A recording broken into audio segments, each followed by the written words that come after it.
Chapter 1374, Humanoid Great Lord. Staring at the 7 Luminaries ring's attributes, even Xiaofan could not believe that it was merely a fragmented legendary item. The ring had already been the most powerful epic-ranked ring he had ever seen. Now that he had upgraded to fragmented legendary rank, not only had its physical appearance undergone a massive transformation, but its attributes had as well. 7 Luminaries ring, replica, ring, fragmented legendary rank.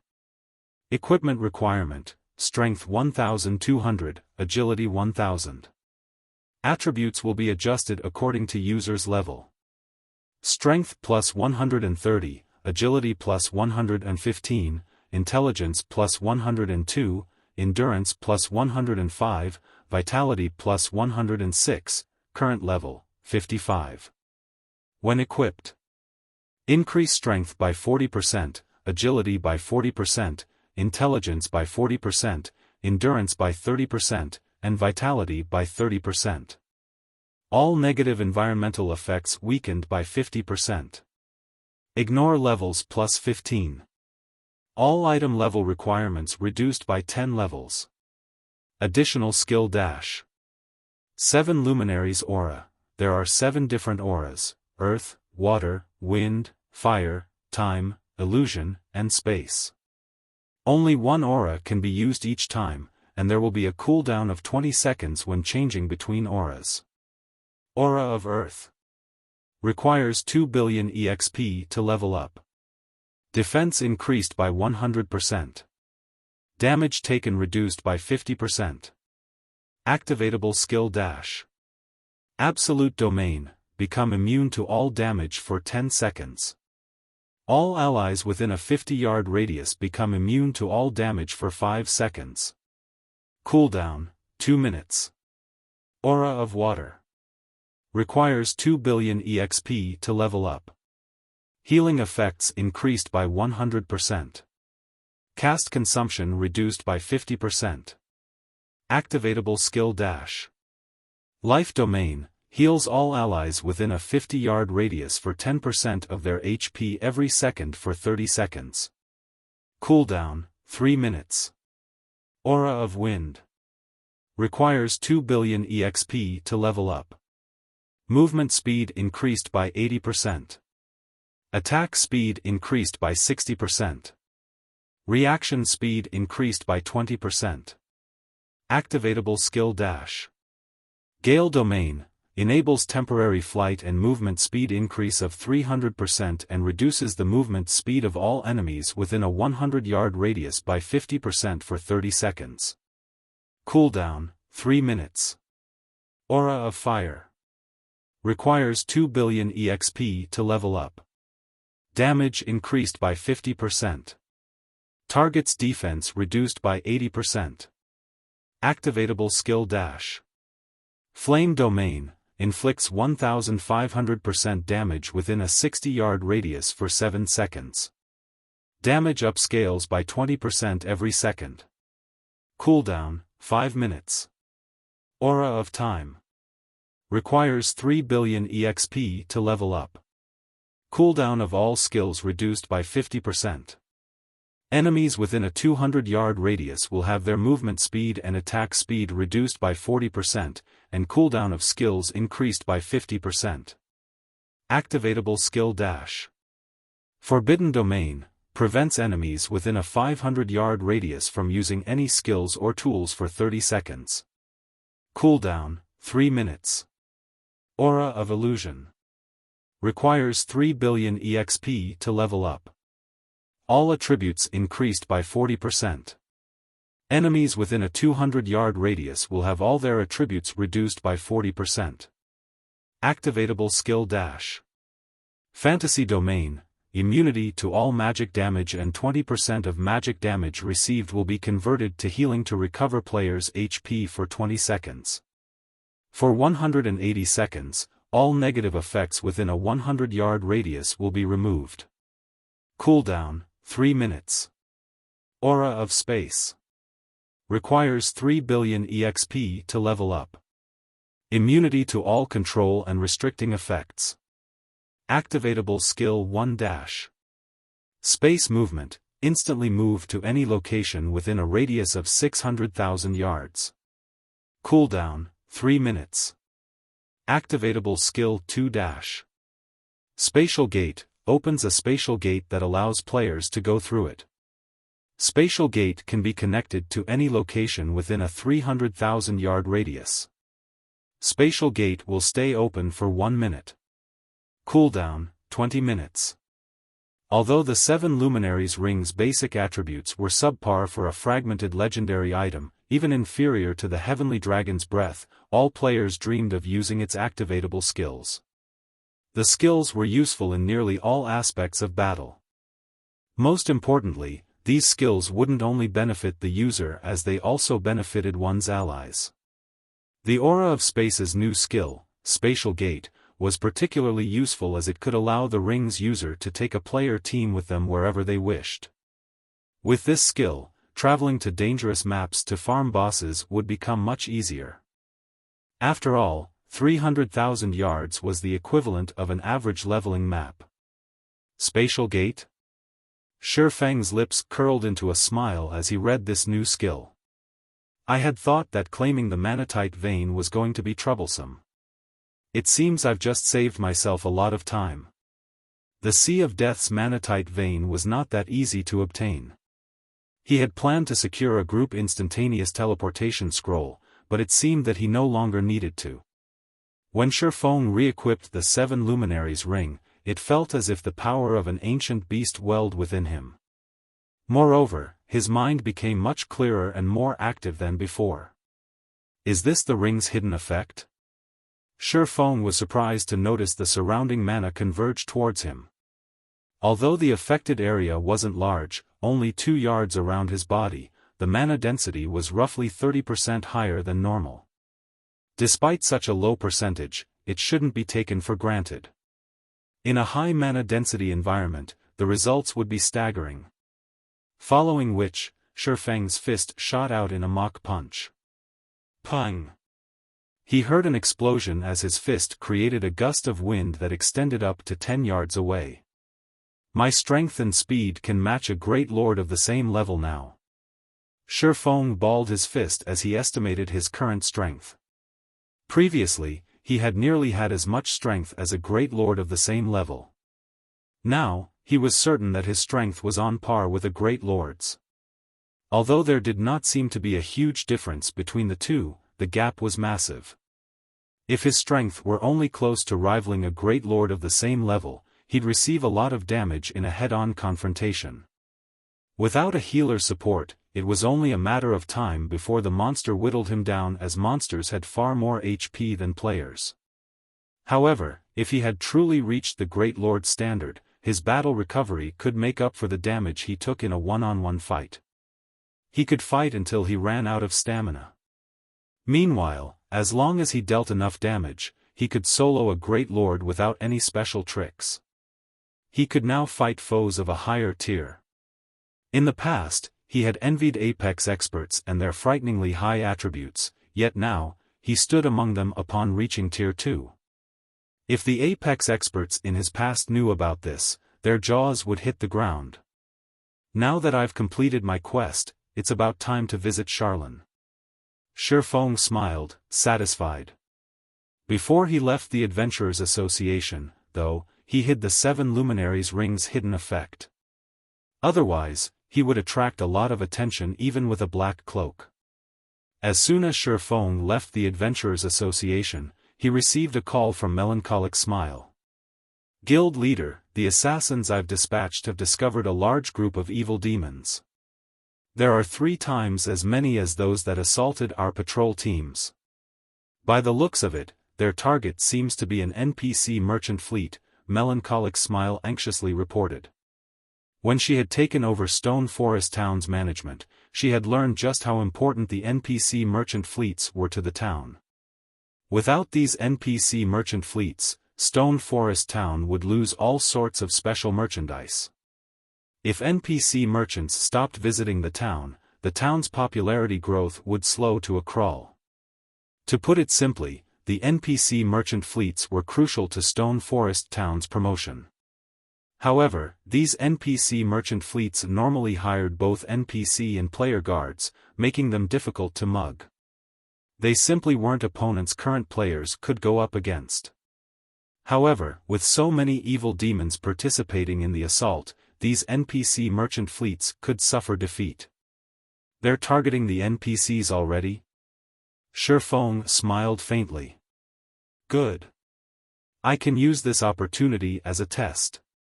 Guild leader, do you really intend to solo all of those evil demons? Melancholic smile was stunned. The idea was simply too reckless. The opponent consisted of over 100 evil demons, including great lords. Even a 100-man expert team would risk extermination, much less a single player. Relax.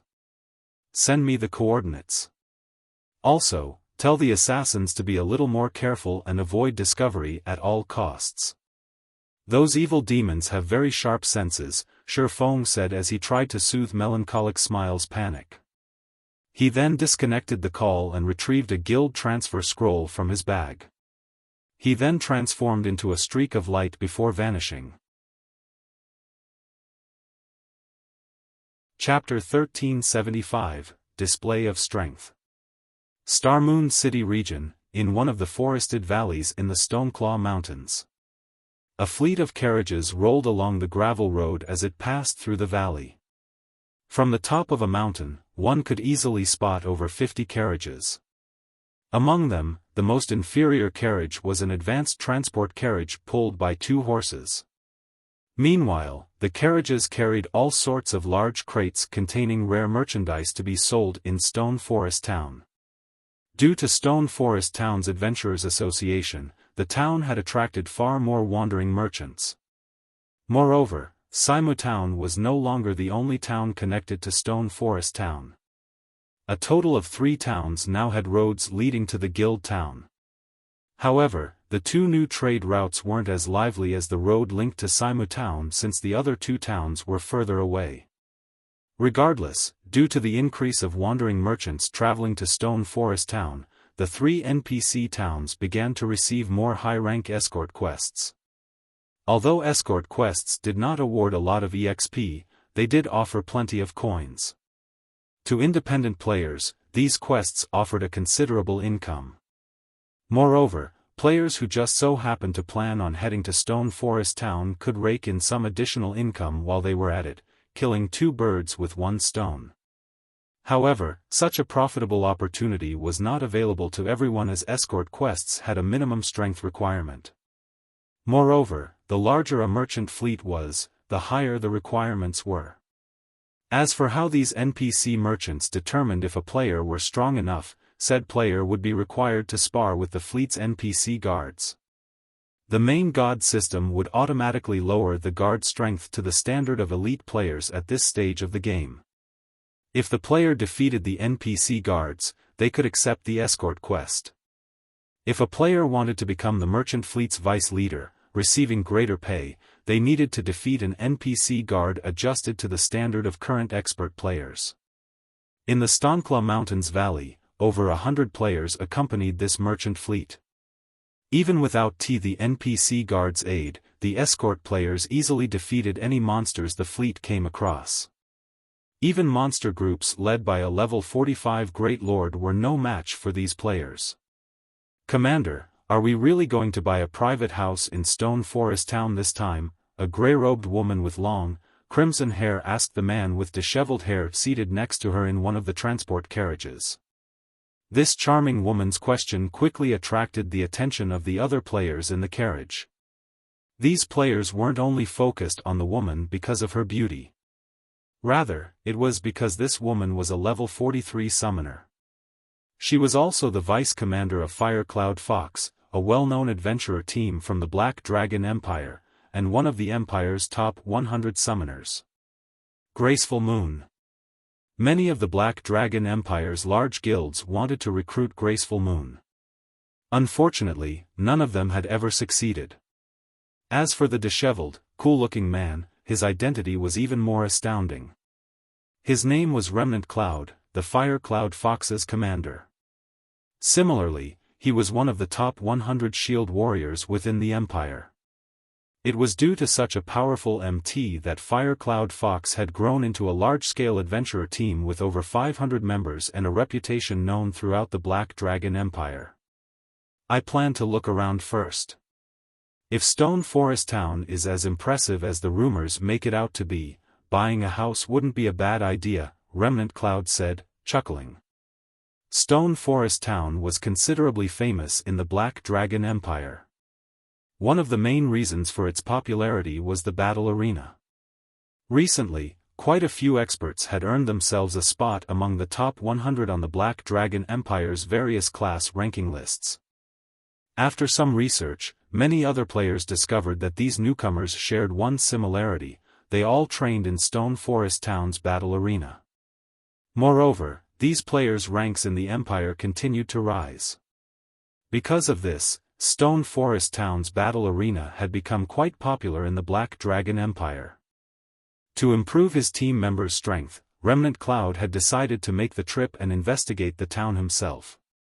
"Commander, it's fine if you just want to look around, but if you decide to purchase a private house, I suggest otherwise. I've heard that a war has recently broken out between Zero Wing and Heaven's Burial, and the latter seems to have the advantage. Furthermore, Heaven's Burial's Red Iron Town has more potential. Not only are there plenty of high-level and high-resource maps nearby, but players will also be able to use Evernight City as a transfer point between the guild's other towns in the future. Investing in Red Iron Town will be more convenient than investing in Stone Forest Town. As for the battle arena, currently, other guilds have already begun to construct battle arenas in their own towns. It is only a matter of time before they catch up with Stone Forest Town's battle arena." Graceful Moon did not view Stone Forest Town's future in a particularly positive light. In her opinion, the town only had a few minor advantages at the moment. However, as time passed, the various large guilds' towns in the Black Dragon Empire would undoubtedly catch up. After all, the Black Dragon Empire was far more prosperous than Star Moon Kingdom. Even if their adventurer team wanted to purchase a private house in Star Moon Kingdom, considering their long-term development, purchasing a house in Red Iron Town was the wiser choice. "I guess you're right. But since we're already here, let's go take a look." After giving the matter some thought, Remnant Cloud saw the reasoning in Graceful Moon's words. Various guild towns were already prioritizing their battle arenas. As for the mana density, these guilds were doing their best to find solutions. They would deal with the problem sooner or later. While Graceful Moon and Remnant Cloud conversed, they heard a commotion in the forest on both sides of the gravel road. Suddenly, easily over 1,000 pitch-black figures darted out of the dense woods. Not only did these figures block the merchant fleet's path, but they had also surrounded the carriages. Upon seeing these monsters, the escorting players prepared for battle. These monsters were nothing like the wild monsters they had faced on the road thus far. Every one of these monsters radiated a frightening aura, their eyes containing human-like wisdom.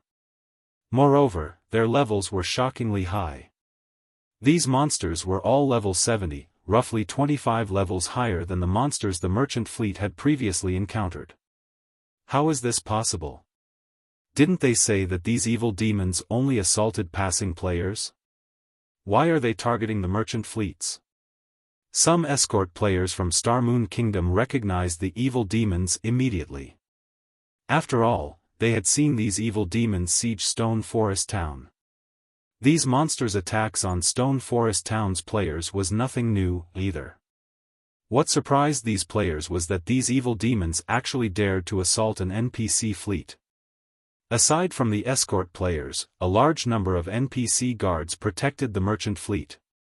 Each one of these guards was level 80, and among them were 3 Tier 3 guards, over 60 Tier 2 guards, and over 100 Tier 1 guards. They were not existences current players could easily defeat. Before these players could recover from their shock, the evil demons surged forward. Ha ha ha. Go! Destroy the merchandise. Ghost Shadow, hiding amongst the trees, laughed as he watched his legion surround the merchant fleet. To ensure the fleet's destruction, Heaven's Burial had dispatched the Ghost Shadow Legion's elites, and Beast Emperor had sent them an evil demon army to assist. 2 level 70, Grand Lord ranked evil demons led the army. Given enough time, they could certainly eliminate the NPC merchant fleet. Although the evil demons' levels were lower than the NPCs, they had the numerical advantage. Moreover, they didn't need to kill the NPCs, their goal was simply to kill the players and destroy the cargo. Damn it! Why are there so many powerful monsters? Graceful Moon's eyebrows rose in surprise. Not only did the level 70 chieftain-ranked evil demons easily defeat her summoned creatures, but they also dodged her spirit bullets. If not for Remnant Cloud activating a berserk skill and life-saving skill to hold the evil demons back, the monsters would have long since closed in on her. The other players weren't as lucky. Despite the battle beginning only a brief moment ago, over a dozen players had already died. On this kind of battlefield, these players were utterly useless. They were slaughtered like ants. Moon, get out of here. I'll hold them back. Remnant Cloud barked. He could tell that only death awaited them should they stay. They couldn't win a battle of this level. But, although Graceful Moon wanted to argue, when she saw a High Lord overwhelm her commander, she took out an instantaneous movement scroll and activated it. A futile struggle. Ghost Shadow growled disdainfully when he noticed several players removing instantaneous movement scrolls from their bags. Before they had taken action, he had used a tool Beast Emperor had given him to seal the area, making it impossible for players to escape via return scrolls or instantaneous movement scrolls. Why did it fail? Graceful Moon's expression darkened when she realized that she was still on the battlefield even after the instantaneous movement scroll had disintegrated. As for Remnant Cloud, despite barely holding on thanks to a healer's help, it would only be a matter of minutes before he died as more evil demons descended on their prey. When Remnant Cloud had less than 20% HP remaining, a Great Lord-ranked evil demon circled the man, swinging its claws at the shield warrior. Remnant Cloud was already doing everything he could to block the evil demon's attacks from the front. He did not have any spare power to protect his back. Commander! Graceful Moon gasped. Am I going to die, just like this? Remnant Cloud understood that there was no escaping death when he noticed the Great Lord behind him. Suddenly, a spatial tear appeared between Remnant Cloud and the evil demon, and a figure leaped onto the battlefield. However, despite the spatial tear's abrupt appearance, the evil demon's attack did not falter in the least. Be careful! Remnant Cloud shouted. He could faintly tell that the figure behind him was a player. Unfortunately, only 3 yards separated this figure and the evil demon. Not even an expert could react in time to block such an unexpected attack from a Great Lord with so little distance between them. However, when the evil demon's claws were less than 1 yard away from the newcomer, a blue glow blossomed on the evil demon's body. Like a cannonball, the Great Lord-ranked evil demon shot backward, crossing a dozen yards before crashing into a large tree. A second after the impact, the towering tree fell to the ground. As for the figure that emerged from the spatial tear, he remained where he had stood, his calm composure making it seem as if nothing had happened. Chapter 1376, The 7 Luminaries Rings Power.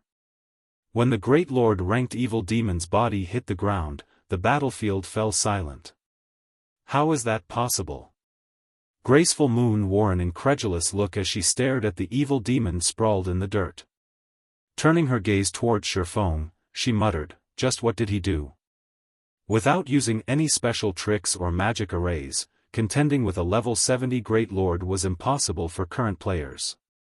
Even if Remnant Cloud, Firecloud Fox's commander, activated his berserk skill and life-saving skill, he'd be lucky to survive even a moment against such an advisory, much less throw such a monster over a dozen yards.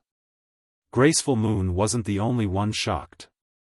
Every player that had witnessed the scene was stupefied. That can't be a player, right? What is going on? No, that's not right. There's a green marker above his head. He must be a player. Who is that? Everyone's gaze fixed on Xiaofan. For a moment, they tried to guess the man's identity, both curious and surprised. Fellow friend, hurry and leave this place. There are too many monsters here, Remnant Cloud advised as he turned to Xiaofan, who stood behind him. Although he hadn't seen how the even demon had been thrown, not one of the experts he was familiar with were capable of sending a level 70 Great Lord flying.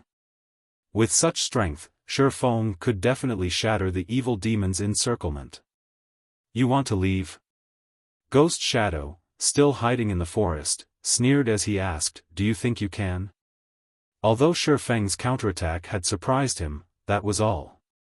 Since Xiaofan had already joined the battle, he shouldn't cling to any hope of leaving alive. After all, Xiaofan had only used some special method to knock back the Great Lord. The swordsman was not truly capable of defeating one. Moreover, more than 10 Great Lords participated in this operation. If one was not enough, he simply needed to send 2 more at the newcomer. As Remnant Cloud was about to warn Xiaofan of this, one of the nearby Great Lords and 5 Lord-ranked evil demons dashed towards the swordsman, dark fog wrapping around their claws as they swiped at Xiaofan. To make matters worse, the evil demon's coordination was only slightly inferior to expert players. Seeing this, Remnant Cloud frowned. Even as a shield warrior, he could only stand against 3 evil demons at once. No swordsman could block 6 evil demons simultaneously without activating a life-saving skill. However, just as the 6 evil demons were about to land their attacks, a galaxy of stars appeared around Xiaofan, radiating a brilliant blue glow. Compared to Xiaofang's previous executions, his current sword's orbit was more complete and beautiful. Pung!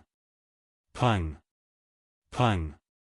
When the blue glow illuminated the area, the 6 evil demons were instantly sent flying by over 20 yards. They hadn't even managed to reach the edge of Xiaofang's cloak, much less deal any damage. Meanwhile, each of the 6 evil demons had instantly lost over 20,000 HP, with some losing nearly 50,000 HP due to a critical hit. As evil demons had much less HP than ordinary monsters, their HP bars had decreased significantly. This, Remnant Cloud was dumbfounded. Xiaofang's previous feat of throwing a Great Lord could have been brushed off as a powerful skill. Now, however, Xiaofan had launched 6 evil demons with a single move. Even an experienced expert like Remnant Cloud could not help his surprise. Meanwhile, Xiaofan, who remained in his original position, glanced down at the Abyssal Blade, astonished. After upgrading the Abyssal Blade, the magic weapon had gained the passive skill Abyssal Will, which improved his physique depending on the surrounding mana density. Due to the 7 Luminaries ring, the mana density around him had increased considerably, which, in turn, improved his physique further. If not for the combination of these factors, he would not have executed such a perfect sword's orbit. I wonder how this move will fare. Xiaofan suddenly vanished.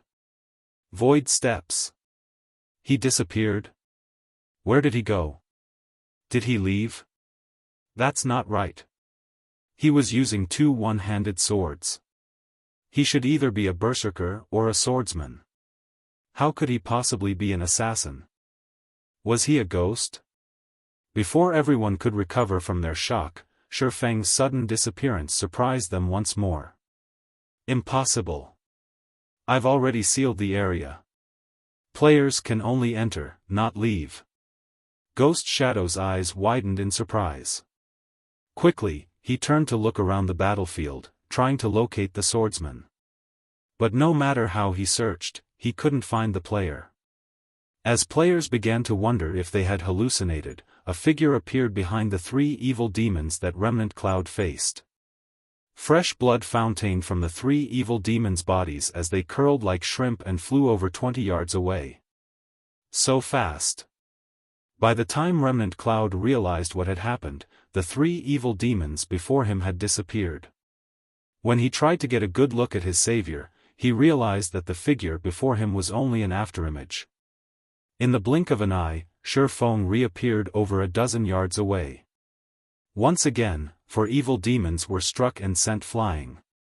In such a way, Xiaofan's figure vanished and reappeared all over the battlefield. Each time he appeared, his attack sent several evil demons through the air. He seemed like a deadly ghost on the battlefield. "Commander, just who is that?" Graceful Moon could not help but ask as she watched Xiaofang's afterimages flood the road. She had encountered and fought many experts in the Black Dragon Empire. She had even sparred with the Empire's top 10 experts.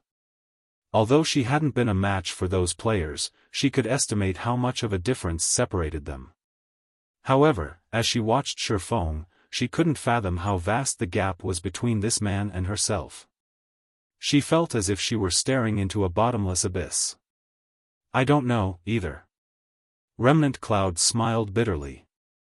Once Xiaofan had thrown over 300 evil demons, he stopped 50 yards away from the battlefield. He seemed like he had just casually strolled through the area, coming and going with ease. "My physique should have improved by nearly 10%. Xiaofan rejoiced as he glanced at his abyssal blade. Although the burden of using void steps so many times consecutively was great, it wasn't intolerable due to his high attributes and physique. Moreover, executing void steps was now easier than ever before thanks to the high mana density encasing his body. His current location's average density was the only limiting factor. If he fought in a high mana density environment, the effects would be unimaginable. After a short pause, the 300+ evil demons that he sent flying charged at him like maniacs. The weakest among these evil demons was a chieftain, and the charge included 8 great lords. "He's insane. He aggroed so many evil demons." Remnant Cloud's eyes twitched as he watched the evil demons stampede toward Xiaofan. He could not fathom what Xiaofan intended to accomplish by luring so many monsters. When the evil demons were within 30 yards, Xiaofan smiled faintly as he thrust the abyssal blade into the ground. Abyssal Curse.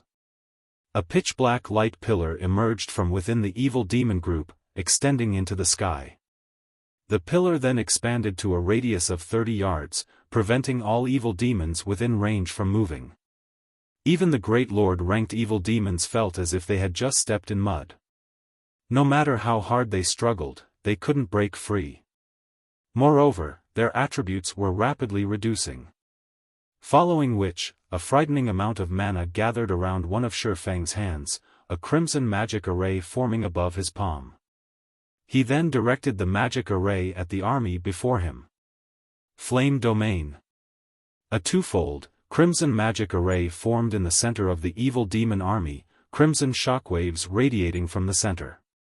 Before everyone could figure out what was happening, a towering pillar of fire rose up from the ground, forming a mountain of flame as it enveloped every evil demon that had charged at the swordsman. The scorching fire ripped pained screams from the evil demons' throats as their HP plummeted. Initially, the evil demons had lost around 350,000 HP. In the next second, they lost over 400,000 HP. Then, they lost another 500,000 HP. By the time the flame scattered, the Lord-ranked evil demons had less than half their HPs remaining. The chieftains had been utterly annihilated. The fire's horrific damage had stupefied the witnesses. However, before these players could recover their senses, Xiaofan followed up Flame Domain with Lightning Blade, dealing another a heavy blow. Following which, he took out 2 Tier 3, large-scale destruction magic scrolls and used them consecutively against the remaining evil demons. In the end, all 300+ evil demons turned to dust.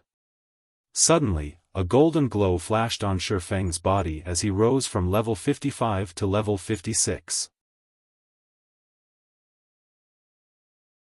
Chapter 1377, He is Black Flame. Amazing. Just who is this guy? The players still fighting the evil demon army gaped when they saw Xiaofan turn over 300 evil demons to dust in just a few moments. A single chieftain-ranked evil demon could easily kill any one of them. If not for the level 80 NPC guards, they would have long since been annihilated. Yet, the mysterious, cloaked swordsman before them had slaughtered these evil demons as if he were grinding common monsters. It was an extravagant grinding method. Evil demons weren't like ordinary monsters. They did not drop any loot, only offering slightly higher EXP. Setting aside the fire spell Xiaofan had used, the 2 Tier 3, large-scale destruction magic scrolls could easily sell for over 1,000 gold. With that kind of money, a player could purchase a valuable plot of land in an NPC city. Moreover, even with enough money, Tier 3 magic scrolls weren't easy to purchase, much less large-scale destruction magic scrolls. In reality, however, Xiaofan hadn't wasted the 2 scrolls. Chieftain-rank evil demons had a considerably high chance of dropping evil energy crystals. In Xiaofan's previous life, a single crystal had sold for 10 gold on the market. Among the evil demons that he had killed, over 100 had dropped evil energy crystals. Not only had he earned back the money for the scrolls, but he had also made a profit. Damn it! Where did this person come from? Ghost Shadow frowned, his expression grim as he stared at the distant Xiaofan. Evil demons feared large-scale destruction spells almost more than anything. Unlike ordinary monsters, although evil demons had very high combat power, they didn't have a lot of HP. Even a level 70, Grand Lord-ranked evil demon only had 35 million HP, not to mention the Great Lords and below. Commander, what should we do? We've lost nearly 1/3 of our evil demons. At this rate, it will be difficult to destroy the merchant fleet, a level 42 assassin, clad in blue, asked worriedly. Powerful magic barriers protected the NPC's carriages. Breaking a single barrier would take some time.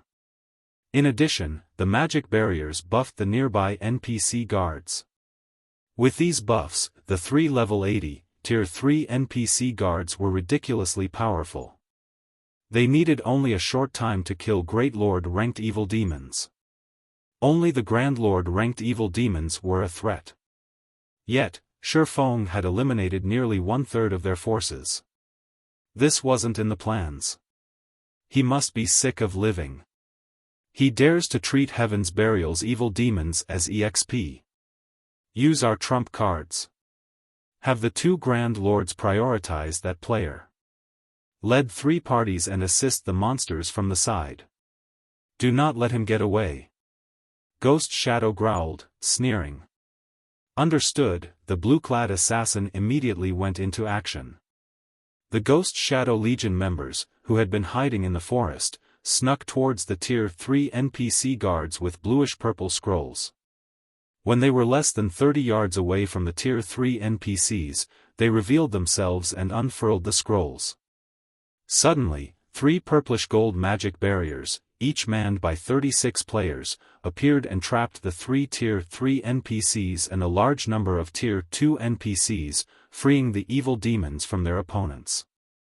No matter how these NPC guards struggled against the barriers, the purplish-gold walls didn't waver in the slightest. As for the 2 Grand Lord-ranked evil demons, which suddenly found themselves without an opponent, they promptly left behind afterimages as they darted for Xiaofan. The sudden development inspired despair in the defending players. The evil demons alone were more than they could handle. Now, hundreds of assassin players had joined the battle. Even Remnant Cloud, someone who had experienced many fierce battles, could not help his bitter smile. The fact that several hundred players had emerged to attack them proved that someone was in command of these evil demons. There was a huge difference between monsters under a player's command and those that were not. After factoring in the several hundred assassin players, his people had no chance of surviving this fight. As for their savior, Xiaofan, he needed to face off against 2 level 70 Grand Lords. Unfortunately, the swordsman would be lucky to keep his own life, let alone help them. The Grand Lord-ranked evil demons were incredibly fast. Upon reaching Xiaofan, they swiped their fog-clad claws at the player.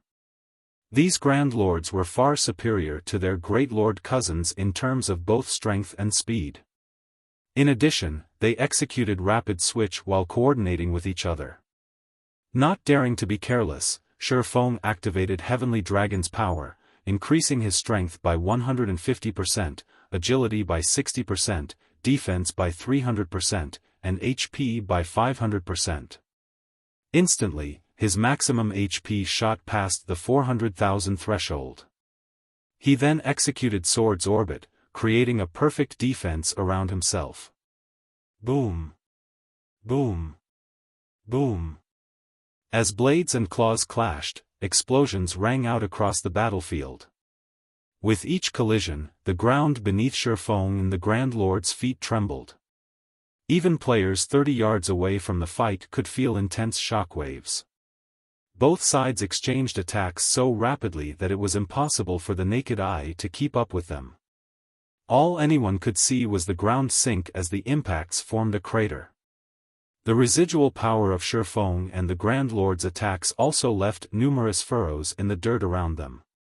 Seeing this, the nearby assassins, who had intended to ambush Xiaofan, hesitated, afraid of getting caught in the crossfire. For a moment, the scene stupefied every player on the battlefield.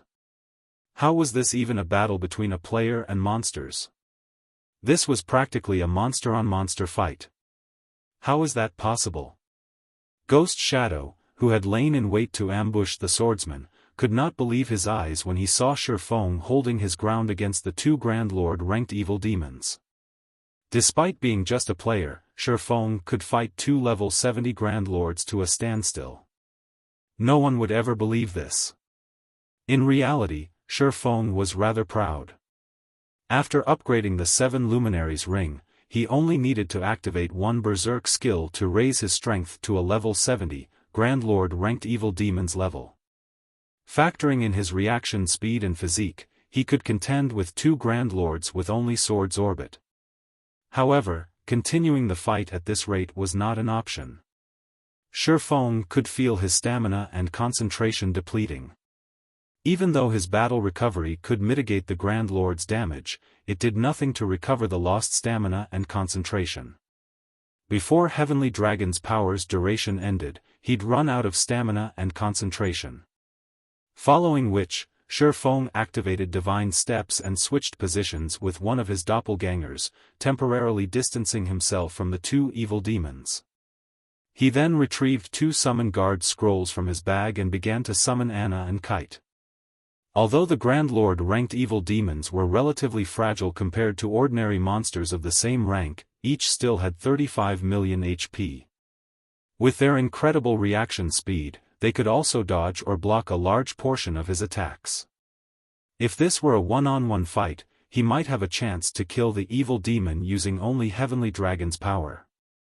In a 2-on-1 situation, however, he had no hope of defeating the evil demons with a single Berserk skill. Shortly after, Anna, level 75, and Kite, level 74, appeared beside Xiaofan. Anna and Kite's appearance immediately attracted everyone's attention. Crap! Am I seeing things? That guy actually has a level 75 personal guard? When they saw Anna's level, the players gasped. The highest leveled personal guard they knew of was only level 69.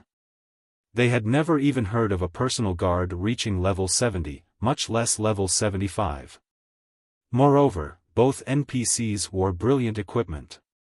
When Ghost Shadow saw Anna and Kite, a familiar sensation struck him. After going through his memories, these two NPCs seemed very similar to the 2 powerful personal guards that had appeared during Heaven's Burial's first assault against Stone Forest Town. Only the NPCs' weapons and equipment were different. Ghost Shadow's calm expression changed abruptly. "Commander, what happened?" the blue-clad assassin asked curiously. "Crap! He is Black Flame!" Ghost Shadow exclaimed. Chapter 1378, Kill. Black Flame? When the other Ghost Shadow Legion members heard their leader's realization, they could not help but shift their gazes onto the distant Xiaofan, their mouths falling wide open as a chill crawled down their backs. Black Flame's fame had long since spread throughout the kingdom. Many players even treated his battle records like classics. He was Star Moon Kingdom's undisputed #1 expert. However, Black Flame's tracks were always a mystery. Even Zero Wing's inner members did not know Black Flame's whereabouts. They had only heard of Black Flame's strength, that he was akin to a monster. They had thought the rumors were just exaggerations. However, it would seem that the real deal was even greater than the rumors had made him out to be. After all, Black Flame could actually hold his ground against 2 level 70, Great Lord ranked evil demons by himself. This was simply too terrifying. "Commander, isn't this a good chance to kill Black Flame?" the blue-clad assassin asked with a smile. "We haven't received any reports of Stone Forest Town mobilizing forces. Black Flame must be acting on his own this time. Although Black Flame is monstrously strong, at the end of the day, he is only one person, and we still have many evil demons. We can use them to wear him down. His death will be far more meaningful than destroying an NPC merchant fleet." Hearing this, everyone's eyes suddenly glowed with excitement. They all agreed with the blue-clad assassin. If they were here without their demonic support, it would be impossible to deal with Black Flame, but the Ghost Shadow Legion was backed by the evil demon army. They even had 2 Grand Lords. This was a heaven-sent opportunity to kill Black Flame. If they defeated Black Flame, the blow to Zero Wing's reputation would be far more severe than simply destroying an NPC merchant fleet. Indeed, this is a golden opportunity. Ghost Shadow nodded his agreement. "Notify everyone to gather at our location immediately. Order the Lord-ranked evil demons and above to keep an eye on Black Flame, as well. Do not let him get away." Black Flame had already used his Berserk skill. Once the duration ended, with the evil demon army attacking head-on and the Ghost Shadow Legion assisting from the sides, they would take the swordsman's life. Upon receiving Ghost Shadow's command, the Ghost Shadow Legion members assisting the evil demons in destroying the fleet left their positions and stealthily surrounded Xiaofan. The 100-plus Lord-ranked evil demons remaining also shifted their focus towards the player. Remnant Cloud and the other defending players sighed with relief. What's going on? Are they giving up? As she watched the Ghost Shadow Legion's assassins withdraw, Graceful Moon was confused. Had those assassins continued their assault, they would have been defeated. She watched as hundreds of Lord-ranked evil demons and above charged for Xiaofan, shock and lamentation filling her heart. Given enough time, she was confident in becoming one of the top 10 summoners in the Black Dragon Empire, yet it was obvious that their attackers didn't view her or the other guard players as important.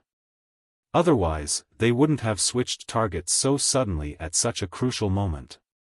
She was a little frustrated at being looked down on. Moreover, was it really necessary to send so many players and lords against a single player? Good. All Great Lord-ranked evil demons, distract Black Flame's personal guards while the other evil demons focus on Black Flame.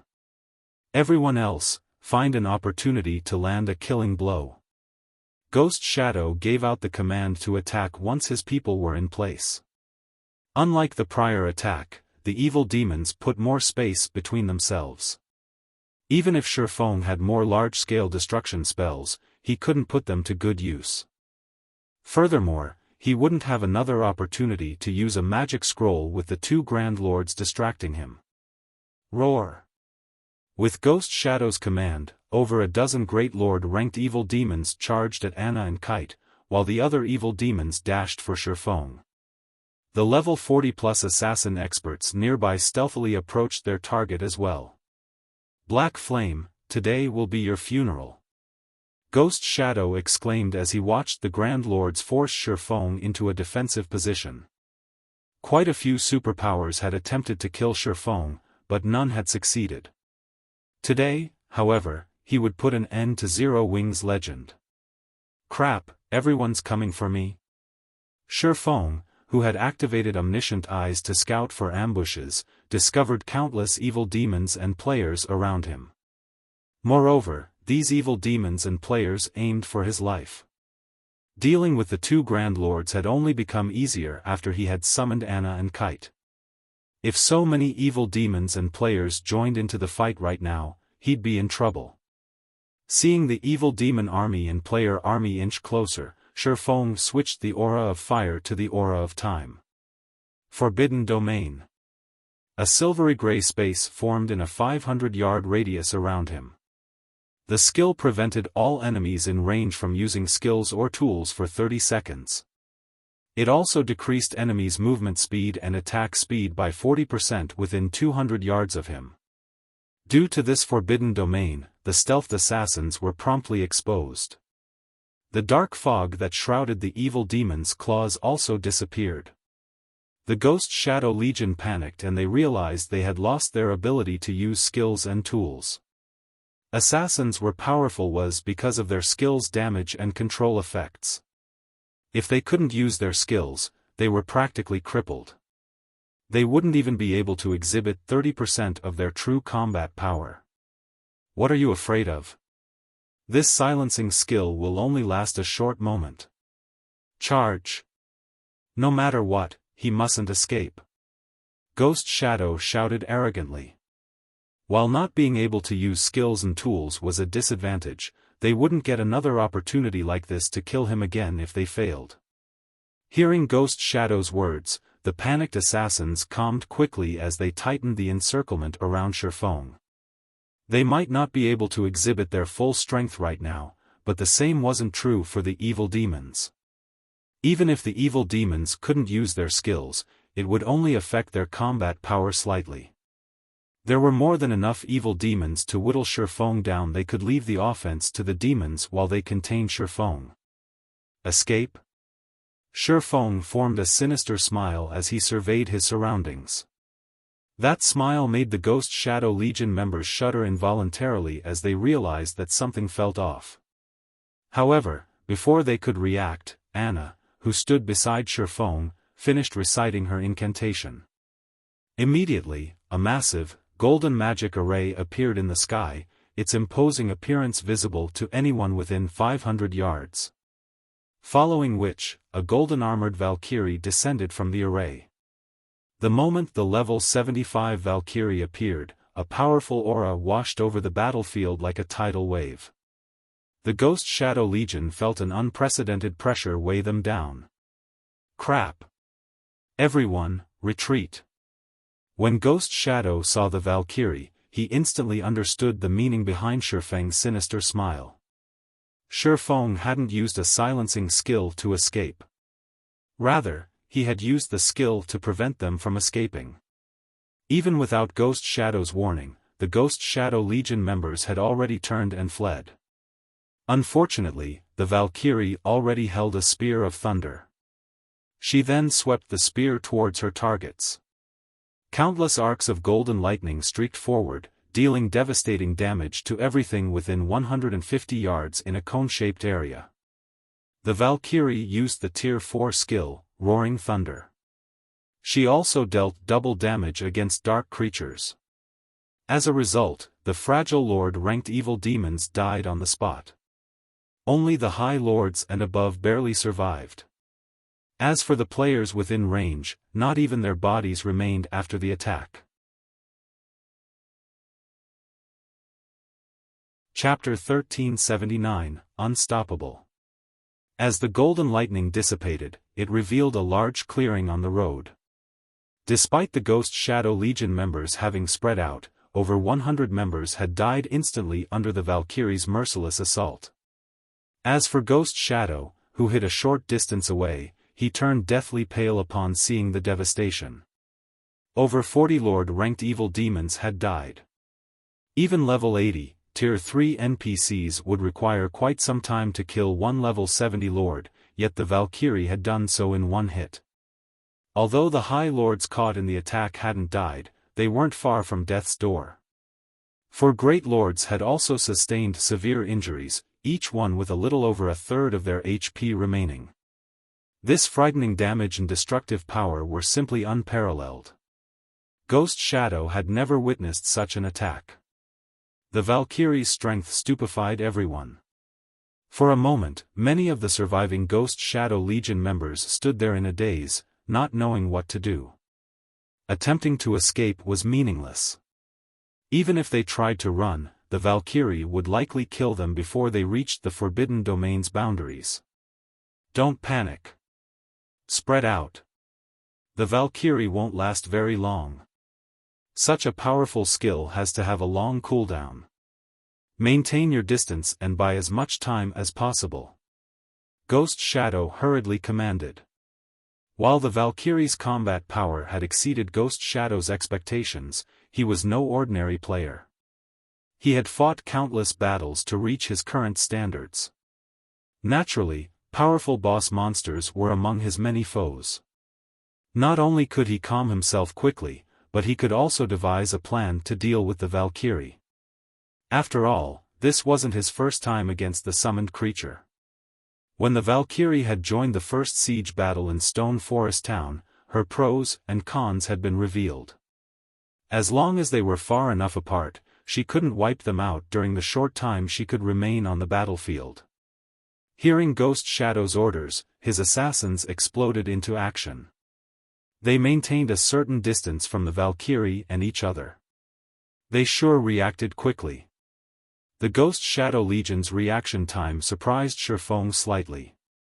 If the enemy players had simply scattered, running for their lives like a chaotic mob, they would have been easy to slaughter. However, by deliberately maintaining a fixed distance from the Valkyrie and attracting her attention, the summoned angel could only kill a small number of their forces. However, the development didn't worry Xiaofan. Instead, he commanded Anna indifferently. The NPC then changed another incantation and summoned 10 Rock Guardians. The Rock Guardians formed a magic barrier around the 2 Grand Lord-ranked evil demons, trapping them within. Meanwhile, the Valkyrie vanished and reappeared before the 2 Grand Lords, sweeping her spear of thunder horizontally. Before the 2 evil demons could react, they were sent flying over 20 yards away, slamming into the magic barrier. Their HP bars lost another large chunk. Crap. He's aiming for the Grand Lords. Ghost Shadow's expression darkened as he watched the summons trap his 2 Grand Lords. Hurriedly, he shouted in the team chat, "Quick!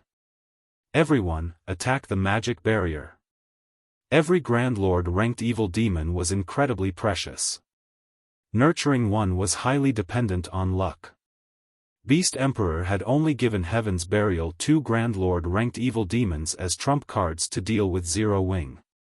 Each Grand Lord could easily annihilate a 100-man expert team on their own.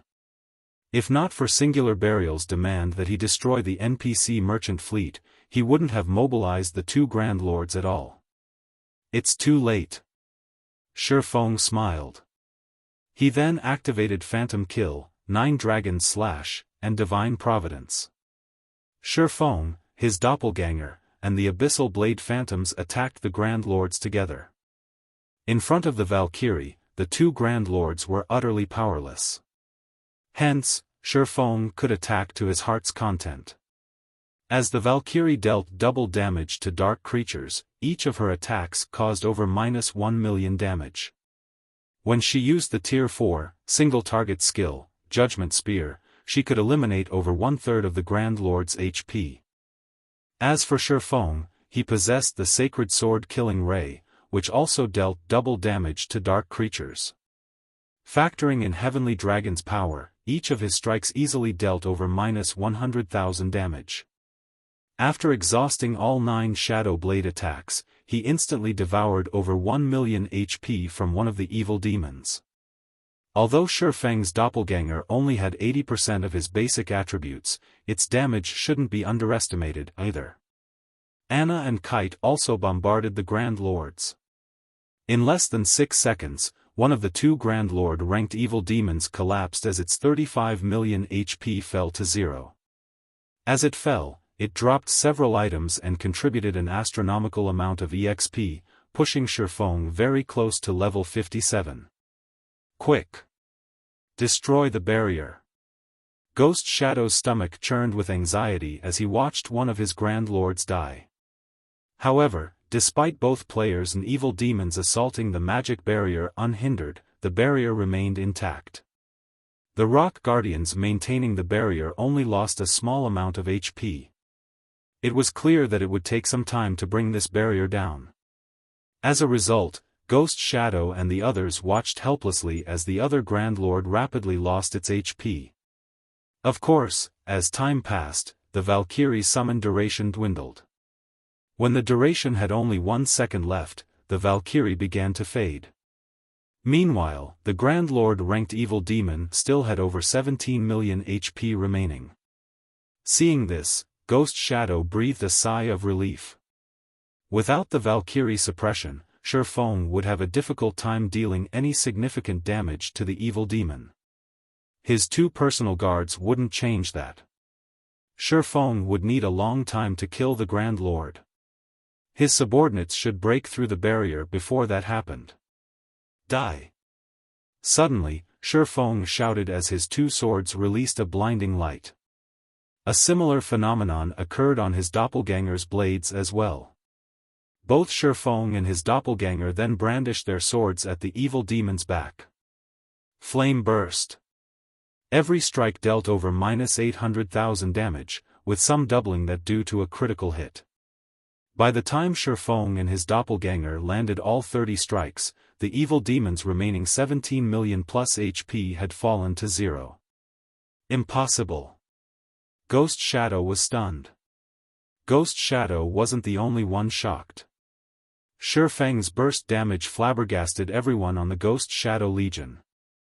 He had wiped out over 17 million of a Grand Lord's HP in the blink of an eye. This kind of explosive power was simply unheard of for a player. Upon killing the second Grand Lord, Xiaofan had also risen to level 57. Although both Grand Lords had dropped plenty of valuable loot, as Xiaofan was still in the midst of a battle, he swept the items into his bag without sparing them a second look. "Commander, what should we do now?" the blue-clad assassin asked worriedly as he watched Xiaofan inside the magic barrier. When he saw the man's smile, he could not help but shudder. If Xiaofan could instantly kill a Grand Lord-ranked evil demon with half of its HP, who could possibly stop him on this battlefield? Retreat. This place is no longer safe for us. Ghost Shadow sighed helplessly. Although the Valkyrie was no more, they had lost their only combatants capable of contending with Xiaofan. If they stayed and fought, they'd be nothing more than EXP and loot. Based on the strength the swordsman had displayed here, it was clear that attempting to kill him was futile. Chapter 1380, Fame Spreading Throughout Star Moon Kingdom. Hearing Ghost Shadow's order to retreat, the Ghost Shadow Legion members breathed a sigh of relief. They had lost the courage to face Xiaofan. Xiaofan had stood against a level 70 Grand Lord-ranked evil demon in a direct confrontation. Killing them would be child's play. It hadn't been easy for them to reach their current level, and if they died here, recovering their lost progress would be even more difficult. With Ghost Shadow's command, the evil demons and Ghost Shadow Legion fled, not daring to linger in this land of death for a second longer. Don't even think of escaping so easily. Seeing his opponents run, Xiaofan pointed the abyssal blade at the sky and activated Skywheel Sword. Suddenly, golden, divine swords descended, one after another. All assassins caught in the rain of divine swords died instantly. 3 great lords and over a dozen lords were also within range of the AoE, unable to leave the area. Meanwhile, Xiaofang's personal guards and doppelganger launched an assault on the Great Lord-ranked evil demons. Evil demons were not easy to produce, particularly the Grand Lords and above. Evil Gods Temple players treasured every one of these high-ranking evil demons dearly. Hence, Xiaofan had prioritized the strongest evil demons first. As for Xiaofan, he charged at the escaping players. While inside the Forbidden Domain, all enemies would receive a movement speed penalty. With his superior attributes, Xiaofan could effortlessly catch the felling players. Taking these assassins' lives, who couldn't use skills or tools, was like taking candy from a baby. Every time he swung his sword, a player died. Moreover, Xiaofan had already activated Omniscient Eyes, so he knew the situation within a 100-yard radius like the back of his hand. This made it much easier to track down the players that had escaped into the dense forest. Following which, Xiaofan transformed into a black shadow as he darted around the battlefield, players screaming in agony as he passed before they transformed into particles of white light and vanished. The fleeing players paled with fear when they saw the horrific scene, shuddering uncontrollably. Their opponent was nothing like a player, but a death god harvesting lives as he listened to his praise screams. Even the guard players' blood ran cold. Despite facing an evil demon army and hundreds of level 40+ assassins by himself, Xiaofan had actually forced his opponents to run for their lives after such a short battle. So strong. Who is that? So, this is a true expert player? Everyone stared in shock as they watched Xiaofan chase down the last Ghost Shadow Legion members. They felt as if they were looking at a whole new world. The Ghost Shadow Legion members were all level 40+ assassins and equipped with top-tier weapons and equipment. To ordinary players, they were definitely experts, yet hundreds of these experts did everything they could to flee from a single player. Black Flame. Don't get too full of yourself. Do you really think we're afraid of you? Ghost Shadow, who stood in the distance, could not help but shout at Xiaofan as he watched the swordsman slaughter his subordinates. The Ghost Shadow Legion members he had brought with him were the elite among elites. Nurturing each one of them had cost a lot of resources. Watching them fall, one after another, Ghost Shadow wanted nothing more than to charge in and kill Xiaofan himself. However, he knew that he wasn't a match for the swordsman right now. He could only use the Lord-ranked evil demons to buy as much time as possible for his people to get away. Full of myself? Xiaofan laughed. You're the ones who came to Stone Forest Town to rob our merchants. Do you really think that I'll let you leave alive?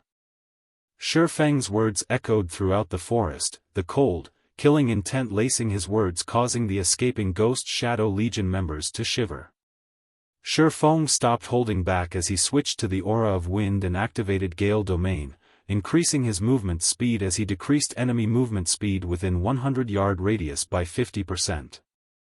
Suddenly, several players in the forest transformed into light particles and disappeared.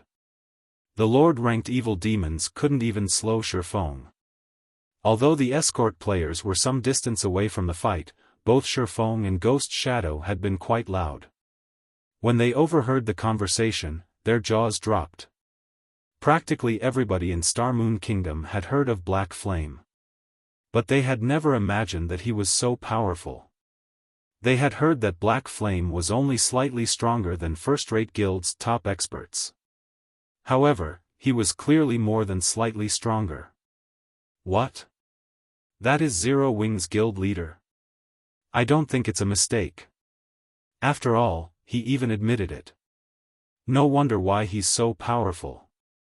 As expected of the Sword King, Black Flame. He sent hundreds of experts running for their lives by himself. He's too awesome. I have to join Zero Wing after this. Right, has anyone recorded the battle? I'll pay 10 silver for a copy. I recorded parts of it, but forget about the money. I'm going to upload it to the forums, so you can watch it later. What a pity. I should have snuck over and watched the fight between Black Flame and the two Grand Lords. For a moment, the players escorting the merchant fleet brimmed with excitement. They had never expected to witness Star Moon Kingdom's mythical character in action personally. Moreover, they got to watch this mythical character create another legend. Graceful Moon turned to Remnant Cloud and asked, "Commander, why don't we garrison our adventurer team in Stone Forest Town?" What? You've changed your mind already? Remnant Cloud teased when he saw the glimmer in Graceful Moon's eyes. In truth, he had the same thought.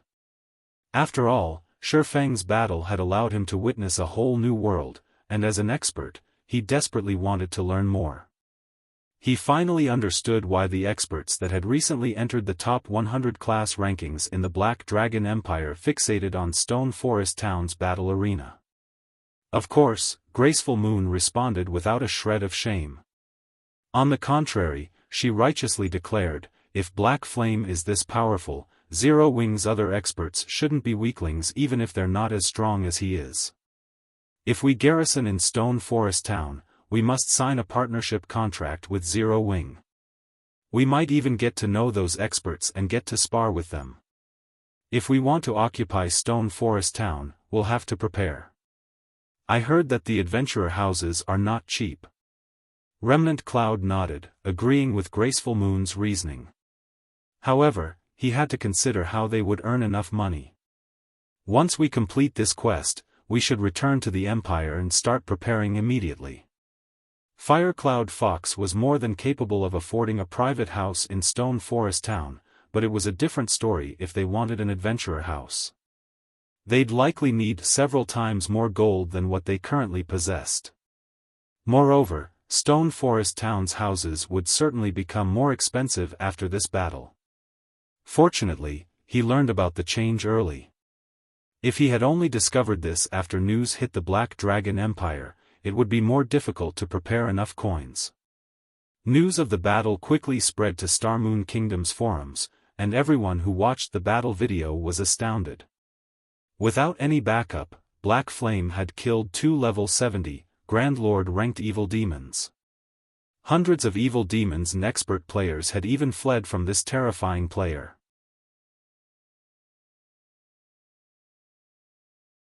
Chapter 1381, Town Competition. As Xiaofang's battle video spread on the forums, the news shook Star Moon Kingdom. The battle's outcome particularly affected the various major powers based in the kingdom. Zero Wing's position as Star Moon Kingdom's #1 guild had been unshakable, but no one had expected Heaven's Burial to rise so quickly. Red Iron Town's development had exceeded everyone's expectations. Although players understood that Red Iron Town would develop quickly due to its auction house, they hadn't expected this level of speed. In just one day, the cheap fees had lured over 300,000 players to consign and purchase items in Red Iron Town's auction house. Many super rare items had even been placed on auction, attracting more independent experts and members of the various large guilds. At this point, the town's auction house was far more popular than those in ordinary NPC cities. If Red Iron Town's auction house continued to develop at this rate, it wouldn't be long before it rivaled Star Moon City's auction house. Heaven's Burial's income from processing fees alone would be astronomical. Heaven's Burial's financial strength might even grow to rival, or even surpass, Zero Wing. Rather than a single party ruling over the kingdom, Star Moon Kingdom's various powers would prefer 2 powerful forces vying for lordship. This way, weaker powers like themselves could thrive in secret. However, after witnessing Xiaofan exterminate so many powerful evil demons, they were at a loss. Not only is Black Flame powerful, but he even has a long-distance teleportation tool. This is ludicrous. Heaven's Burial will be in trouble after losing so many evil demons. I've heard that these evil demons are incredibly difficult to nurture. Since Black Flame can also teleport over long distances, Heaven's Burial will find it much more difficult to cause trouble in Stone Forest Town. That's right. Some players had given up on Stone Forest Town thanks to the evil demons, but now that Black Flame has devastated their numbers, Heaven's Burial won't attack so casually in the future. People will start visiting Stone Forest Town again to train in the battle arena. As the various major powers recovered from their shock of seeing Xiaofang's strength, Heaven's Burial's upper echelons, who were in the distant Frozen Scar, received the news. Guild leader, the Ghost Shadow Legion has suffered grievous losses. Among the 600 members dispatched, less than 300 made it out alive. The evil demon army that Beast Emperor gave us suffered even greater losses. Of the 2 Grand Lords and dozen or so Great Lords we received, Black Flame killed them all, Daybreak Fog reported, an ugly expression on her face. The Ghost Shadow Legion was one of Heaven's Burial's trump-card legions. Now that so many of its members had died, the lost weapons and equipment would burden the guild's finances. Moreover, it would take quite some time to catch up those members' levels. I really underestimated Black Flame, but he won't be able to stay complacent for much longer. As long as we take down the Frost King, so what if Stone Forest Town recovers to its peak? Moreover, Beast Emperor has nearly completed his quest. Just ignore Zero Wing for now, Singular Burial said nonchalantly. I guess you're right. It's already too late for Zero Wing to do anything. Daybreak Fog giggled as she directed her gaze towards the giant on the frozen throne inside the shrine. This giant was none other than the boss Star Moon Kingdom's various major powers vied for. The Frost King. Meanwhile, Stone Forest Town, Xiaofan received a call from Melancholic Smile shortly after returning to the guild residence. Guild leader, you must be crazy. You dealt with all those evil demons by yourself. If Vice Guild leader Aqua finds out about this, she'll give me a lashing. Melancholic Smile complained, glaring at Xiaofan with resentment. Vice Guild leader Snow has even called to ask me about the matter. The guild leader had gone into such a dangerous situation by himself. On the off chance that something had happened to Xiaofan, Zero Wing's reputation would be wounded. Haven't I returned? Xiaofan asked, chuckling. They would have noticed if I mobilized a large group. We would never have achieved such results. Although Xiaofan had considered taking reinforcements with him, when he recalled the spies in the guild, he decided to go alone. He had also wanted to see how much he had improved. Melancholic Smile saw the reasoning in Xiaofan's explanation. Now that Zero Wing was Star Moon Kingdom's #1 guild, it would be a lie to say that the other guilds within the kingdom had not sent spies to infiltrate their guild. In fact, even Zero Wing had sent its own spies to some of the noteworthy large guilds. Even if Zero Wing's management were secure, it was impossible to contain all information.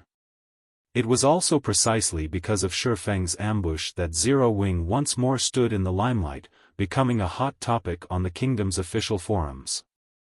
Moreover, Stone Forest Town had begun to show signs of revitalizing, the tense atmosphere left over from the siege evaporating. Many of the town's players discussed the event, livening up the town.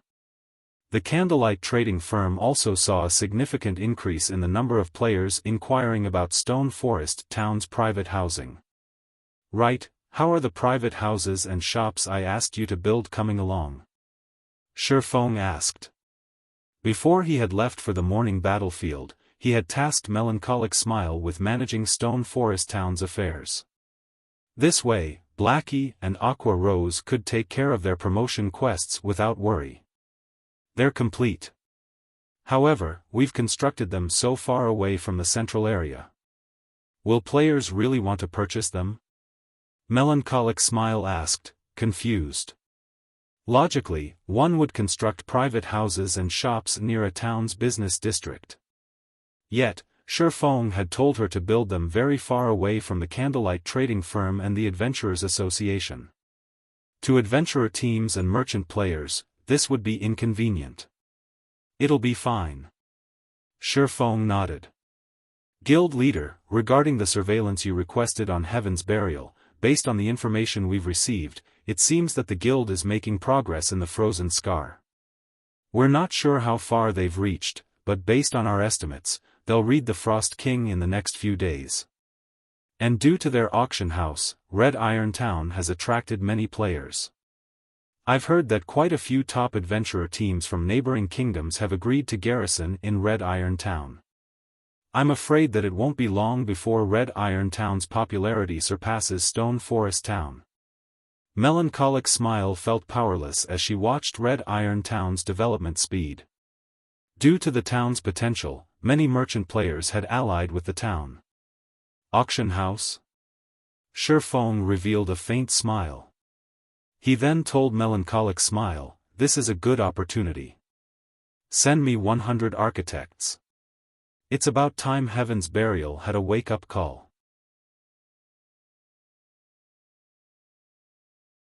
Chapter 1382, Evil God's Tablet.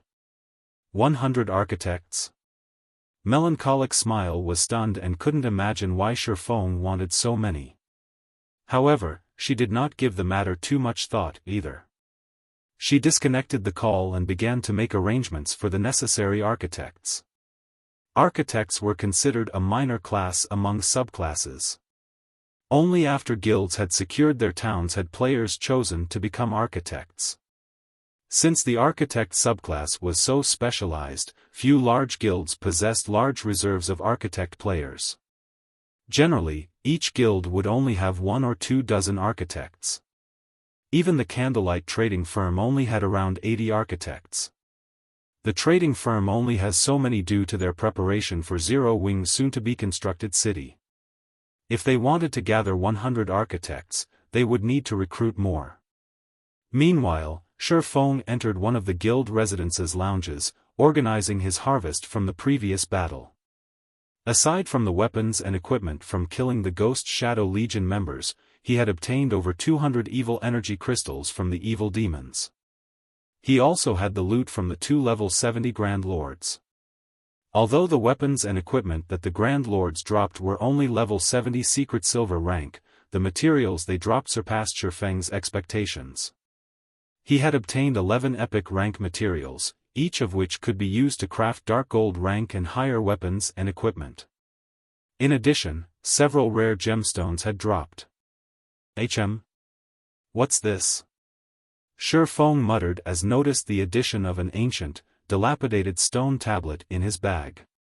The tablet had an ordinary appearance, no different than the stone slates that were normally used as street signs. There was nothing amiss or special about it. However, upon picking it up, Xiaofan noticed something extraordinary. Despite the stone tablet only being the size of a wash basin, it weighed as much as the stone table in forging rooms. Following which, Xiaofan activated omniscient eyes and inspected the item. Third fragment of Evil God's Tablet, epic rank item. Created by the Evil God, this tablet can be used to form an illusory space within a 50-yard radius. The illusory space will create a bronze rank copy of any player that enters. Players can then fight their own copies. The bronze illusory creature has all skills of the copied player and can achieve a 100% skill completion rate. Duration, 15 minutes. Cooldown, 1 hour. Requires 500 evil energy crystals to upgrade. An illusory space? Excitement brightened Xiaofan's expression as he read the text. This Evil God's Tablet fragment was undoubtedly his greatest harvest from the battle. Not even an epic weapon would be worth as much. This tablet was the equivalent of having a unique land to train in. In God's domain, even peak experts had an extremely hard time achieving a skill completion rate of 100%, not to mention weaker players. Meanwhile, the tablet fragment could create an exact copy of a player to serve as an opponent. The copy could even achieve a 100% skill completion rate. If players could spar with such an opponent long-term, their improvements would be astounding. By fighting the illusory creatures, players could learn how to better execute their skills and raise their skill completion rates.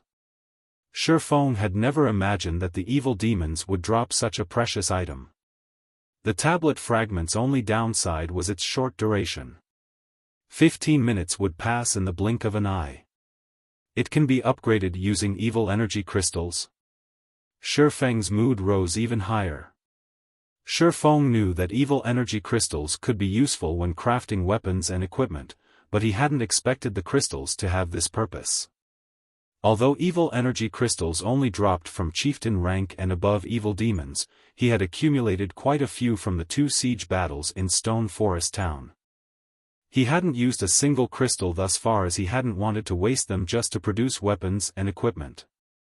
As a result, over 5,000 evil energy crystals sat in Zero Wing's guild warehouse.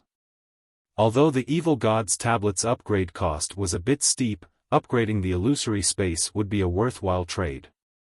Following which, Xiaofan retrieved all of the evil energy crystals from the guild warehouse. Upon returning, he let the evil god's tablet devour 500 evil energy crystals. Immediately, the tablet started transformed, the originally blurry images on the tablet becoming clearer. At the same time, the tablet's weight tripled. If not for his frighteningly high strength, carrying this tablet would have been a taxing endeavor. The tablet's introduction had also changed slightly. Initially, it would only create a bronze illusory creature. Now, it would manifest a mysterious iron illusory creature. Most importantly, the duration and cooldown had changed considerably. The illusory space's duration had risen from 15 minutes to 20 minutes, and the cooldown had decreased to 55 minutes. If he wanted to upgrade the tablet fragment further, he would need to feed it another 1000 evil energy crystals. That's quite an improvement. After giving the matter some thought, he decided to upgrade the evil god's tablet again. There wasn't much use for evil energy crystals at the moment. Upgrading the illusory space was much wiser than letting the crystals collect dust in the guild warehouse. After spending another 1000 crystals to upgrade the tablet a second time, Xiaofan proceeded to spend 3000 more crystals to upgrade yet again. Unfortunately, the fourth upgrade cost 10,000 crystals. Even if Xiaofan wanted to, he didn't have enough of the resource. After upgrading the tablet 2 more times, the illusory space could generate fine gold illusory creatures. The illusory space's duration had also increased to 30 minutes, while its cooldown had decreased to 45 minutes. 30 minutes was neither too long nor too short of a time for players. Moreover, players would only have to wait 15 minutes after one session before beginning the next. Once Xiaofan finished upgrading the evil god's tablet, he left the guild residence and headed to the battle arena. Although Stone Forest Town's battle arena had been popular among players thus far, it still struggled to attract experts. The more powerful an expert was, the less inclined they were to visit the battle arena. After all, experts of such high caliber were generally quite rare, which made it practically impossible to find these experts proper opponents that could help them improve in the battle arena. However, now that the battle arena had the illusory space, Xiaofan had solved this problem. Noobs and experts alike all desired a method to raise their skill completion rates. This was especially true for expert players. After achieving an 80% skill completion rate, every 1% increase required a lot of time and effort, let alone after reaching 100%.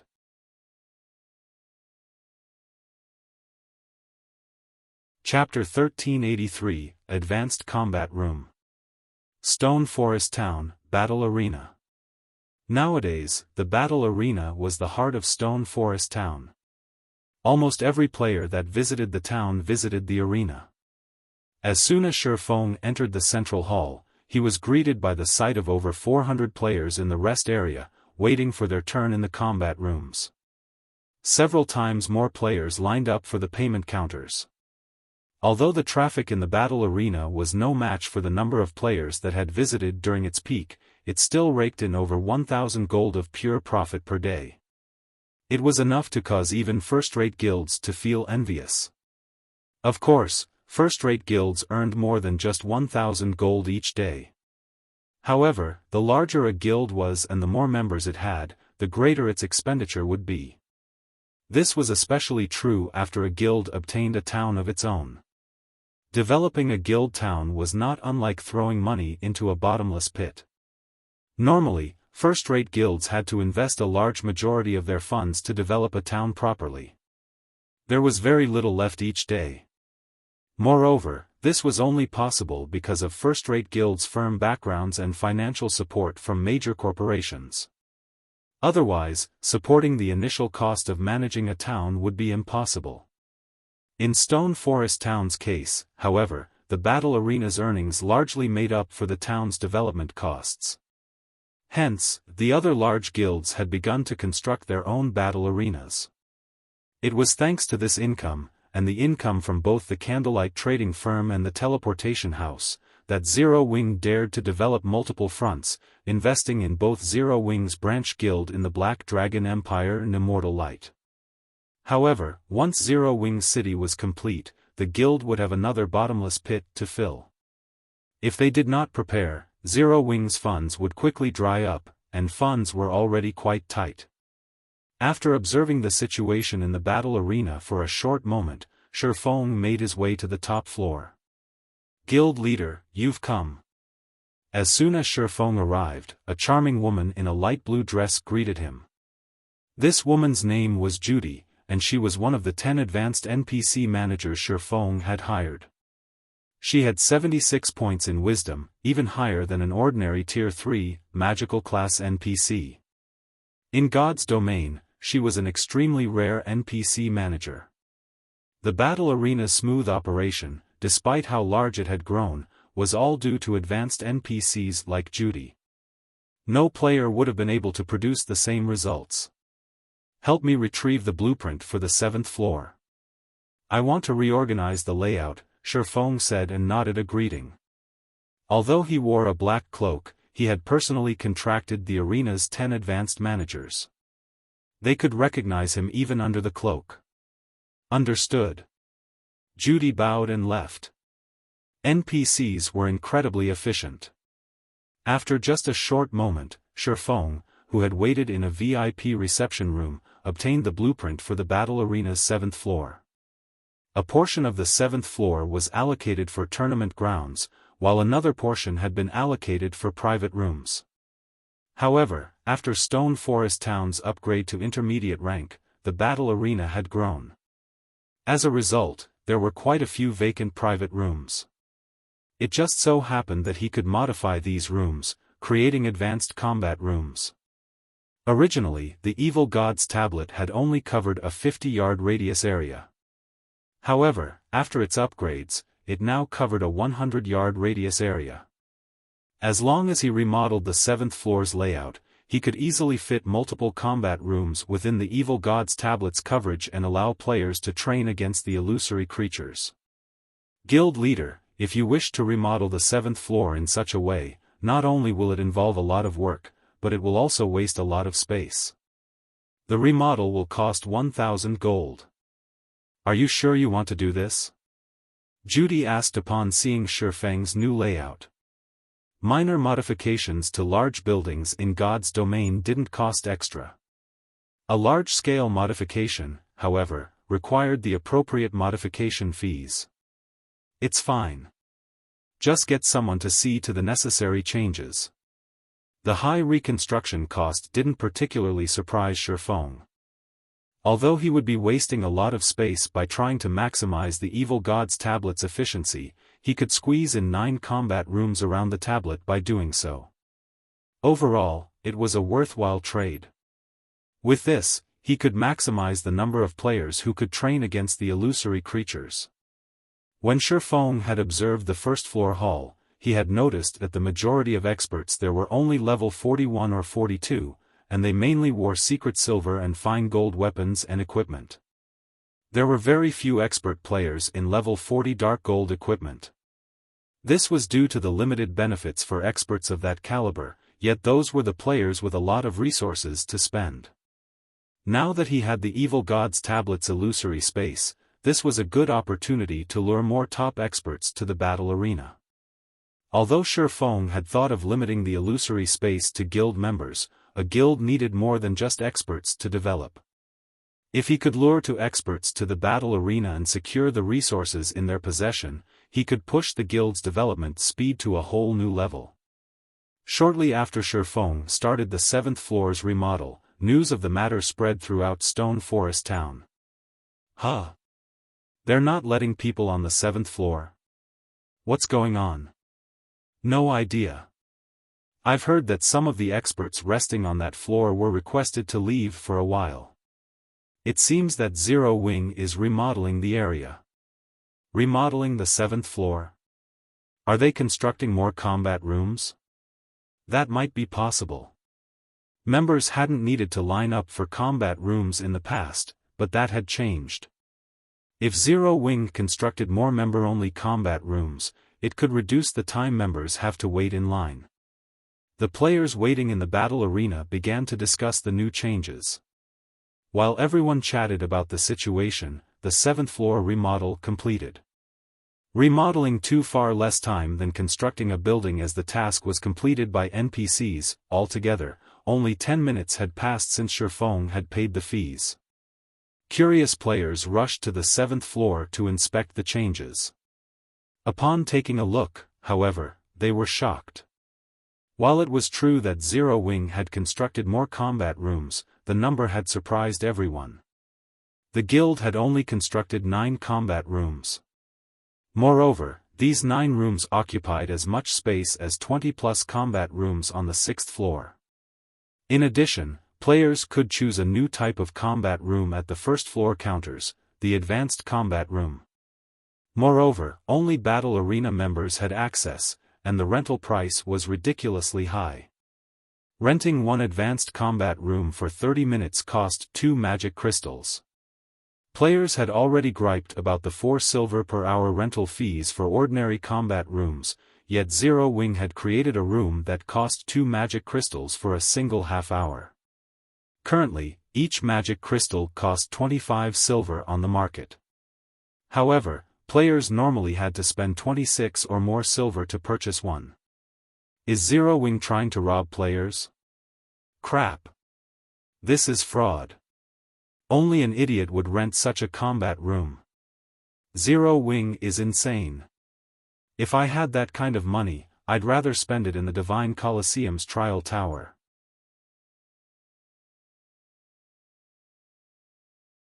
Chapter 1384, Empire Ranking. Players in the main hall of Stone Forest Town's battle arena voiced their dissent.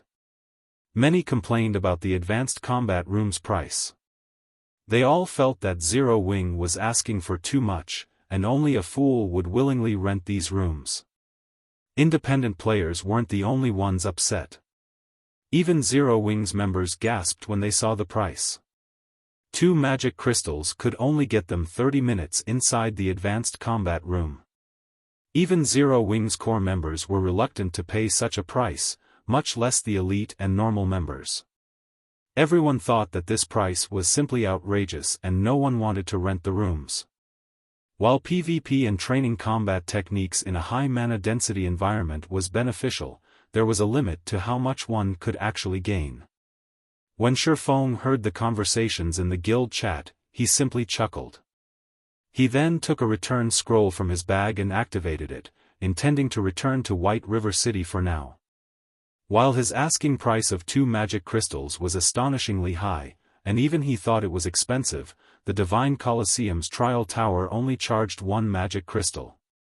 However, his illusory space offered a stronger training ground and the trial tower. Not only was the mana density much higher, but players could also spar with an illusory creature that possessed the same skill set. The illusory creature could also execute said skills with a 100% completion rate. No matter how he looked at it, the illusory space was far better than the trial tower. He planned to take the gamble. If no one wanted to rent the advanced combat rooms after realizing the benefits, he could lower the price to 1 magic crystal. He had left the Evil God's tablet and advanced combat rooms management to Judy. She would automatically activate the illusory space when players entered the combat rooms. 30 seconds later, Xiaofan transformed into a streak of white light and left the battle arena. A man and woman entered the battle arena's lively first-floor hall. Both were exquisitely dressed, level 43 players. As they entered the hall, they immediately attracted a lot of attention. Aren't they Remnant Cloud and Graceful Moon, the commander and vice-commander of Firecloud Fox? A level 41 shield warrior in silver armor immediately recognized the 2 people that just entered the building. What's an adventurer team from the Black Dragon Empire doing here? It shouldn't be so surprising. After all, several experts from the Black Dragon Empire have trained in the battle arena before.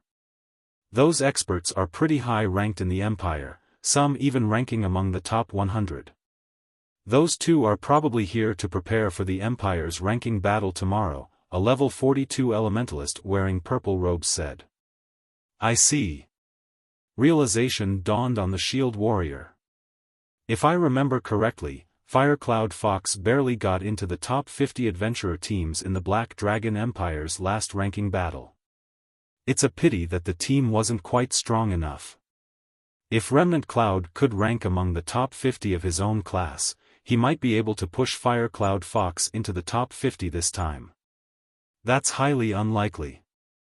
Various superpowers recently debuted newcomers that they've been nurturing internally to contest for the top 10 newcomers in God's domain. First-rate guilds will also dispatch some of their geniuses for the competition. Since the ranking battles are such a good opportunity to gain combat experience, why would these new talents pass it by? The purple-robed elementalist said, shaking his head. Just keeping their spot among the top 100 will already be impressive, let alone the top 50. Developing in an empire is awesome. The secret pavilion only holds these battles from time to time in the empires. Players residing in these empires get to watch the battles, too. On the other hand, the secret pavilion hasn't once hosted such a competition in Star Moon Kingdom, the silver-armored shield warrior said, sighing. It can't be helped. God's domain is just too big. Keeping up with the various empires' statistics is already challenging. Moreover, hosting such competitions costs a lot of resources. Even the secret pavilion can't afford to keep track of experts in the various kingdoms. Though, that might not be the case in the future. While the purple-robed elementalist sighed in dejection as well, he also held a hint of hope. Generally, only local players got to watch the secret pavilion's ranking competitions. After all, the competition venue could only hold a limited number of people. The secret pavilion usually only invite active, well-known players, adventurer teams, and large guilds within the hosting empire. Adventurer teams and players from other countries weren't invited. The advanced combat room's rent is so expensive. And only one person can use it at a time. Commander, let's just settle for the ordinary combat rooms, Graceful Moon exclaimed when she saw the prices. Although she could afford the room, 2 magic crystals for 30 minutes of training was ridiculous no matter how she looked at it. Let's give the advanced combat rooms a try. In any case, we're just here to test out the effects of the town's mana density. If we go for the ordinary combat rooms, I'm afraid we'll have to wait a long time before our turn. We don't have that much time to waste right now, Remnant Cloud said, shaking his head. He turned to the NPC behind the counter and said, I'll rent 2 advanced combat rooms. Alright. The total cost is 4 magic crystals, the NPC beauty responded with a smile. Following which, Remnant Cloud paid for magic crystals and received 2 purple crystals in return. The purple crystals were keys to the corresponding combat rooms. After receiving the keys, Remnant Cloud and Graceful Moon approached the staircase. Unlike other players, they didn't need to wait in the rest area for their turn, and many players looked on with envy. Only, when these players remembered the 2 magic crystal cost, they shook their heads and gave up on the notion of renting an advanced combat room. Meanwhile, Xiaofan had arrived in White River City. After leaving the teleportation hall, he made his way to the library.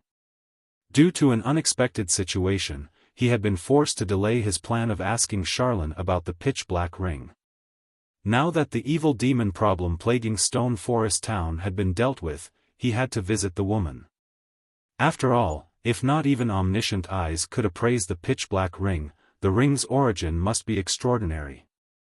After riding an advanced horse carriage for 10 minutes or so, Xiaofan reached White River City's library. However, the scene before the library had changed drastically. Due to White River City's promotion, the library's appearance had become far more majestic. The guard standing by the main entrance had also been upgraded, now level 180, Tier 2 Knights. Upon entering the library, Xiaofan felt a distinct change to the building's mana density. It would now be far easier to learn and train spells here than outside. Hence, far more magical class players occupied the building. Xiaofan did not waste too much time in the first-floor hall, quickly making his way to the library's top floor. Upon reaching the top floor, like his previous visit, Xiaofan felt as if he had just sunk into a muddy swamp. He wasn't comfortable. When he entered the Star Moon Hall, Charlene sat at a table, quietly reading an ancient book as she usually did. She gave off an indescribable sense of intimacy and tranquility. "It seems your promotion has gone smoothly. You've made it back so quickly." When Charlene saw Xiaofan enter the hall, she scrutinized him. A moment later, she smiled and said, "Well? Out with it. Why have you come this time?" "Lady Charlene, I'd like your help in appraising an item," Xiaofan answered straightforwardly. "This item is very special, and I cannot even inspect it with my omniscient eyes." "Even your omniscient eyes appraise it?" Charlene was slightly astonished. Setting her book on the table, she continued, "That is interesting. Let me have a look." Following which, Xiaofan revealed the pitch-black ring he had obtained from the ancient treasure chest.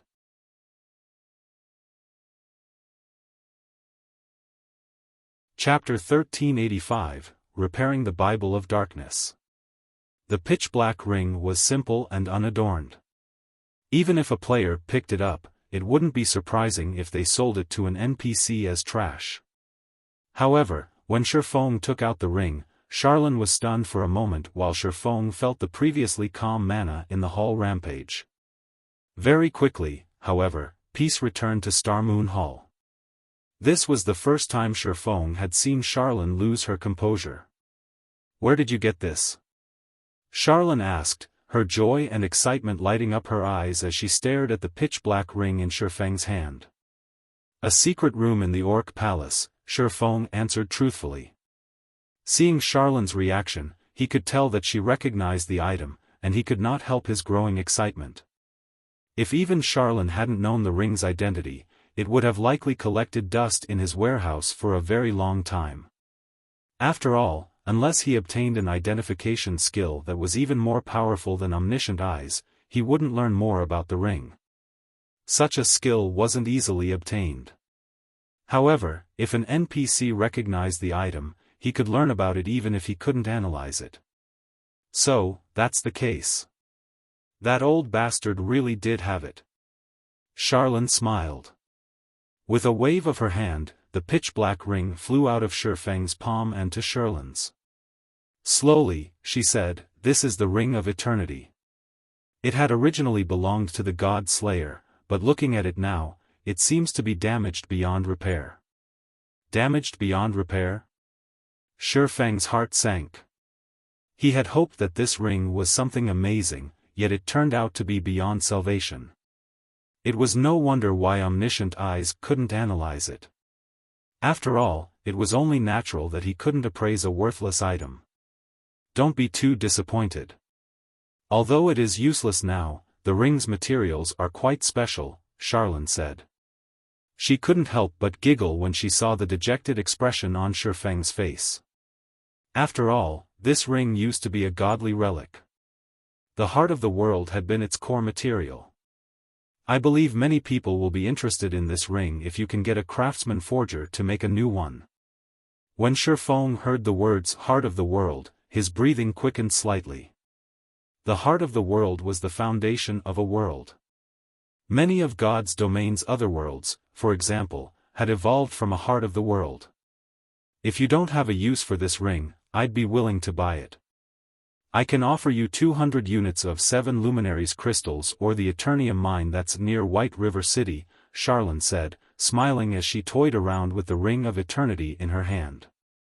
Charlene's offer was sorely tempting.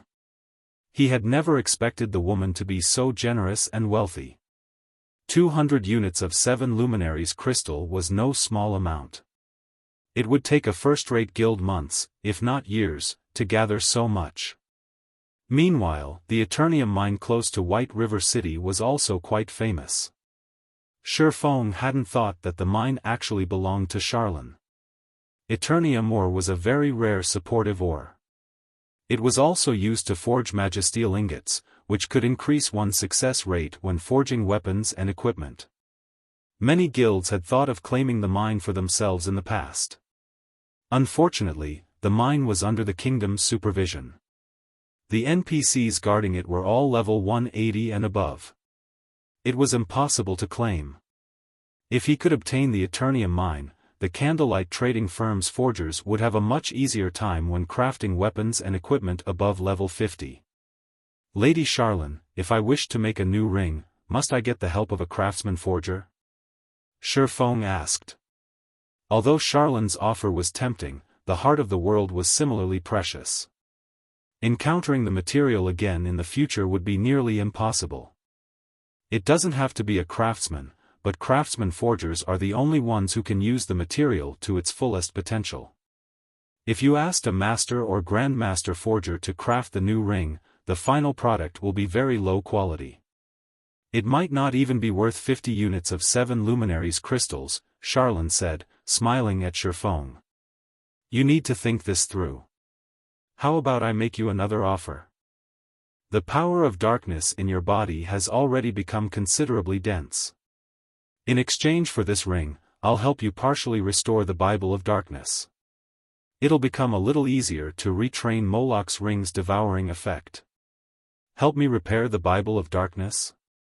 Xiaofan was slightly astonished. He had never imagined that Charlene would be so interested in the Ring of Eternity, so much so that she'd offer to help him repair the Bible of Darkness, albeit partially. Immediately, he answered, "All right. I'll have to trouble you to help me repair the Bible of Darkness, then." He had rushed to complete his Tier 2 promotion precisely because he was worried about Moloch's ring's devouring effect. Now that a solution to this problem had presented itself, he had to take advantage of it. After all, he still had other matters to deal with. He didn't have the spare time to quest and repair the Bible of Darkness. Meanwhile, he had other methods of obtaining 7 Luminaries crystals. As for the mine, manatite veins were far more valuable than Eternium veins. After all, manatite ore could be used to produce the Elementium ingot, another item that could increase forging success rates. Moreover, manatite veins produced magic crystals. As for forging a new ring, there were only a few craftsmen-ranked forgers throughout God's domain. Finding one and convincing them to help was simply impossible for a player of his level. Even if he got the chance, it wouldn't happen for a long time. Rather than letting the heart of the world collect dust in his warehouse, he might as well benefit from it now. It would also save him the trouble of completing a quest that was at least epic rank. You've made a wise decision. Otherwise, you'd have to travel to the Broken Canyon, Charlene said, chuckling as she stored the Ring of Eternity. She then said, "Follow me." Hearing Charlene mention the Broken Canyon, Xiaofan shuddered. He hadn't realized that he'd have to go to such a dangerous map to repair the Bible of Darkness. The Broken Canyon was a rank 2 forbidden land for humans, only second to the Ruined Mountain Range. In the Ruined Mountain Range, players were guaranteed to die, while in the Broken Canyon, they might survive 1 out of 10 visits. Moreover, they'd only have such hope after reaching Tier 3. Countless peak experts had visited the Broken Canyon in the past. While some had grown stronger, the majority of these peak experts had returned with their characters crippled. Just being able to walk out of the Broken Canyon alive made them experts among experts. As for obtaining something from inside the Broken Canyon, only peak experts had any hope of achieving such a feat. Under Charlene's lead, Xiaofan quickly arrived before a teleportation magic array inside the Star Moon Hall. When the teleportation array activated, Xiaofan's vision blurred. In the next moment, he found himself inside a hall that resembled the night sky. The beautiful view was mesmerizing. "This is the Stargazing Tower?"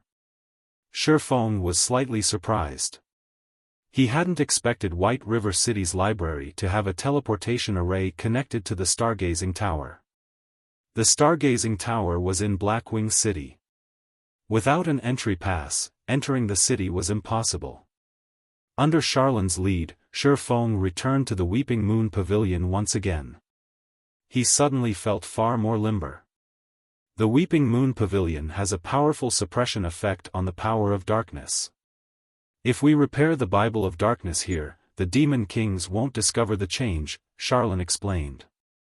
Alright, take out the Bible of Darkness and place it on the magic array below the water mirror. Nodding, Xiaofan retrieved the Bible of Darkness from his bag and set it on the carved magic array beneath the water mirror on the ceiling. The magic array in the center of the Weeping Moon Pavilion looked ancient. Despite the being inactive, Xiaofan could feel its archaic aura. As Charlene walked up to the magic array, a dazzling staff suddenly appeared in her hand. She pointed the staff at the magic array and commanded, "Spacetime Source, activate." Suddenly, the mana density in the Weeping Moon Pavilion began to grow restless. The magic array then lit up, and horrific amounts of mana surged towards the array, stealing the strength from Xiaofang's legs as he fell on his rear. How is this possible? Xiaofan was stupefied as he stared up at the sevenfold magic array that formed beneath the water mirror. This magic array was many times more powerful than any tier 6 god-ranked spell he had seen before. Abruptly, the Bible of Darkness started to flip around as layer upon layer of pitch-black chains appeared around the book, binding it. However, as if time had begun to rewind, the chains began to vanish. When only 5 chains remained, the magic array froze as a violent surge of mana exploded in a shockwave. Not daring to be careless, Xiaofan activated Absolute Domain, becoming immune to all damage. When the shockwave struck Xiaofan, although he did not receive any damage, he grew faint for a moment. Meanwhile, in the center of the magic array, the originally tattered Bible of Darkness seemed newer as it hovered in the air. The surrounding mana density pulled a shudder from Xiaofan.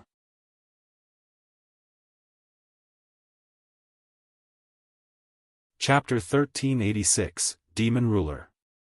What powerful mana! Xiaofan was astonished as he stared at the floating Bible of Darkness. Although the Bible of Darkness had previously exuded a powerful pressure, there was a world of difference when compared to the pressure it radiated now. Moreover, a layer of thick, black fog shrouded the book. The power of darkness was now so dense that he could see it with the naked eye.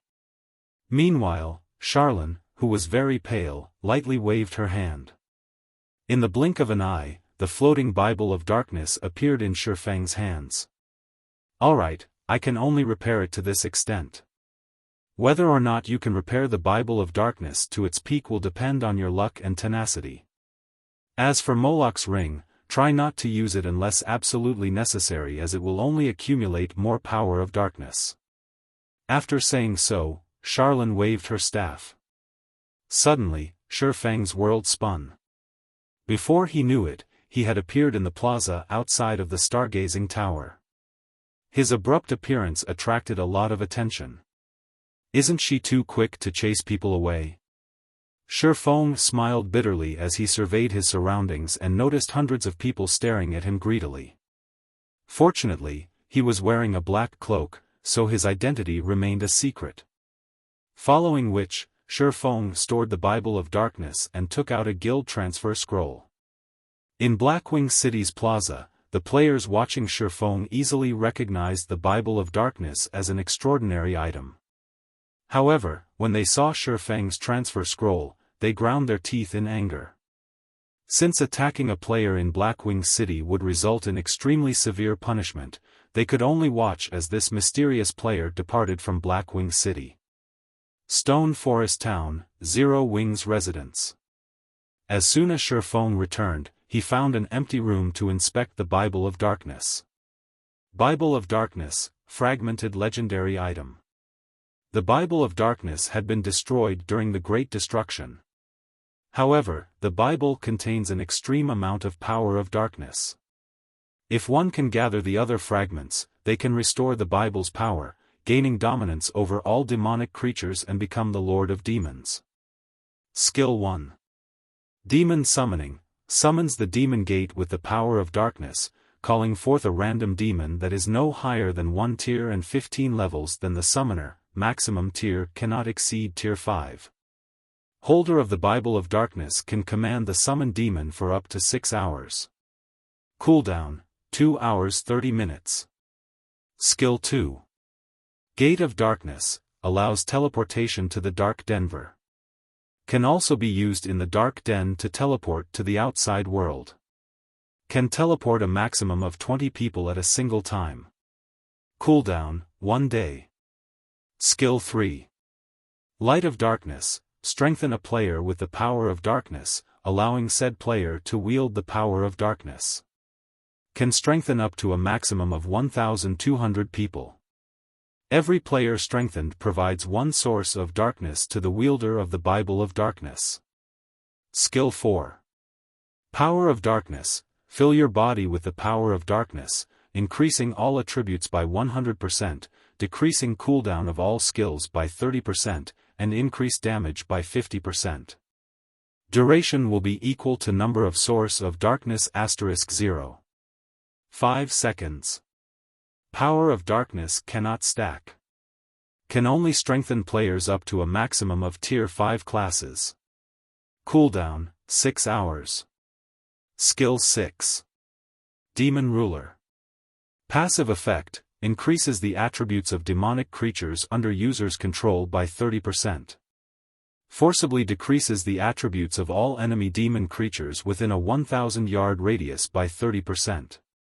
Active effect, when activated, there is a 10% chance to control a demon creature that is no higher than 2 tiers and 30 levels than the user for 2 hours.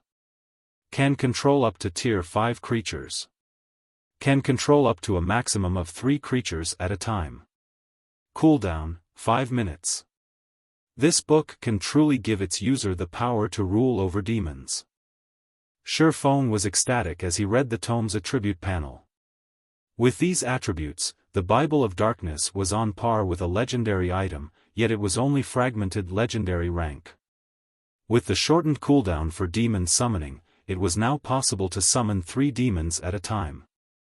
This would be of great help on his future quests. Meanwhile, with the Demon Ruler skill, he could potentially control up to 6 demons at a time. If he could restore the Bible of Darkness to its peak, he could form a powerful demon army. His army would be no weaker than Beast Emperor's evil demon forces. Moreover, he'd still be an ally of the human race. Now that the maximum number of people I can grant power of darkness to has increased from 600 to 1,200, I can use this opportunity to expand the Dark God's Legion. Xiaofan thought as he read the Light of Darkness skill. As Zero Wing continued to expand, its number of experts continued to increase. However, due to the previous limit of Light of Darkness, he couldn't have more than 500 people in the Dark God's Legion. Now, however, he could have a true 1,000-man legion. Moreover, the Bible of Darkness's repair had also upgraded the Berserk skill, Power of Darkness's effects. When he thought about arming a 1,000-man legion with Berserk skills, he could not help but shiver with excitement. Even 10 years after God's Domain's launch, Berserk skills had been incredibly rare. Not every expert would have a chance to learn one. It'd be impressive enough if a first-rate guild had a 100-man Berserk team. Not even super guilds could form a 1,000-man Berserk Legion. As Xiaofan was about to select new members for the Dark God's Legion, he received a call from Gentle Snow. Guild leader, I've just received an invitation from the Secret Pavilion. The Secret Pavilion has requested that you and several core upper echelons spectate tomorrow's ranking competition in the Black Dragon Empire. Moreover, the Pavilion has given Zero Wing 5 participation slots. We can join the official competition without going through the qualifiers, Gentle Snow reported before forwarding the invitation to Xiaofan.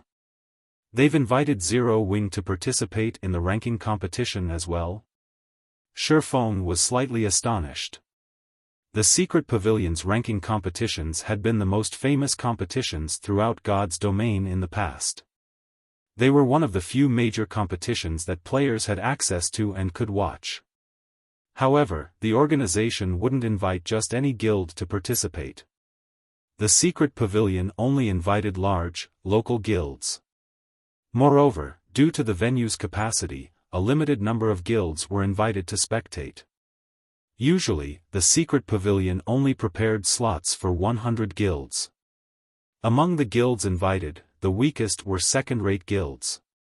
Other local guilds would then contest for the leftover slots. As this ranking competition was the best opportunity for a guild to increase their renown in an empire, an intense competition among the local third-rate guilds would break out before every event. Unfortunately, as both God's domain size and player population were too massive, it was unrealistic to hold the ranking competitions in every country. Hence, during the game's early stages, the secret pavilion only limited the ranking competitions to the various empires. However, as the secret pavilion continued to develop and grow stronger, it would host a few events in some of the more powerful kingdoms. These ranking competitions were also why Xiaofan knew about various experts in Star Moon Kingdom and the various empires. Xiaofan had never thought that his guild would be invited as well. However, after giving the matter some thought, he found it reasonable. Zero Wing already had a branch guild in the Black Dragon Empire. In addition, Zero Wing was Star Moon Kingdom's #1 guild. It wasn't unusual for the guild to receive an invitation. Guild leader, this is a good chance for Zero Wing to increase its fame in the Black Dragon Empire. As this is our first invitation and you're our guild leader, you have to attend, Gentle Snow said seriously. There were too many large guilds in the Black Dragon Empire, and quite a few first-rate guilds would be participating in the competition. The first-rate guild, Dragon Phoenix Pavilion, would also attend. Developing in the Black Dragon Empire wasn't easy for Zero Wing. Now that the various top-ranking guilds in the empire would gather in one location, this was a good opportunity to display Zero Wing's strength. Although the guild leader couldn't participate, he was still the symbol of strength for a guild. It would be a huge waste if Xiaofan missed the event.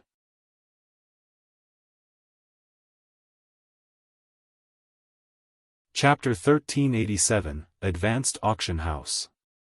Got it. I'll definitely be there. Xiaofan chuckled before disconnecting the call. While Zero Wing might be famous in Star Moon Kingdom, in the Black Dragon Empire and other countries, only large guilds would have a clear understanding of it. Ordinary players and the like would at most have only heard Zero Wing's name. After all, God's domain was very large with many guilds in it. There were guilds rising to and falling from prominence every day. Just keeping up with the latest news within one's own country was already a difficult task, not to mention news in other kingdoms and empires. One could only do so by devoting all of their time to researching the various kingdoms and empires and nothing else. However, the consequence of doing something like this was a halt in their progress in the game, something unacceptable to most players. If one spoke about Zero Wing's popularity among the players of the Black Dragon Empire, it might not even be comparable to that of a second-rate guild in the empire. After all, the majority of the players in God's domain would not leave the country they belonged to at this stage of the game. Moreover, the official forums were also region-based. One could access only the forums of the country they were in. Hence, the only way one could access the forums of another country was by personally traveling to said country. As a result, the knowledge that ordinary players and a large majority of elite players had regarding other kingdoms and empires was limited to the various ranking lists created by the secret pavilion. In fact, before becoming the guild leader of Shadow, Xiaofan had also been in a similar situation. If not for the secret pavilion hosting ranking competitions in the various countries, he wouldn't have been able to find out about the experts of the many kingdoms and empires or the well-known guilds and adventurer teams. Following which, Xiaofan pulled up the relevant data for guild members and began choosing the new members for the Dark Gods Legion. Previously, as there were too few slots available in the Dark Gods Legion, he had set in place an elimination system to replace underperforming members. Now that the Power of Darkness slots had doubled in number, he needed to select new members for the Dark Gods Legion properly. After all, becoming a member of the Dark Gods Legion was already equivalent to becoming one of Zero Wing's core members. The benefits they enjoyed were second only to what the main force members received. Fortunately, Aqua Rose had already compiled a list of reserve members for the Dark Gods Legion and would frequently update it. The members on this list normally had excellent performances in the guild and displayed rapid improvement. Their individual strength ranked near the top among elite members as well. Moreover, Aqua Rose had also carried out a detailed investigation into their backgrounds. Hence, the likelihood of them being spies from other guilds was very low. These people have actually joined Zero Wing too? As Xiaofan was going through the reserve member list, he suddenly discovered the names of a few players that had been peak experts in Star Moon Kingdom in the past. The elementalist Carefree Wind, nicknamed the Magic Breaker. He was once an independent expert ranked within the top 30 of Star Moon Kingdom's elementalist rankings. Carefree Wind always operated solo. Despite many large guilds' attempts to recruit him, none of them had ever succeeded in doing so. The assassin Cool Breeze. He was similarly an expert on Star Moon Kingdom's assassin rankings. At his peak, he had managed to get within the top 15. Xiaofan could not help but sigh ruefully when he noticed that various peak experts of Star Moon Kingdom in his previous life had actually joined Zero Wing. It was no wonder people often said that Zero Wing was rife with experts. When he looked at this list now, those words really were true.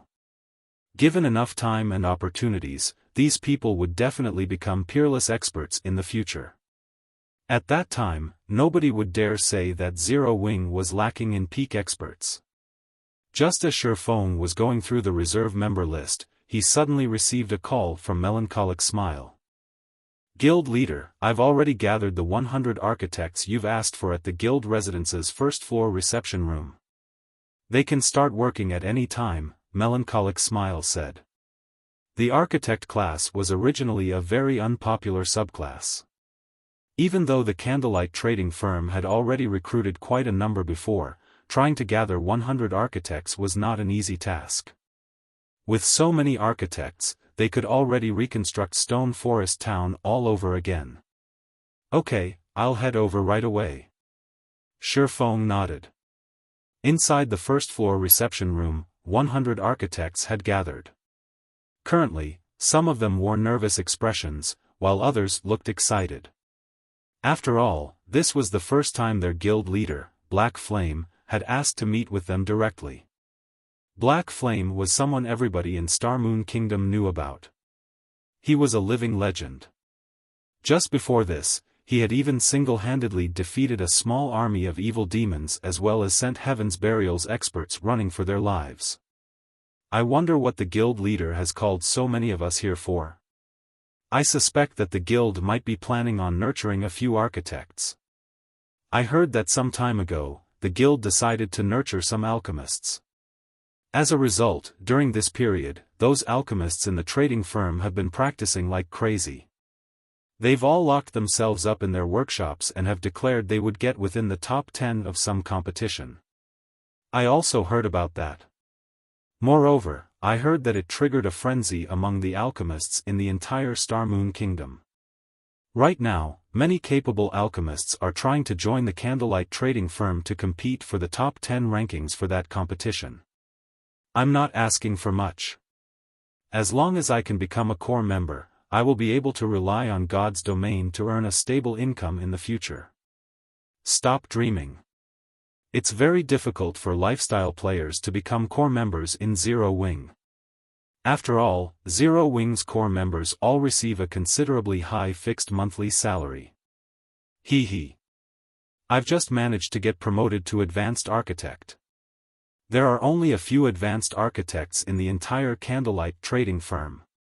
Even if I can't become a core member, as long as I work hard enough, I should still have a great chance to become an internal member.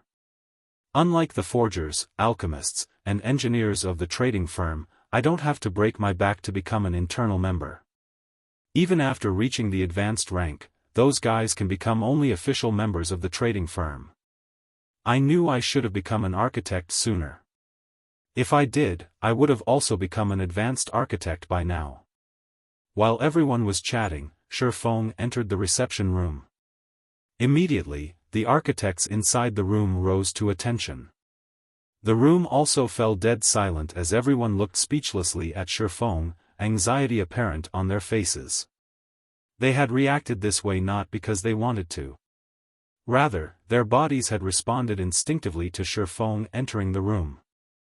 After Xiaofan upgraded the 7 Luminaries ring, his basic attributes soared significantly, so much so that he had yet to adapt to the change fully. Hence, if he wasn't paying attention, his aura would flow out freely. Moreover, now that the Bible of Darkness was partially repaired, the book added a layer of darkness and coldness to his aura. As a result, when everyone looked at Xiaofan, they felt as if they were going up against a great lord-ranked demon.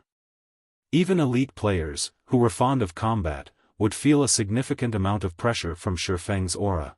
What more low-leveled lifestyle players like themselves? So strong. So this person is our guild leader? Why do I feel my legs going soft? Previously, everyone had only ever seen Xiaofan through videos. Now that they were looking at him up close, the reverence they felt toward Xiaofan grew even greater. Sit, Xiaofan said nonchalantly. Immediately, like well-trained soldiers, everyone sat down in unison with serious expressions. Seeing this scene, Xiaofan could not help but smile bitterly. Was he really that frightening? The reason why I've gathered you all here today is to build a large structure. However, before I tell you the exact details, you'll need to sign an agreement. By signing this contract, basic and intermediate architects will directly become official members of the Candlelight trading firm, while advanced architects will become internal members, Xiaofan explained. Crap. Even basic architects get to become official members? Ha ha ha. My decision to become an architect was the right one after all. Hearing Xiaofan's words, nearly everyone in the room cried out in shock. The Candlelight trading firm was Star Moon Kingdom's #1 trading firm. It was also a holy land for lifestyle players. The benefits it offered was at the top of the industry. Hence, countless lifestyle players wanted to join the trading firm. However, because of this popularity, becoming an official member of the trading firm was extremely difficult. Normally, when an advanced lifestyle player joined another guild, they would almost always receive the treatment of a core member. In Candlelight, however, advanced lifestyle players would only qualify as official members. One could just imagine how difficult it was to become an official member of the Candlelight trading firm. Meanwhile, if an advanced lifestyle player wished to become an internal member of Candlelight, they would have to top all sorts of competitions. Yet, now, they could become internal members just by being advanced architects. It was simply inconceivable. Immediately, everyone signed the agreement without hesitation. With the contracts dealt with, Xiaofan nodded and said, "Since no one has any problems, let's move to today's main topic." Saying so, he took out a very large construction design from his bag. Compared to ordinary construction designs, this one was nearly 3 times bigger. Moreover, the design consisted of a thick stack of papers. When everyone read the words written on the construction design, they gasped. The Advanced Auction House Design.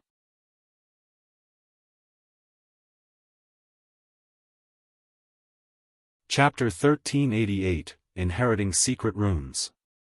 Melancholic Smile, who was also in the reception room, could not help but rub her eyes as she looked at the design placed on the table in astonishment. The auction house design was one of the items the various large guilds were all searching for right now. Just from looking at Red Iron Town's current situation, one could tell how much of a help an auction house could be to a guild town. Many superpowers had even begun offering astronomical prices to purchase the auction house design, as it was something that could only be obtained through luck and not effort. However, even now, nobody had gotten any information regarding the auction house design. Guild leader, are you some kind of treasure box? You actually managed to take out an auction house design as well. If Heaven's Burial were to find out about this, they would definitely faint from anger, melancholic smile said as she looked at Xiaofan excitedly. Currently, the various major powers and players in Star Moon Kingdom were all optimistic about Heaven's Burial's Red Iron Town. They all believed that it was only a matter of time before Red Iron Town surpassed Stone Forest Town. Meanwhile, one of the main contributing factors for their rosy outlook was the presence of the auction house. Now, however, Zero Wing also possessed an auction house design. If Heaven's Burial's upper echelon were to find out about this matter, their reactions would no doubt be priceless. At this moment, Melancholic Smile finally understood why Xiaofan had said that it was about time to give Heaven's Burial a wake-up call. As soon as Stone Forest Town's auction house was constructed, all hopes for Red Iron Town surpassing Stone Forest Town would be dashed. After all, aside from the auction house, Stone Forest Town still possessed many other attractions. It held an absolute advantage over Red Iron Town. Xiaofan simply chuckled in response to Melancholic Smile's question. He then started assigning tasks to everyone for the construction of the advanced auction house. Once the advanced auction house was constructed, let alone Red Iron Town's auction house, even Star Moon City's auction house might not be a match for it. However, the construction of the advanced auction house was very difficult and required a lot of rare materials. Just the construction cost alone was over 5,000 gold. In addition, the construction procedures were extremely complex, needing some special secret runes to complete the building. Hence, the design itself included a complete set of foundational secret runes for players to learn. Each player could inherit this kind of technique only once, and only a maximum of 100 players could inherit this set of foundational secret runes. To architects, this was a massive opportunity to improve themselves. How much they could learn would depend on their individual standards. However, even if they managed to learn only half of the technique, it would be a great help in their pursuit of mastery in the future. If one could fully grasp the foundational secret runes, they would have no problems becoming master architects. Although Xiaofan did not know how much the 100 architects present could grasp, at the very least, he would increase their chances at becoming master architects. Even if only 1 out of 100 of these people managed to become a master architect, it would be a matter worth celebrating for Zero Wing. At this stage of the game, not much importance was placed on architects. However, as God's domain continued developing and the number of guild towns and cities in the game increased, the status of architects in the game would also rise rapidly. Particularly, at the later stages of the game, the treatment master architects received from guilds would not be the slightest bit inferior when compared to master forgers, master alchemists, and master engineers. After all, advanced construction designs were extremely rare. However, master architects had a chance at creating an advanced construction design of their own. Moreover, every advanced construction design was worth much more than the advanced designs of alchemy, forging, and engineering, because buildings constructed using advanced construction designs possessed distinctive abilities. Take the advanced auction house design for example.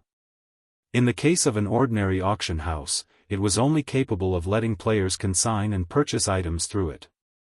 There was not much difference between it and NPC auction houses. However, it was a different story for advanced auction houses. An advanced auction house possessed 2 more features than an ordinary auction house. The first feature was the bartering function. This bartering function did not require any intervention from players. The system would automatically complete the transaction of items for players. It was an extremely convenient system for independent players and adventurer teams. After all, a large portion of God's Domain's player base consisted of independent players and adventurer teams. There were bound to be some people that would be lucky enough to obtain items that the various large guilds could not. Just this bartering function alone allowed the advanced auction house to surpass ordinary auction houses by far. The second feature was a weekly NPC auction, which was similar to the auctions held at Blackwing City. At this NPC auction, NPCs would put their own items up for bids. Naturally, players would be allowed to purchase these items so long as the bids they placed were sufficiently high.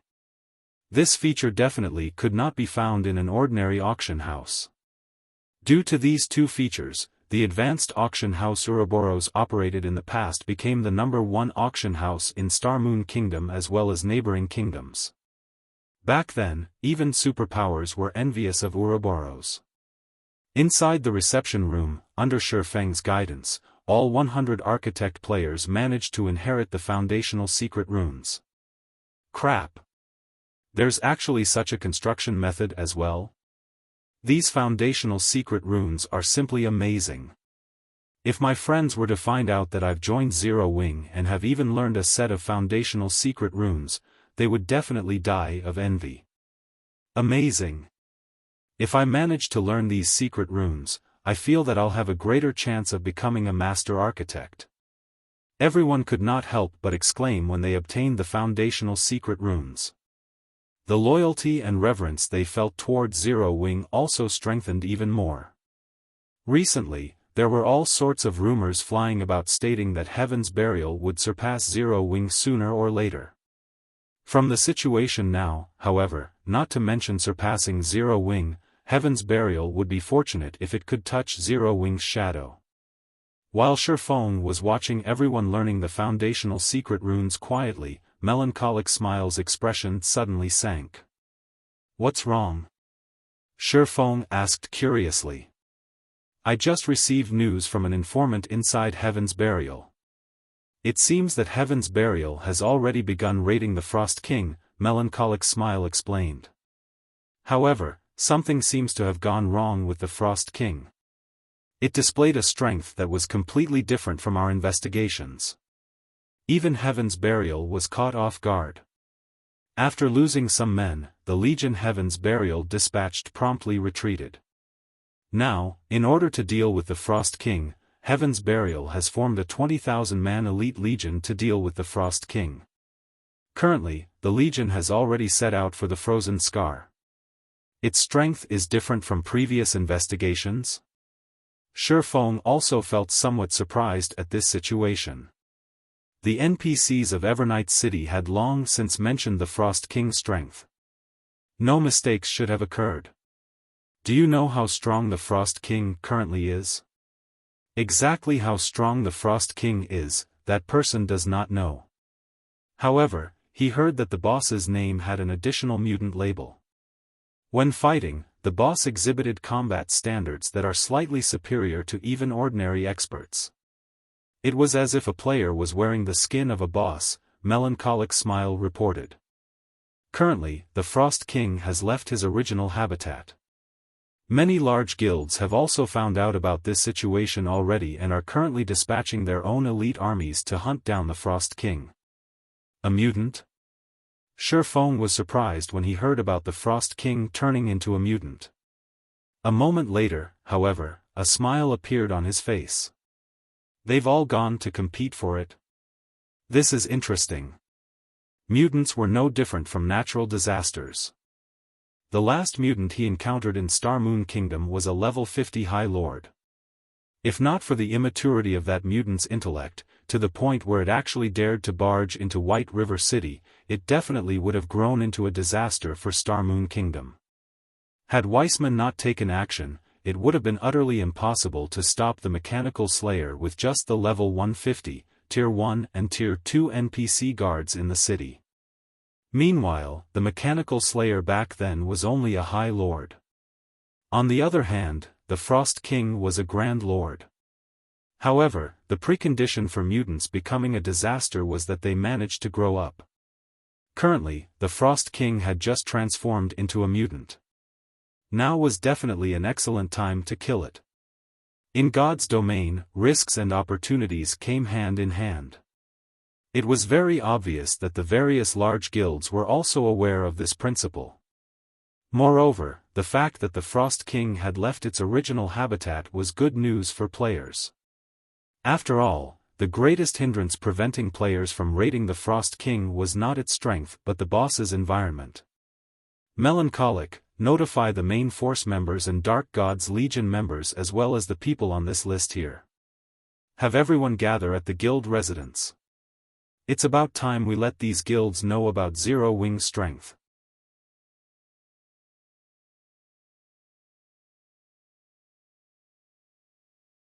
Chapter 1389, Gathering from All Sides. After Xiaofan gave his command, Melancholic's smile promptly began contacting the relevant players. When everyone heard that they were being called upon by Xiaofan, they immediately dropped what they were doing and rushed back to the guild residence. Meanwhile, Xiaofan also took out a return scroll and traveled back to Zero Wing's residence in White River City. If it were simply an ordinary mutant, Xiaofan would not have bothered gathering so many players. After all, a newly born mutant would only receive a small boost to their intellect and combat power. Given the minor level difference this time, he would only require a little effort to kill it. However, the Frost King was a slightly special boss. As the final boss of the Frozen Scar, the Frost King possessed the innate skill Frozen World that no other monster possessed. Although Frozen World was only a Tier 3 domain skill, due to it being the innate skill of a final boss, it possessed effects rivaling that of a Tier 4 domain skill. The skill covered a 1,500-yard radius, and players caught within range of Frozen World would have not only their basic attributes but also their skills and stamina forcibly weakened. Moreover, the more players there were fighting against the Frost King, the greater the boss's strength would become. Due to these reasons, despite being only a Grand Lord, the Frost King's raid difficulty was not one bit lower than a Tier 4 mythic monsters. After factoring in the severe environment, the Frost King might even be more difficult to raid than a mythic monster. Players who did not possess the appropriate countermeasures would definitely get annihilated by the Frost King. After returning to the guild residence in White River City, Xiaofan quickly made his way to the guild's warehouse. Without hesitation, he retrieved 1,000+ bottles of Sea God's Blessing as well as the ancient weather book. With these items, he would have the qualifications to raid the Frost King. Right then, Melancholic Smile contacted Xiaofan and said, "Guild leader, everyone's already assembled at the residence. They are ready to move out at any moment." Okay. Xiaofan immediately left the warehouse. Currently, Zero Wing's main force, the Dark Gods Legion, and the selected reserve members were gathered inside Zero Wing's residence in White River City. Even the lowest-leveled player among them was level 43, while the majority were level 45. Meanwhile, even the most inferior piece of equipment found on these players was at the level 40 fine gold standard. As for the main force members, practically every one of them was fully equipped in level 40 dark gold equipment. To ordinary players, this could already be considered a set of divine equipment. As the 1,000+ players waited before the guild hall, the intense aura they radiated stupefied the prospective applicants lined up outside the residence as well as the passers-by on the street. When Zero Wing's members saw Xiaofan walking over, they immediately dropped their conversations and stood at attention, looking at Xiaofan with eyes filled with excitement. Although they had yet to hear the reason why Xiaofan had called them here, they could mostly guess that it had something to do with the suddenly mutated Frost King. By this time, information about the Frost King was no longer a secret, as many large guilds had already organized their own armies and were hurrying over to the Frozen Scar. "All of you, come collect your Sea God's Blessing from me. Each person gets 1 bottle." Xiaofan said as he sent a glance at everyone. "Also, send your personal data to me." The combat method of a 1,000-man team was different from that of a 100-man team. Hence, before starting an operation, one needed to reorganize the team's formations. Otherwise, it would be very easy for chaos to ensue in battle. Following which, Xiaofan spent roughly 20 minutes assigning specific roles to everyone in the team. As for the newly minted Dark Gods members, he also granted them the Berserk skill Power of Darkness. Now, Power of Darkness had already become much stronger than an ordinary Berserk skill. "Alright, everyone, move out. Our destination is the Frozen Scar," Xiaofan said after seeing everyone already ready to go. Following which, everyone got on their mounts and followed Xiaofan's demonic flame tiger to the teleportation hall. When the players on the street saw this lineup, they promptly stepped aside to give way to Zero Wings members. Meanwhile, when the members of other guilds looked at the majestic Thunder Wolves Zero Wings members rode on, they could not help growing envious. At an open plain at the Frozen Scar, a horde of players was currently gathered, their numbers easily exceeding 100,000. These players were all members of various large guilds in Star Moon Kingdom. As for independent players, they could only look at these guild players from the Frozen Scar's entrance. They did not dare to approach these guilds at all, afraid of getting caught in the crossfire of the competition between these guilds. After all, among the guilds present, even the guild that dispatched the fewest members to this place had over 2,000 members, while some of the more powerful guilds had sent over 6,000 members. In front of these guilds, the 100-man teams formed by independent players like themselves were like specks of dust. Is there a need to mobilize such a force just to take down one boss?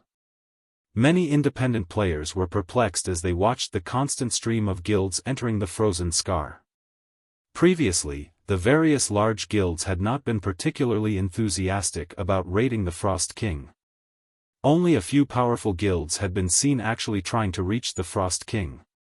Yet, now, after word spread that the Frost King had become stronger, rather than decrease, the number of guilds aiming for the king's head had increased instead. Don't you know? The various large guilds did not try to raid the Frost King before because the boss lived at the central area of the Frozen Scar. You need very high ice resistance if you want to survive there. However, the Frost King has already left the central area. Based on what I've heard, it seems that the Frost King is currently headed in our direction. Now that the raid difficulty has decreased significantly, the various large guilds naturally won't let go of this opportunity, a player knowledgeable about the situation explained. Just as everyone was having a hushed discussion among themselves, another large group of players arrived at the Frozen Scar's entrance. The players numbered so many that they very nearly clogged up the entire entrance. Quick, look! The Star Alliance and Heaven's Burial have arrived. They've brought along so many members. They must have dispatched at least 10,000 members. 10,000? What a low ball. From what I heard from one of Heaven's Burial's internal members, it seems that Heaven's Burial has dispatched 20,000 members to take down the Frost King this time. As for the Star Alliance, they've dispatched 24,000 members. I really wonder, which guild will get the Frost King in the end? Guild Leader Galaxy, what a rare opportunity to meet you here. I never thought that you would take charge of the legion sent to raid the Frost King this time, Singular Burial said, feeling slightly surprised as he looked at Galaxy Past, who rode on a large war bear. At this moment, Galaxy Past was geared in silver armor engraved with golden, divine runes, and carried a purple, lightning-clad greatsword on his back. He also did not bother hiding the epic glow effects of his breastplate and greatsword. As for Galaxy Past himself, he had already reached level 45, and his body radiated a chilling aura. Compared to the Galaxy Past Singular Burial knew before, the current Galaxy Past was like a completely different person. Previously, as Singular Burial had been entirely focused on surpassing Zero Wing, he had neglected to pay attention to the Star Alliance. In addition, the Star Alliance had kept a low profile for quite a long time, only developing itself peacefully and not participating in any guild battles. Singular Burial never expected that after not seeing Galaxy Past for some time, the latter would actually become so powerful that even Singular Burial himself felt threatened by him. Moreover, Galaxy Past wasn't the only person that had changed. The Elementalist Red Feather, the Ranger Flourishing Willow, and the Elementalist Purple Eye had all become a lot stronger. Like Galaxy Past, they were also level 45, and every one of them gave off a very dangerous feeling. Haven't you personally come here as well, in order to gain Evernight City's reputation and status, Guild Leader Burial? Galaxy Past countered, chuckling as he glanced askance at Singular Burial. Why don't our two guilds join hands and clear out the other guilds present? Afterwards, we'll rely on our own capabilities to compete for the Frost King. How about it? Singular Burial suggested as he looked at the other guilds in the distance that were currently getting ready to tackle the Frost King. Guild Leader Burial, while your suggestion indeed sounds good, allow me to refuse on behalf of the Star Alliance. In my opinion, the more, the merrier. Galaxy Past immediately turned down Singular Burial's offer. If Guild Leader Burial doesn't have anything else to say, we'll go ahead to start making our own preparations. Saying so, Galaxy Past led the Star Alliance's members towards the plains. Guild Leader, what's up with Galaxy Past? Why do I feel as if he has transformed into a completely different person? Daybreak Fog asked, surprise coloring her face as she watched Galaxy Past and the other members of the Star Alliance walk away. I don't know. However, we'd best pay more attention to the Star Alliance in the future, Singular Burial said, shaking his head. Although the Star Alliance had transformed remarkably, Singular Burial was still confident of claiming the kill on the Frost King. His previous offer to clear out the other guilds was simply an attempt to probe the Star Alliance's strength. In reality, it did not matter to him whether the other guilds took part in the competition or not. Alright, let's go get ready ourselves. Daybreak Fog nodded in response and commanded the army forward. Just as the various large guilds were quietly waiting for the Frost King's arrival, another batch of white lights appeared at the entrance of the regional dungeon, signifying the arrival of yet another group of players. The moment these players appeared, the many independent players crowding the entrance could not help but turn around to take a look at these newcomers. The reason for such a reaction was the powerful aura they felt coming from these players. Every one of these players exuded an aura that made the onlookers shudder. Meanwhile, the exquisiteness of these players' equipment was also off the charts. Moreover, every one of these players sat on mounts, and they moved like a well-trained army. Compared to them, the previous guild armies seemed more like a bunch of rabble. It's Zero Wing. Zero Wing has come as well.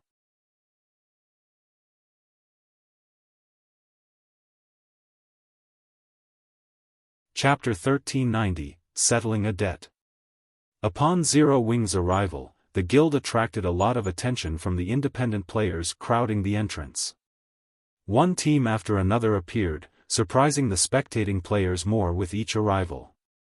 Level 45? How are Zero Wing's members so high-leveled? The top 10 players on the ranking list are only level 45. By the looks of it, Zero Wing should have at least 400 level 45 members. Crap. Zero Wing has so many members in level 40 Dark Gold equipment. Zero Wing's appearance was truly eye-catching. The Thunder Wolf Guild mount and six-winged emblem had become famous as Zero Wing symbols. As the crowd watched the massive Thunder Wolves, they could not help but drool. At the moment of purchase, the Thunder Wolves' attributes rivaled that of bronze mounts despite their common rank. Although nurturing guild mounts was very difficult, it was obvious that the Thunder Wolf's growth potential was very high, which would make it easier to nurture. Meanwhile, players could obtain items from the Eclipse Gate that could accelerate their guild mount's growth. Zero Wing's members were practically guaranteed to nurture their Thunder Wolves to bronze rank. Even for elite players, a bronze mount was a luxury. They'd have to be lucky to find one. What's that mount? Its aura is so powerful. How can such a powerful mount exist?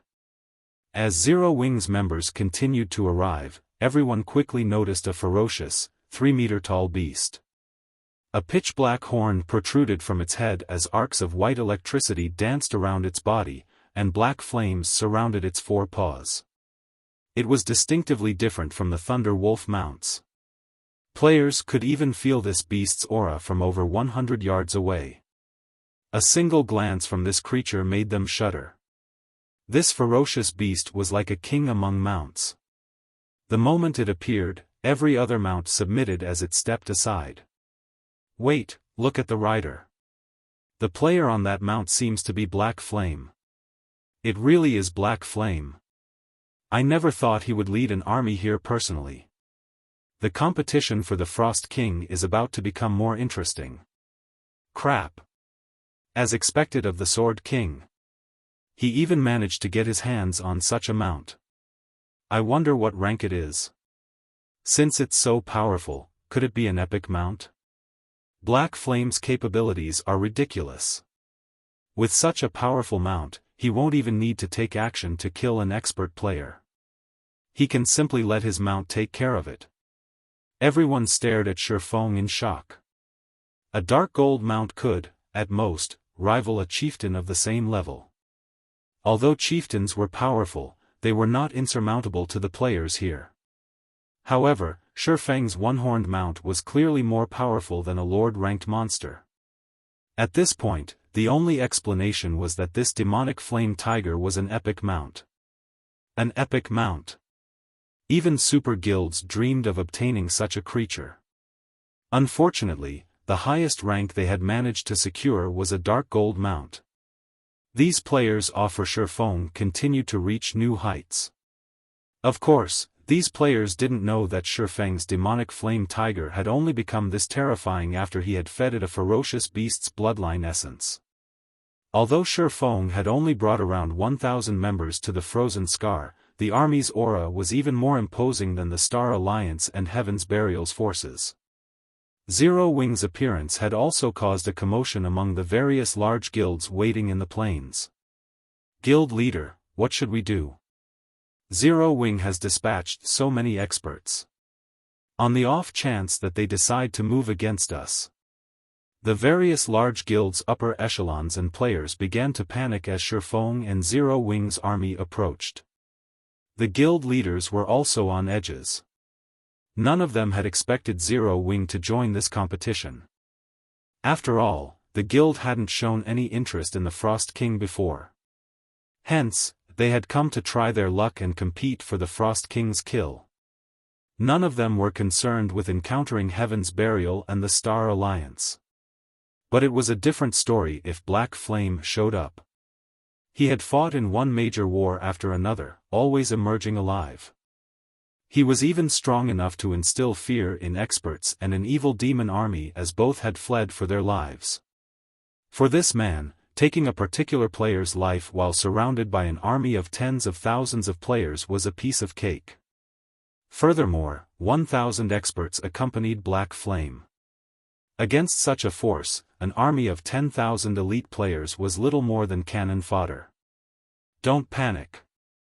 We have dozens of large guilds here right now. Zero Wing wouldn't dare attack any of us if we join hands. That's right.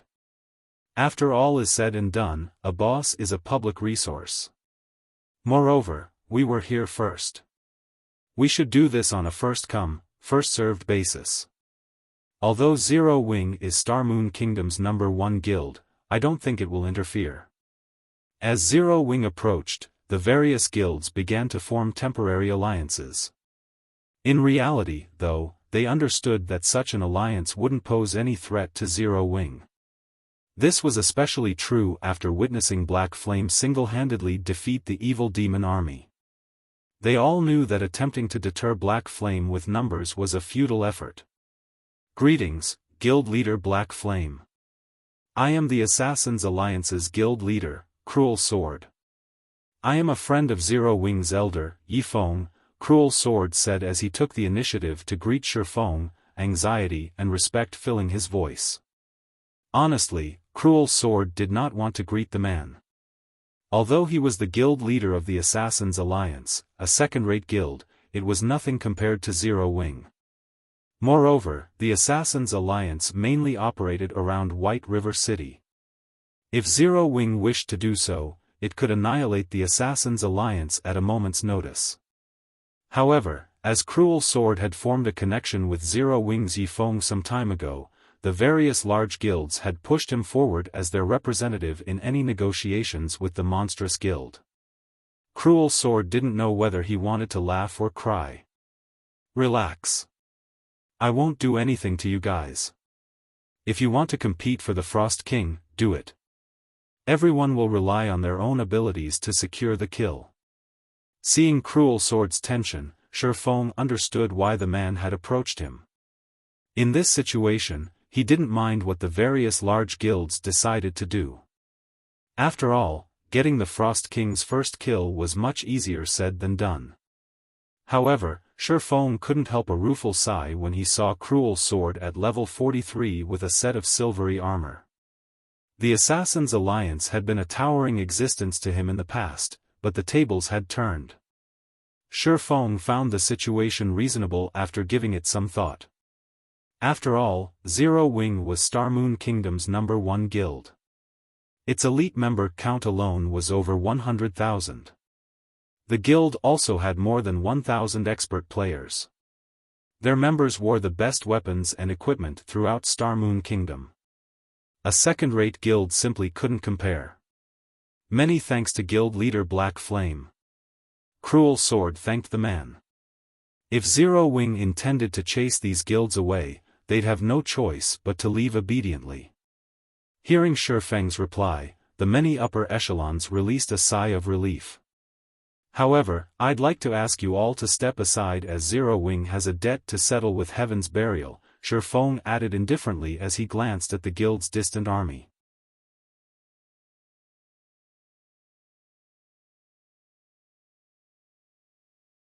Chapter 1391, Monstrous Army. As soon as Xiaofan finished speaking, silence descended upon the snowy plains. Madness. This is madness. Are they really going to start a fight right now? This can't be, right? Does Zero Wing intend to take out all of Heaven's Burial's members? Zero Wing isn't aiming for mutual destruction, right?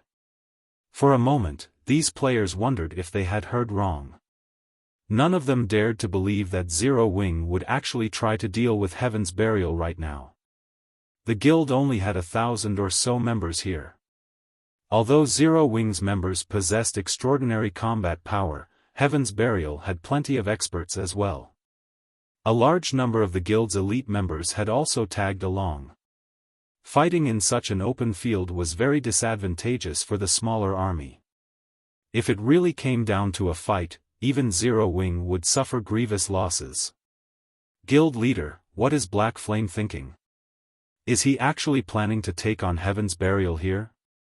Purple Eye, wearing a set of luxurious mage robes, revealed a confused expression as she looked at the distant Xiaofan. He's not joking, right? Although the Zero Wing was very powerful, she did not think that the guild could defeat Heaven's Burial's 20,000 members with only 1,000 experts. Not everyone was as powerful as Black Flame. There was a limit to their strength. I don't know, but Singular Burial must be pretty frustrated right now, Galaxy Past said, smiling faintly as he glanced at the guild leader. Of course, we'll benefit most from their mutual destruction. Warn our members to stay away when they start fighting. Do not let us get dragged into this. Understood. I'll notify them right away. A smile similarly appeared on Purple Eye's face. If Zero Wing and Heaven's Burial started to fight, regardless of who won or lost, neither would be able to compete for the Frost King.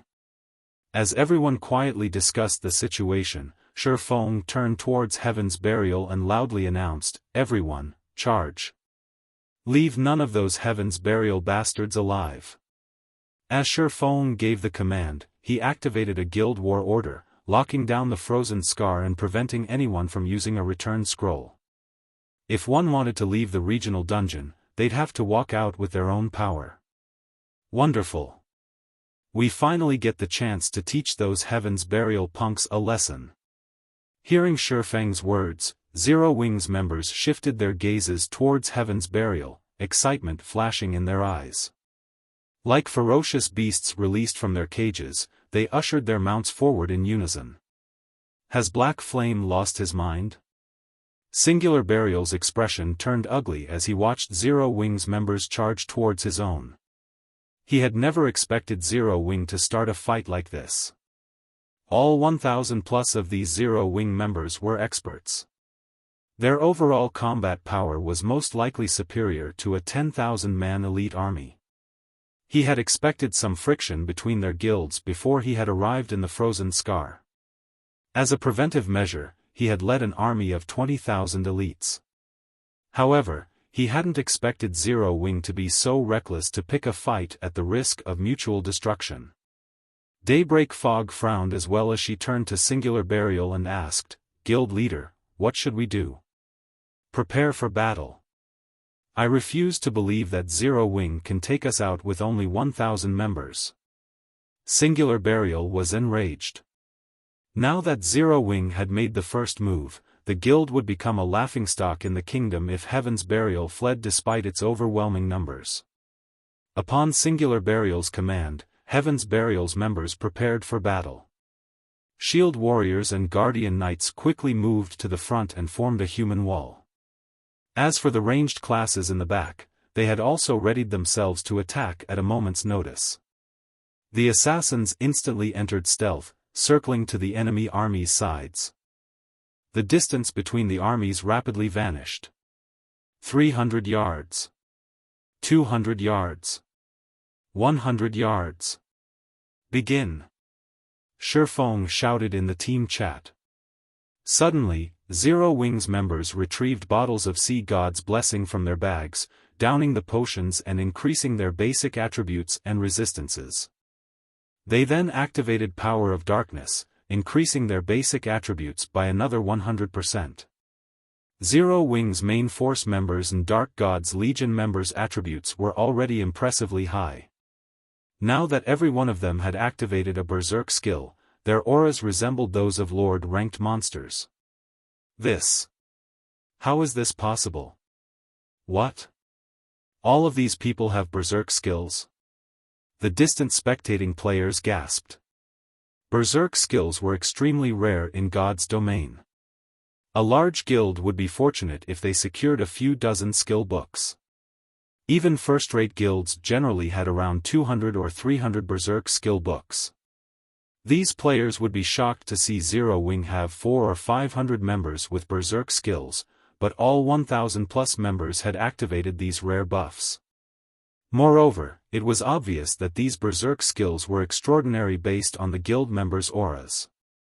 While everyone stared in shock, Xiaofan used space movement to appear among Heaven's Burial's rear line. He then switched the aura of space to the aura of fire before turning Flame Domain on Heaven's Burial's healers. Suddenly, a crimson ripple devoured the healers. A towering pillar of fire rose from the ground, flames enveloping a large portion of the enemy's healing force.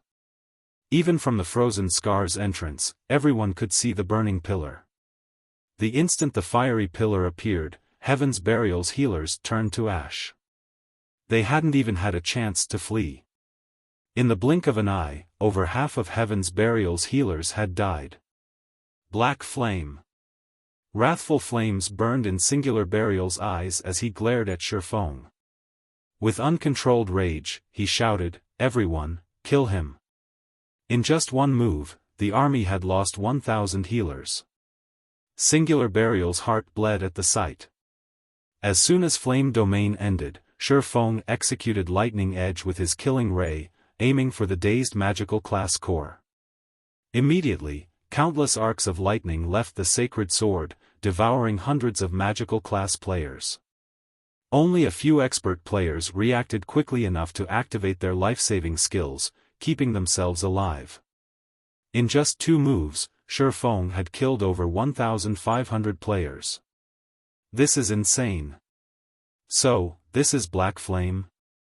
The jaws of the distant spectating independent players hung as they watched, none of them able to believe their eyes. The battle had just begun, yet Xiaofan had devastated Heaven's Burial's army. As for the various guild players, cold sweat drenched their foreheads as they watched the slaughter. They inwardly celebrated the fact that they hadn't made an enemy of Zero Wing. Black Flame alone would be more than enough to annihilate their guilds. "Kill him, quickly!" Singular Burial bellowed as he retrieved the longbow and arrows from his back. Reacting to Singular Burial's words, the other members recovered their senses and peppered Xiaofan with a rain of arrows and spells. In response, Xiaofan executed Void Steps, vanishing instantly. In the end, none of the attacks had even scratched the man's cloak.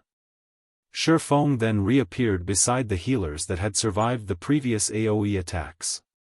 Even without a berserk skill, Xiaofan's strength was as high as a great lord of the same level. As a result, every swing of his blade claimed the life of another healer. Due to Xiaofan's interference, Zero Wing's 1,000-man army reached Heaven's Burials unhindered. These experts proceeded to massacre the other guild's members. Despite Heaven's Burial's MTs activating their life-saving skills, they only survived 2 or 3 hits before transforming into light particles and disappearing. Like a meat grinder, Zero Wing's army devoured Heaven's Burial's people. Not even the enemy healers could keep up with their damage. The other guilds were stupefied. How was this even a battle? This was no more than a one-sided massacre.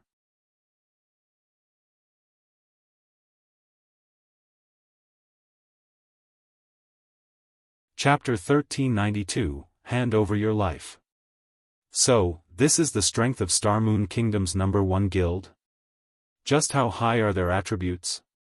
They killed MTs with over 40,000 HP in just 2 or 3 moves. The spectating independent players and those from the various guilds had goosebumps as they watched equipment litter the battlefield. In their eyes, the Star Alliance and Heaven's Burial were only second to Zero Wing in Star Moon Kingdom, and both were only slightly weaker than Zero Wing. However, it seemed that those assumptions had been a joke. Although Heaven's Burial's 20,000 members were quite strong and were experts in the eyes of ordinary players, Zero Wing's 1,000 members shredded these players as easily as paper dolls. Guild leader, at this rate, Zero Wing will annihilate our men very quickly, Daybreak Fog, who had taken command of the battle, reported. Her expression darkened as she watched the slaughter. Heaven's Burial had suffered over 4,000 casualties since the battle had begun. Even when 5 or 6 berserkers had changed at Zero Wing's MTs, they had failed to block the MT's advance and lost over 10,000 HP in the attempt. Meanwhile, Zero Wing's MTs only lost around 3 or 4,000 HP as the enemy bombarded them with spells and arrows. The majority of these MTs had blocked the attacks, further reducing the damage they received. The guild's healers easily kept up with the small amounts of damage. Zero Wing. You asked for this. Fury burned in Singular Burial's eyes as he watched Xiaofan take out his healers. Gnashing his teeth, he growled, "Send in Lightning Blade and Broken Flow. At worst, we'll give up on the Frost King for now." You want to use that now? Daybreak Fog was momentarily stunned. She had never imagined that they would use their trump card to deal with Zero Wing. That's right. I want to see if Black Flame can keep his composure as we murder his experts. Singular Burial sneered. He had to admit that Zero Wing's army was indeed frightening. Even Heaven's Burial had only collected 200+ berserk skill books thus far. There was no competing with Zero Wing's 1,000+ members. Anyone without a berserk skill in this battle was nothing but cannon fodder. At most, they could slow the enemy's advance. They'd be lucky to kill 100 Zero Wing members before they were eliminated. However, Heaven's Burial had not been sitting on its hands. I'll notify them immediately. Daybreak Fog understood Singular Burial's reasoning. If they could deal a heavy blow to Zero Wing's expert army, they could deal a blow to Zero Wing itself. After all, it was not easy to nurture experts. If those experts lost their weapons and equipment, it would take a long time to find suitable replacements. Blade, orders from the guild leader. We're to take action, Broken Flow said. He wetted his lips in anticipation as he watched Zero Wing's members approach. We're actually using it against Zero Wing? The Guardian Knight, Lightning Blade, frowned. Suddenly, every member of Broken Flow and Lightning Blade's 100-man expert team pulled a purplish gold potion from their bag and drank it. As the potion took effect, these players' eyes became bloodshot, and their muscles bulged. Their auras also intensified. A vicious bloodlust overtook every player. These players promptly activated their berserk skills, increasing their attributes further. Kill him. Teach Black Flame the meaning of despair. Singular Burial grinned wickedly as he watched the expert team rush to meet Zero Wing's army. After their previous fight with the Frost King, they had realized how powerful the mutant Grand Lord really was. There was a reason that they had dared to return and challenge the Frost King once more. The secret potential potion Broken Flow and his team had just consumed was precisely that reason. This potion had been crafted from an ancient recipe they had found in an ancient ruin. Unfortunately, as the recipe required extremely rare and valuable materials, with each attempt to brew the potion costing over 20 gold, they had only produced a little over 100 bottles. When consumed, the secret potential potion increased the user's strength by 120% and other basic attributes by 60% for 5 minutes. Although the duration was short, the potion had no side effects. Moreover, its effects would stack with berserk skills. When combining the secret potential potion with a berserk skill, the results rivaled peak class's twofold berserk state. Although Broken Flow's team had only 100 members, every one of their attributes was nearly on par with a great lord of the same level. This was why Singular Burial had dared to challenge the Frost King again. Unfortunately, he had been forced to use this trump card to teach Zero Wing a lesson. Die. The level 44 Berserker, Broken Flow, used charge and arrived in the midst of Zero Wing's army. Tightening his grip on his greatsword, he executed Whirlwind Slash. Immediately, a storm brewed within a 12-yard radius, sending 8 Zero Wing members flying. One shield warrior that failed to defend himself in time instantly lost over 30,000 HP. The other experts from Heaven's Burial joined the charge, penetrating Zero Wing's army like a sharp blade. As the two forces met, these players forced the enemy assault to a halt, pushing back and kill Zero Wing's shield warriors and guardian knights leading the army. Crap, are these players from Heaven's Burial monsters? They've dealt over -30,000 damage in a single attack. Even a level 40 MT couldn't survive such a hit. It's no wonder why Heaven's Burial dared to provoke Zero Wing. If Zero Wing's members don't have anything else in store, Heaven's Burial's 100-man expert team may take them down.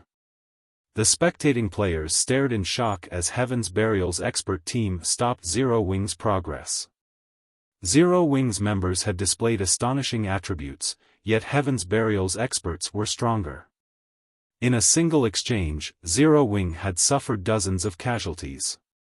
The difference between the forces was clear. Guild leader, I'm fairly sure that the potion Broken Flow and his men just used is the secret potential potion the Secret Pavilion's report mentioned. Based on the report, Heaven's Burial had only gotten its hands on a little over 100 bottles after a lot of effort. Now that they've used this potion against Zero Wing, they must intend to give up on raiding the Frost King, Purple Eye commented when she saw Heaven's Burial turn the tides of battle. Smiling faintly, she said, Zero Wing is in trouble. If this battle were in a jungle, they could buy some time until the potion's duration ends, but they don't have that option here. Zero Wing and Heaven's Burial's mutual destruction would be the best possible outcome for the Star Alliance. Although that wasn't likely, Heaven's Burial had dropped from the contest for the Frost King's first kill.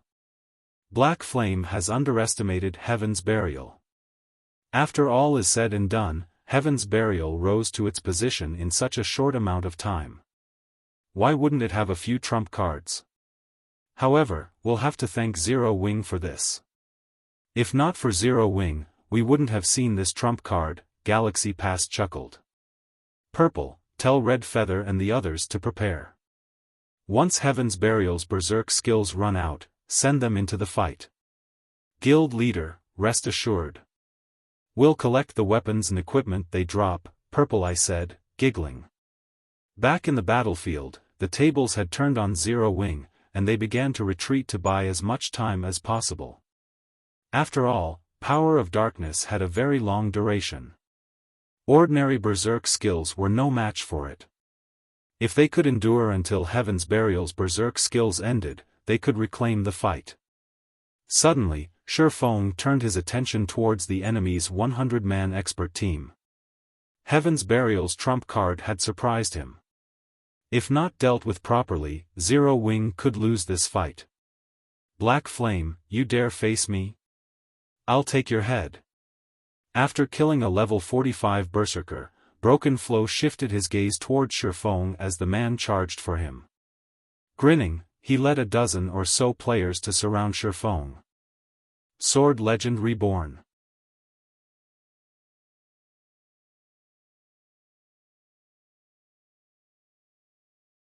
Chapter 1393, Might of the Number 1 Expert.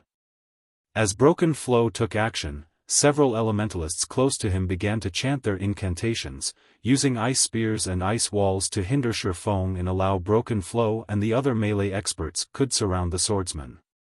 At the end of the day, Xiaofan was still Star Moon Kingdom's number 1 expert.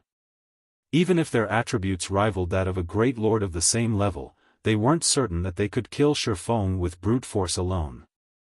Good. Surround him. Do not let him escape. Singular Burial had also activated his berserk skill, a silvery glow wrapping around his body. He then unfurled the magic scroll in his hands. Suddenly, one silver arrow after another manifested in his hand, flying towards Xiaofan as he dodged the incoming ice spears. Dozens of silver arrows formed silvery streaks of light as they shot towards their target. Not only were they astonishingly fast, but they cut off Xiaofan's escape path.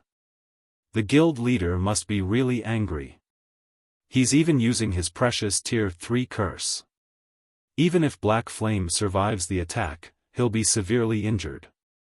Broken Flow was slightly astonished as he watched the arrows bombard Xiaofan. The magic scroll Singular Burial had just used contained the Tier 3 curse, Light's Guidance. When activated, it would allow the user to fire 30 arrows per second, each arrow containing the might of a Tier 3 spell.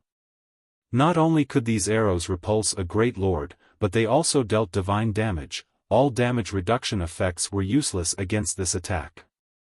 Even mythic monsters would receive significant damage if the arrows hit, not to mention players. Meanwhile, Light's Guidance had a duration of 10 seconds. In other words, Singular Burial could launch a total of 300 arrows.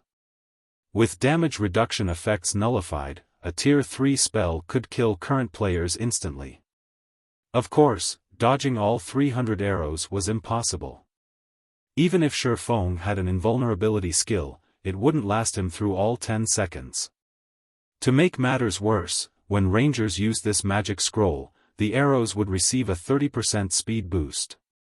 The arrows would move so fast that even great lords of the same level would not be able to react in time.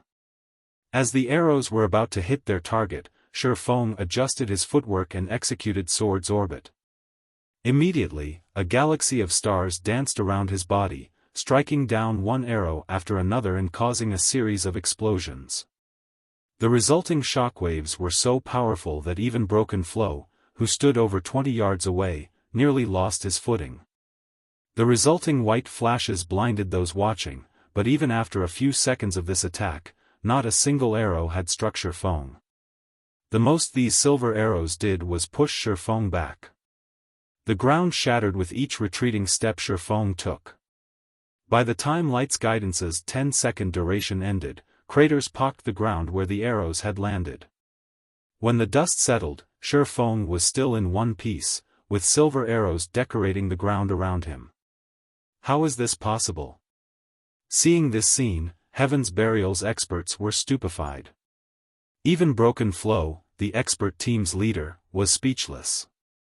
While Broken Flow had considered the minute possibility of Xiaofan successfully blocking Light's Guidance, he had never expected the man to do so without using a single skill.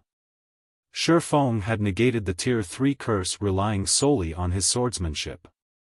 It was truly inconceivable.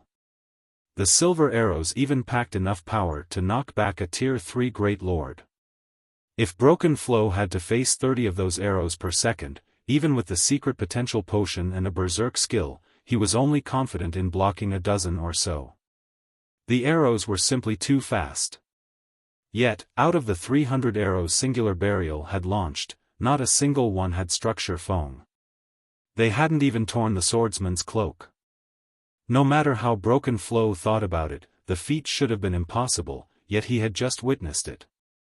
Sure enough, using Sword's orbit to block that attack really pushed the envelope, Xiaofan thought to himself as he looked at his own HP. Currently, he only had a little over 30,000 HP remaining. He had lost over half of his HP from countering the attack. Those silver arrows' power could rival even that of a Grand Lord.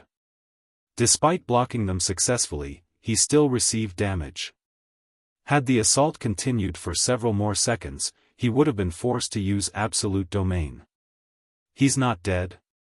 Singular Burial was dazed when he saw Xiaofan standing. He was more familiar with Light's Guidance's power than anyone. Most players only knew that the attack was powerful. They didn't realize that the arrow's strongest aspect was their speed. Keeping up with the arrow's speed visually was already a challenging feat, not to mention keeping up with them physically. Just how fast are his reflexes? Daybreak Fog's eyes widened. She hadn't even been able to follow the arrows with her eyes, yet Xiaofan had casually deflected every one. If she allowed this player to get too close, the consequences would be unimaginable. If this battle had taken place before Xiaofan had upgraded the 7 Luminaries ring, he would have failed to block all of the arrows. He had only dodged and countered the fast, powerful attacks thanks to the physique bonus he had received from the fragmented legendary ring's hidden effect and the Abyssal Blade's passive skill. He's a monster. Is this the Sword King's true strength? The spectating crowd was flabbergasted. Xiaofan had countered such a devastating spell with only his weapons. This was simply unheard of. Quick! Kill him. He doesn't have much HP left. Don't give him a chance to recover. Singular Burial hurriedly shouted after regaining his composure. Although his Tier 3 curse had failed to kill Xiaofan, the latter had less than half of his HP remaining. As Singular Burial gave the order, he retrieved another Tier 3 magic scroll from his bag and activated it. Suddenly, multiple small magic arrays formed around Singular Burial. Meanwhile, Broken Flow and the other experts of Heaven's Burial recovered their senses as well and charged at Xiaofan, not giving him an opportunity to move closer to Zero Wing's healers. In the blink of an eye, 36 spears of dark fog appeared behind Singular Burial, each spear radiating a deathly aura. Die! Singular Burial sneered at Xiaofan. This spell was called Soul Sanction. Although it was not as powerful as Light's Guidance, the 36 spears were not physical, they could not be blocked, only dodged. Soul Sanction? Xiaofang's expression darkened when he noticed the soul spears appear behind Singular Burial. An unstoppable spell was far more dangerous than a powerful one. Immediately, he executed void steps and disappeared. Don't even think of running away. Broken Flow reacted quickly and used charge, aiming for Xiaofang's previous location. Upon arriving, he stomped the ground powerfully. Tier 1 skill, Thunderclap. When activated, the skill dealt 20% physical damage to all enemies within a 20-yard radius and inflicted a numbing effect for 5 seconds. As Void Steps was a combat technique, not a skill, the slightest interference could easily disrupt the technique. Suddenly, Xiaofang's appeared a short distance away from Broken Flow. Meanwhile, Singular Burial had locked onto Xiaofan the moment latter reappeared. He then controlled the 36 soul spears, sending them flying towards the swordsman. In the blink of an eye, the spears appeared before Xiaofan, giving him no time to react. The split second before the attack landed, however, Xiaofan activated Divine Steps and switched positions with one of his doppelgangers. He dodged the spears and appeared beside Broken Flow. Reacting quickly, Broken Flow used Beheaded, his greatsword splitting into 3 identical copies as it slashed toward Xiaofan. Elusive Strike. In response, Xiaofan ignored the 3 incoming attacks as he swung Killing Ray at an empty space. Dang! Suddenly, a great sword appeared out of thin air, Xiaofan's sacred sword forcing the massive blade to a halt. Impossible! Confusion twisted Broken Flow's expression as Xiaofan blocked his attack. Although the 3 great swords appeared real, all 3 were fakes. The true attack was hidden in a corner. Broken Flow had created this technique personally and had yet to use it in battle, yet Xiaofan had stopped the attack without hesitation. However, Broken Flow didn't know that Xiaofan had seen Elusive strike hundreds of times. He had long since familiarized himself with the technique. You've made your move. Now, it's my turn.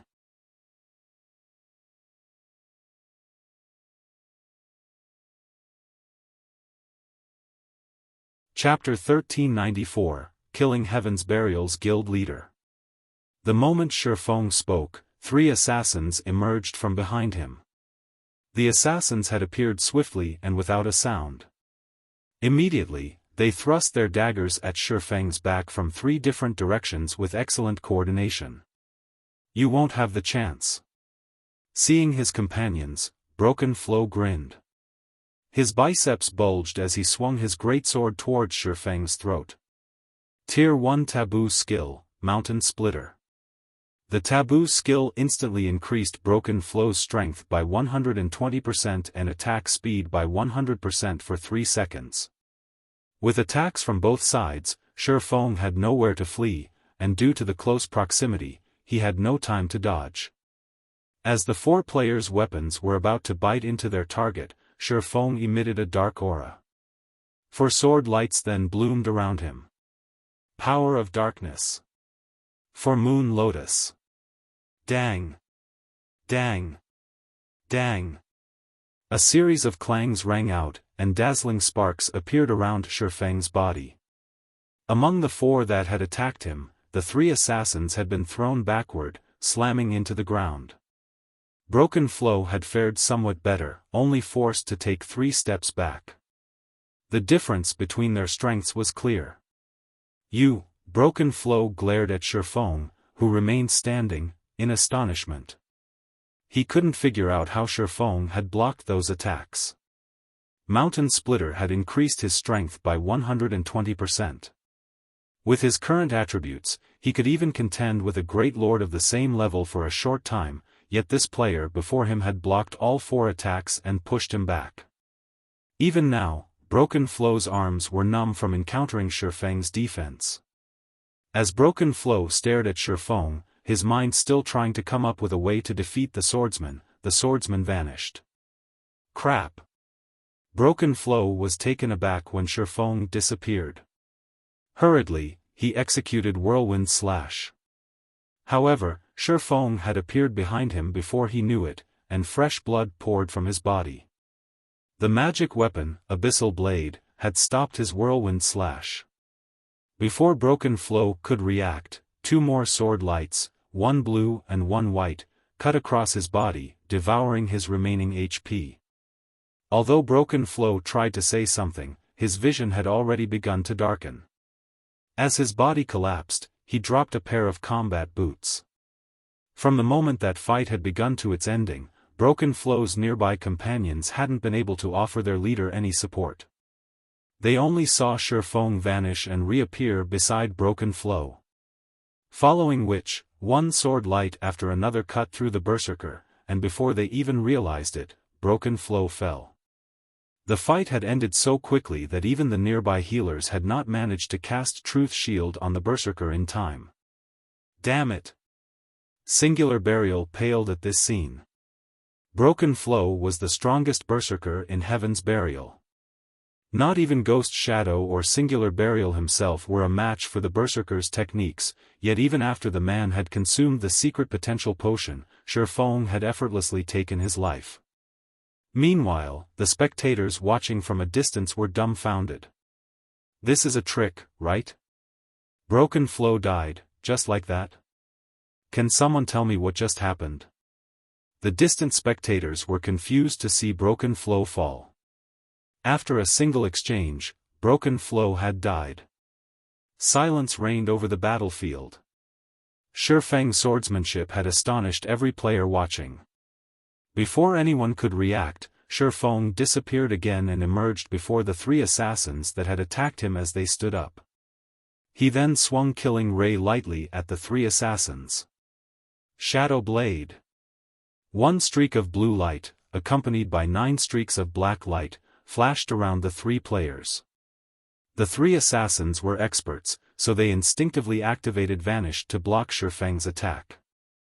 However, when they tried to do so, they suddenly discovered that their skills were unusable. They then noticed that the light around them had dimmed. This was the aura of Time's forbidden domain. For 30 seconds, all enemies within a 500-yard radius couldn't use any of their skills or tools. The 3 assassins could only watch as the numerous sword lights descended.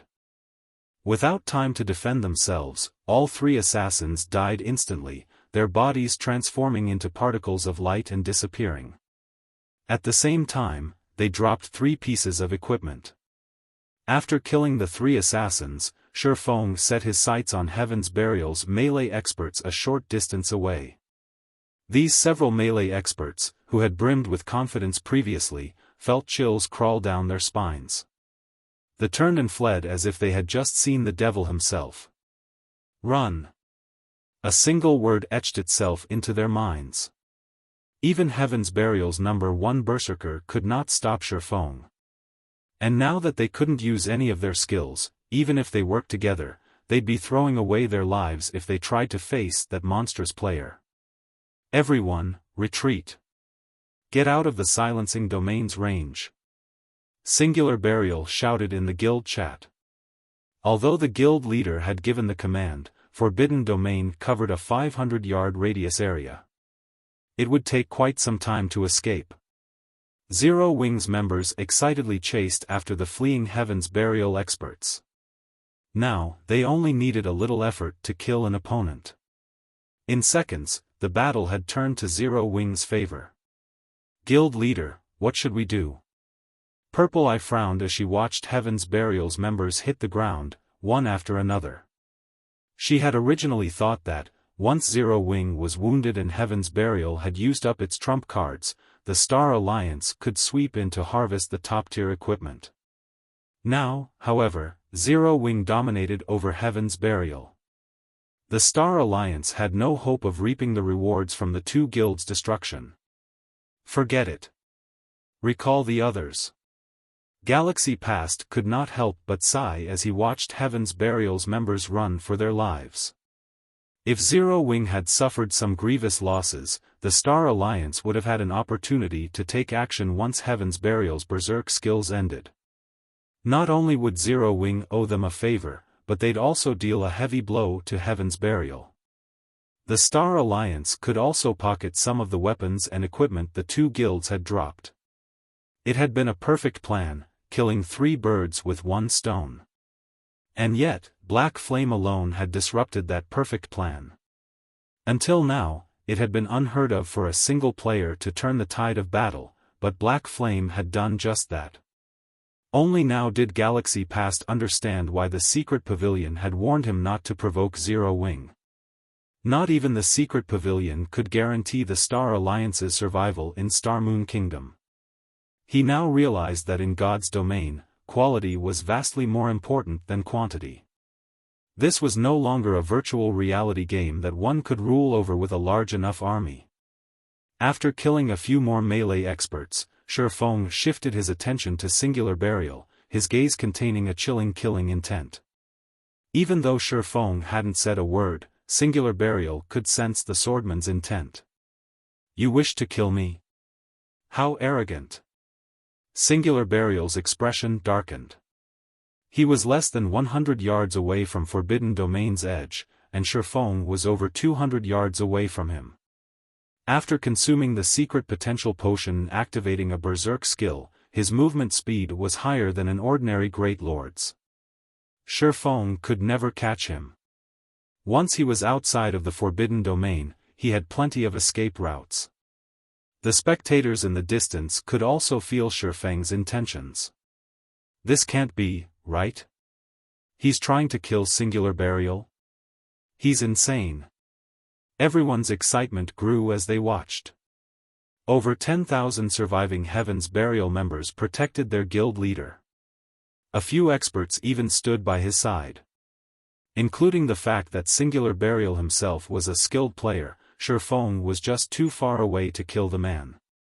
Boldly, Xiaofan advanced towards Singular Burial. Stop him. Daybreak Fog commanded. Losing this battle was a huge hit to Heaven's Burial's reputation. If their guild leader died, standing among an army of over 10,000 players, the guild would suffer even greater embarrassment. They would become the laughingstock of Star Moon Kingdom. The other guild members understood the severity of the situation as well. The fleeing members stopped and turned to face Xiaofan. Although they could not do any damage to him, they could buy some time. Despite the tidal wave of players surging towards him, Xiaofan showed no signs of retreating.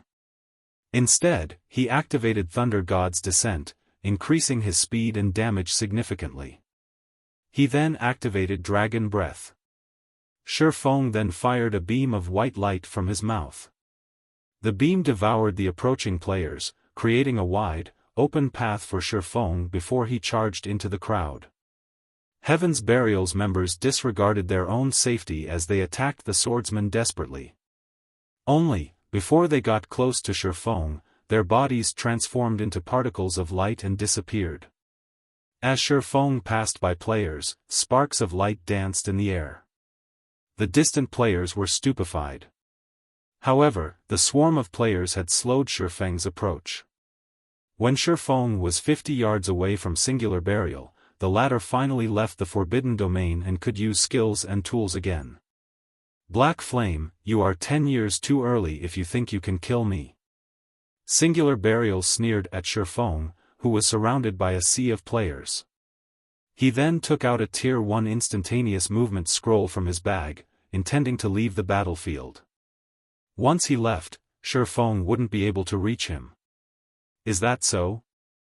However, as soon as Singular Burial finished speaking, a deep voice reached his ears. Before Singular Burial could turn around to see the voice's owner, a streak of blue light cut across his body. Everyone was stunned. Like magic, Xiaofan had appeared behind Singular Burial, dragging his blade across the man's body. Tier 2 Taboo Skill, Instant Strike. Despite the secret potential potion and an active Berserk skill, Singular Burial couldn't keep up with the enemy guild leader, whose attack speed had increased by 500%. Before Singular Burial could even activate his instantaneous movement scroll, several streaks of light had blossomed across his body, devouring his HP.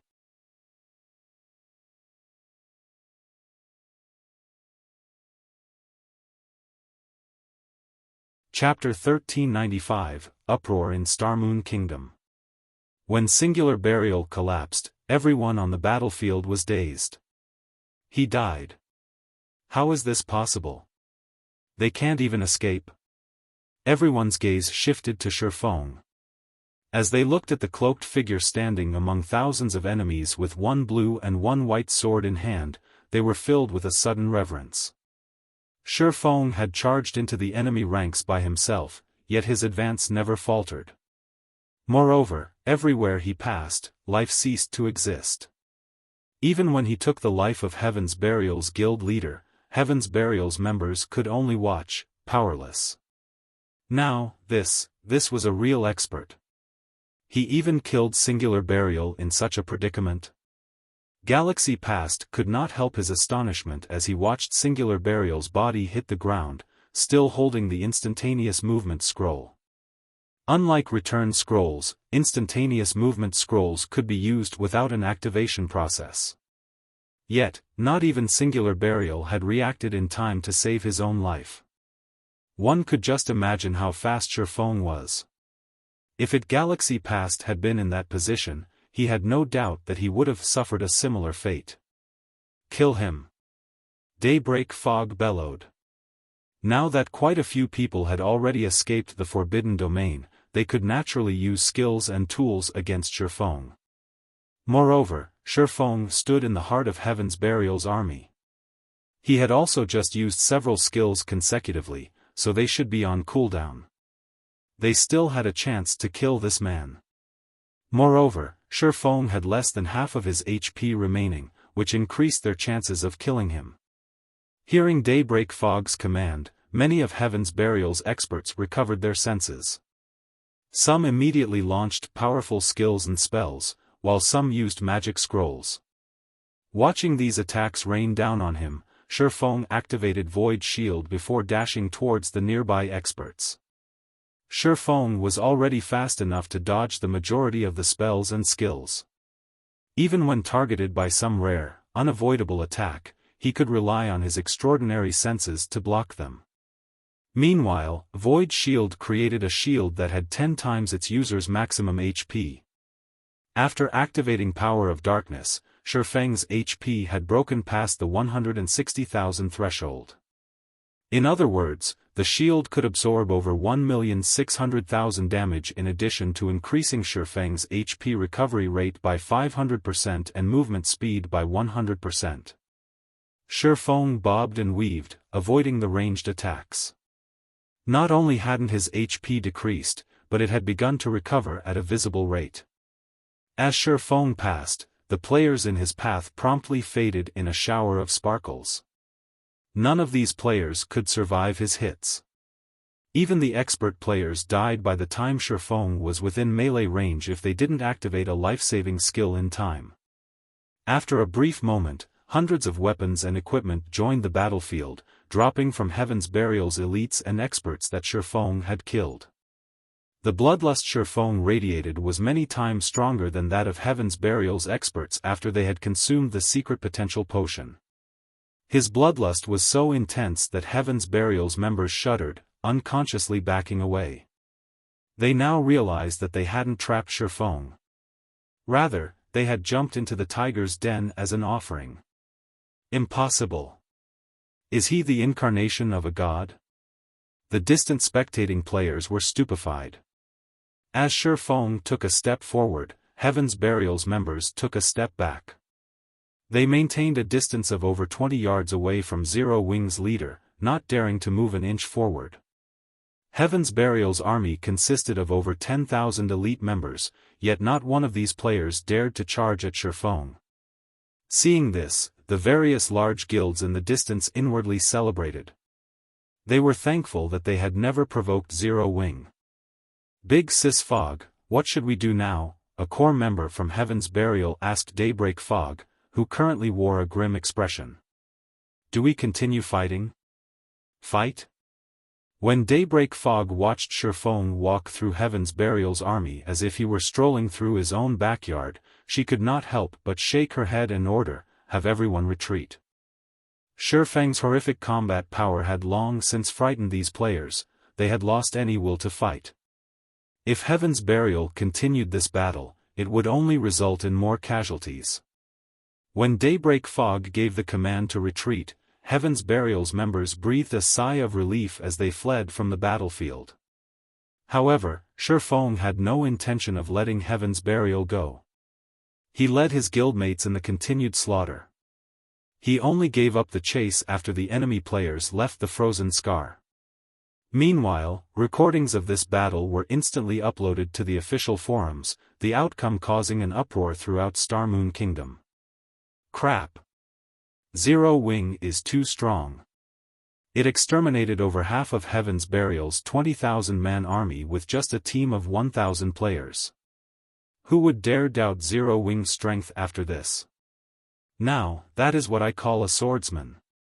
As expected of the man nicknamed the Sword King by the secret pavilion. This won't do. I must join Zero Wing right away. For a time, the names Black Flame and Zero Wing became the focal point of Star Moon Kingdom once again. Black Flame's newfound fame inspired many independent players to join Zero Wing, eager to learn some of these combat techniques. One player had repelled an entire guild by himself. No one had ever thought it was possible. Without a doubt, the Sword King Black Flame was the perfect role model for independent experts. why wouldn't they want to join Zero Wing? After the battle in the Frozen Scar ended, all kinds of weapons and equipment decorated the spacious battlefield. Every one of these items was enough to drive an ordinary player mad. These items would even tempt guild elites, yet despite so many precious items laying on the ground, not a single player dared to approach them. They stood by quietly as Zero Wing's members looted the battlefield. Zero Wing struck gold this time. Those are all items from over 10,000 elite players. Purple. I watched Zero Wing's members jealousy as they collected the weapons and equipment. Weapons and equipment were vital to a large guild's development. Due to the lack of available weapons and equipment in a large guild, ordinary members were sometimes forced to stay that way despite having combat standards of an elite member. Now that Zero Wing had received so many weapons and equipment from Heaven's Burial, it could nurture another large batch of elites, growing even stronger as a guild. Heaven's Burial's members sure are wealthy. Xiaofan couldn't help his astonishment as he read the item list his subordinates had compiled.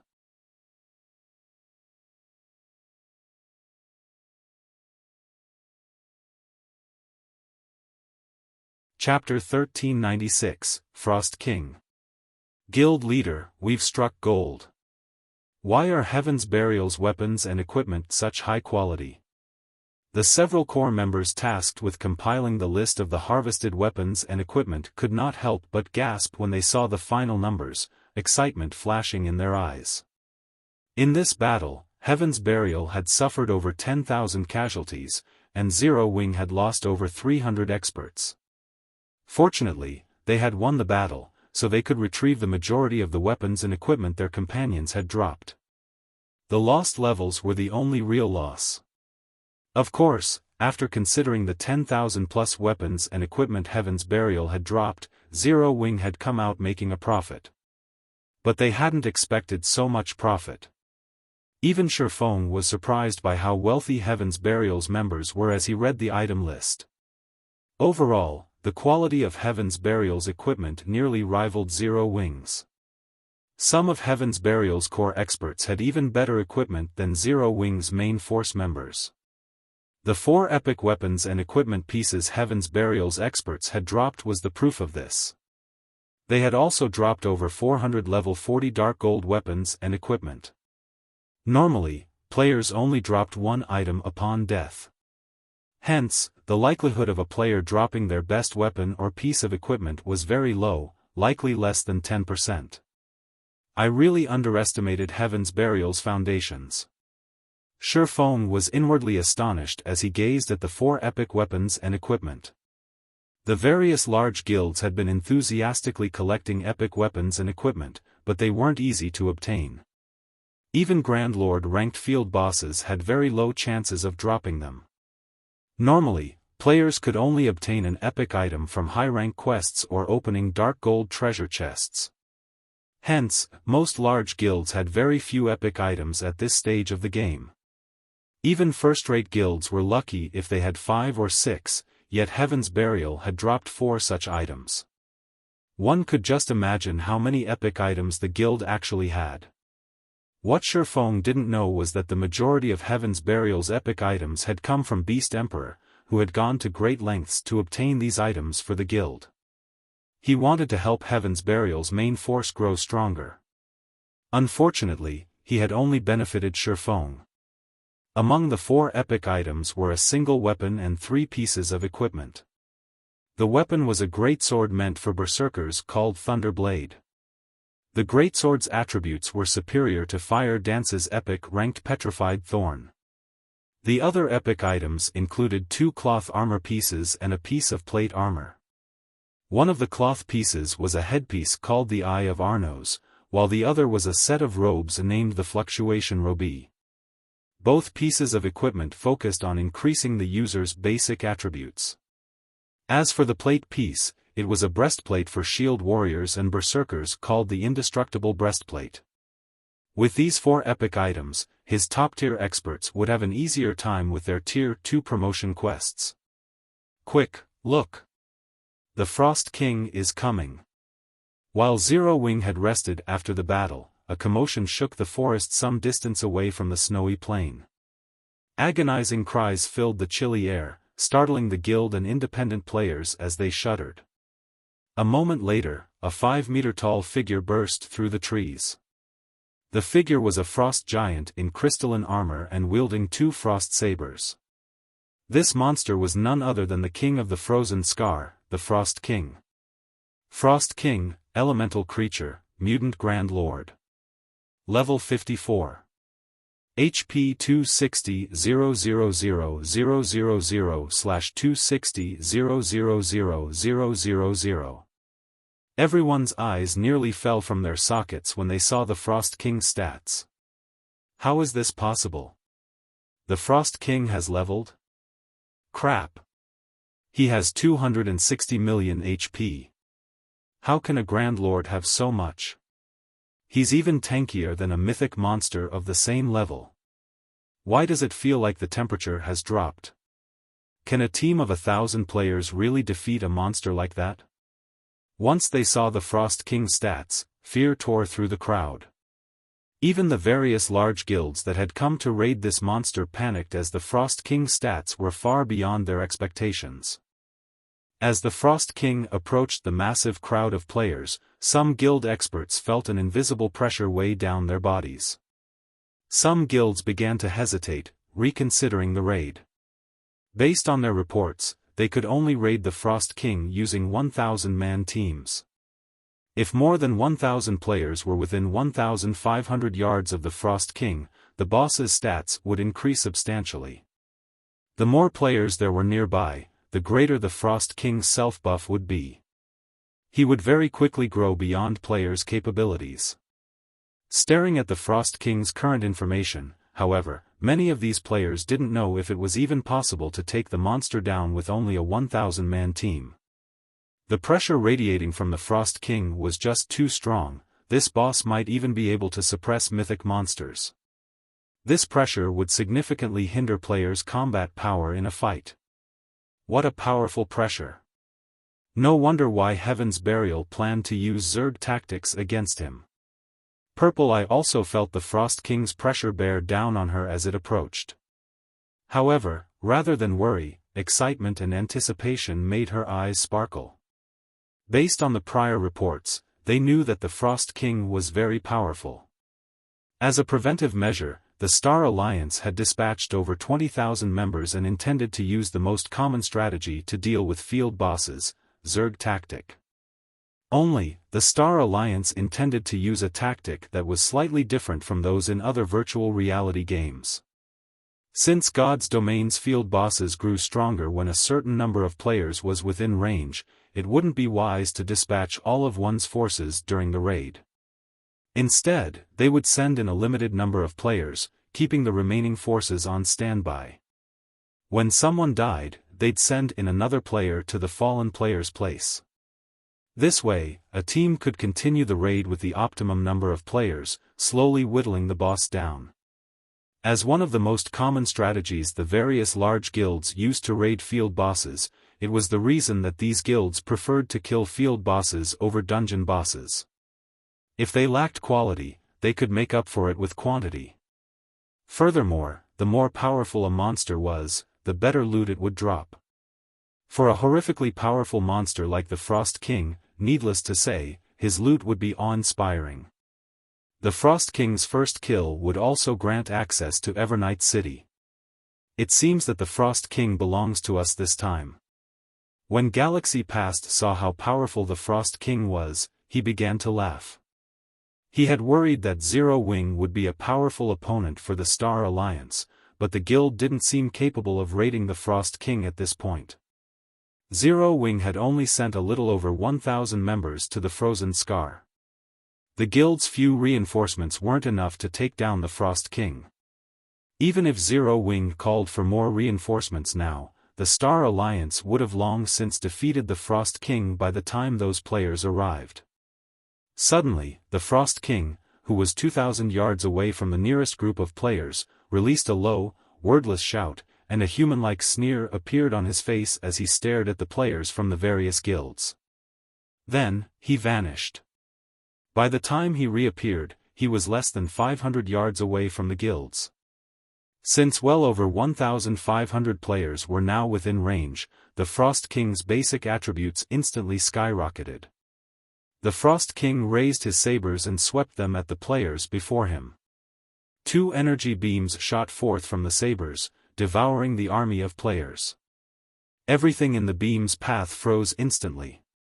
In the blink of an eye, Frost covered the world in a 1,000-yard cone before the boss. Every player caught in the attack had transformed into an ice sculpture. Even MTs who had activated their life-saving skills had lost their lives. Only a few players with quick reactions and invulnerability skills had survived. In just one move, the various large guilds had suffered over 2,000 casualties. Impossible. How is the Frost King's perception range so wide? How are we supposed to withstand such destructive power? Everyone was astonished. The guilds that had intended to defeat the Frost King with Zerg tactics, in particular, felt faint. Abruptly, the Frost King charged into the nearest crowd, massacring the players. Despite so many players desperately trying to hinder and attack the boss, the Frost King's movement speed was simply too high. Not only did the mutant easily dodge the incoming attacks, but he also dealt horrific damage.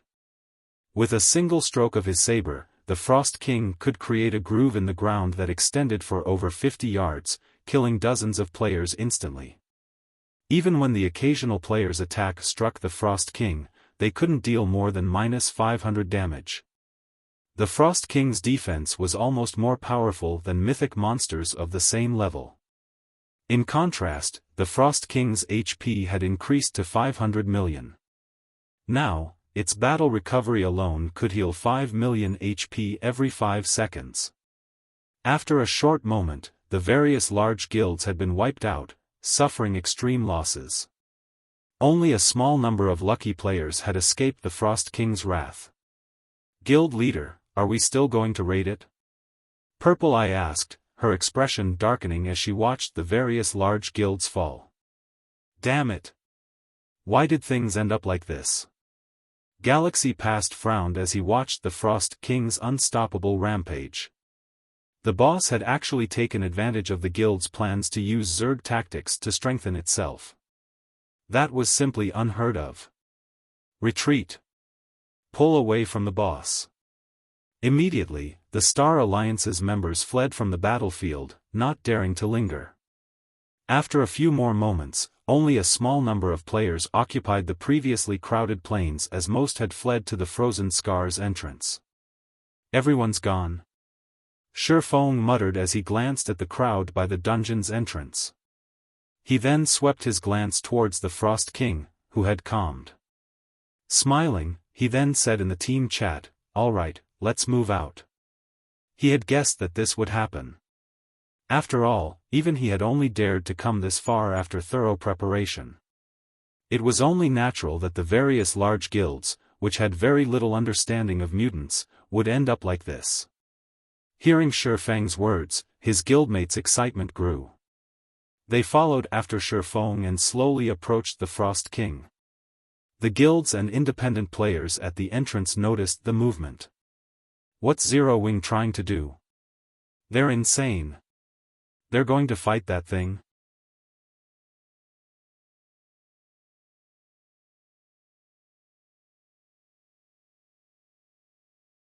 Chapter 1397, Zero Wing Takes Action.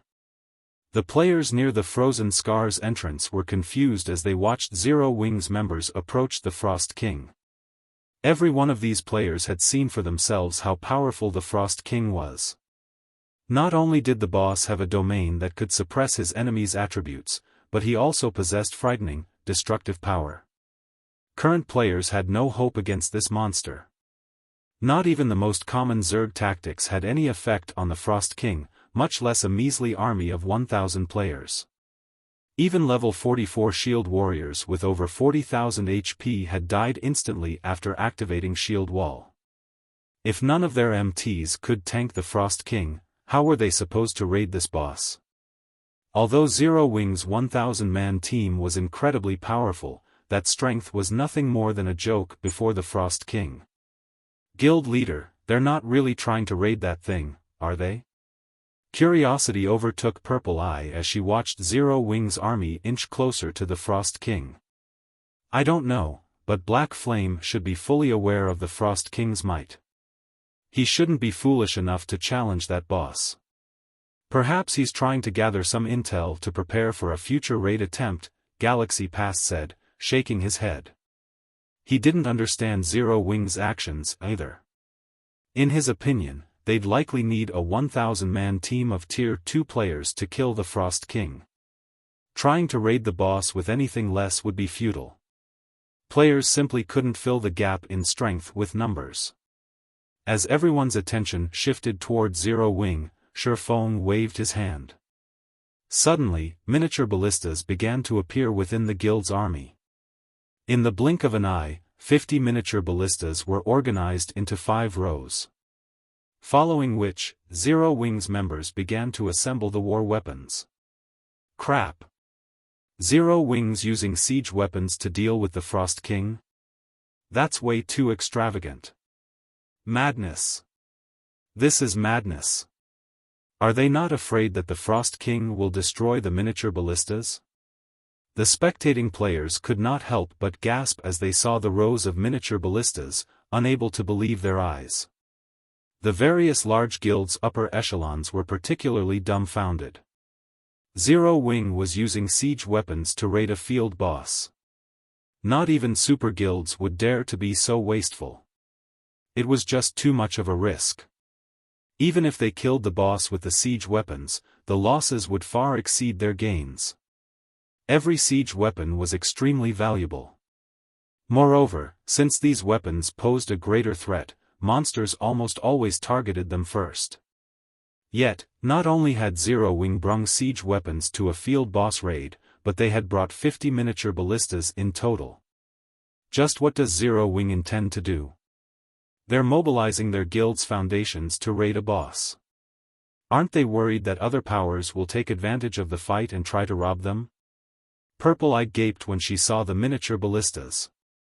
While the potential profit of killing the Frost King was quite valuable, it was likely less valuable than 50 miniature ballistas. If Zero Wing lost those weapons in battle, it would severely impact the guild's overall combat power.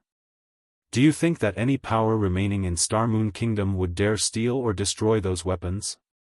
Galaxy Past asked, smiling bitterly. In reality, Zero Wing's revelation of their siege weapons in this raid was a declaration that it wasn't afraid of a theft attempt.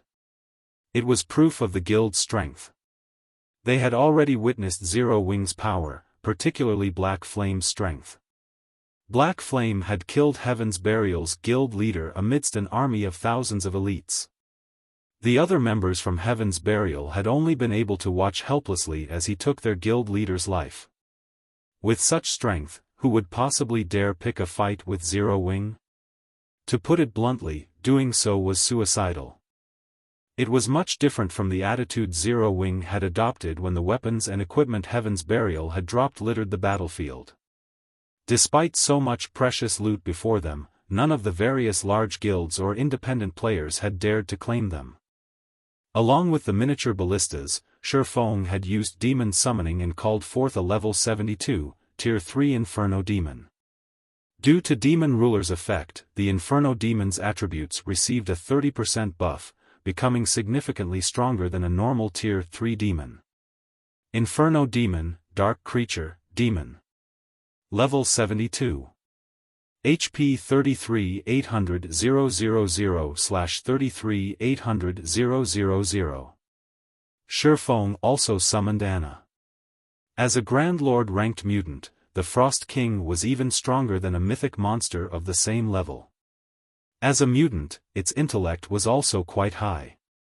Zerg tactics wouldn't be effective against this boss. If they were, the various large guilds of the past wouldn't have suffered so many losses to deal with a single mutant, even going as far as mobilizing siege weapons to exterminate the creature. Not even an army of hundreds of thousands of players could defeat it. Of course, the mutants back then had grown over a considerable amount of time. They weren't like the Frost King, who had just become a mutant and hadn't had much time to increase his strength. However, as the Frost King's initial tier was high, it could even annihilate a 1,000-man team of Tier 2 players if not dealt with properly. Guild leader, the boss is coming, a ranger scout announced. Good. Main force, prepare to move. Dark God's Legion, protect the miniature ballistas. Exterminate anyone that dares to approach. Xiaofan instructed. Guild leader, rest assured, if any guild or player tries to pull something, we'll wipe them off the map, the Dark God's Legion members guaranteed as they patted their chests. Saying so, the Dark God's Legion members spread out around the miniature ballistas. A few members took out magic array scrolls for the double protection barrier, constructing a magic barrier around the siege weapons. Meanwhile, the main force members spread out and charged towards the Frost King. Due to the Frost King's domain, the main force members' attributes fell significantly upon entering the boss's sphere of influence. Upon sensing the approaching players, the Frost King swung one of his sabers at the crowd. A streak of blue light swept toward Zero Wings MTs. Just before the blue light struck, a shadow descended from the sky and stood before the MTs, holding its flaming spear before it. The Inferno Demon blocked the streak of light. Boom! The impact immediately threw the level 72 Inferno Demon over 30 yards, its HP decreasing by over 100,000. The distant spectators gasped and they saw the Frost King's display of strength. What strength? Xiaofan was similarly astonished. Despite blocking the attack, the Inferno Demon had still received so much damage from one casual attack. If not for the Bible of Darkness's buff, it wouldn't have lasted long against the Frost King. Noticing the boss prepare to launch his second attack, Xiaofan took out the ancient weather book and used weather control. Suddenly, the chilling atmosphere began to warm rapidly as a scorchingly hot sun dominated the sky. While the ancient weather book didn't seem to have any practical effect against monsters, the exact opposite was true. In God's domain, players weren't the only ones affected by their environment. The same was true for monsters.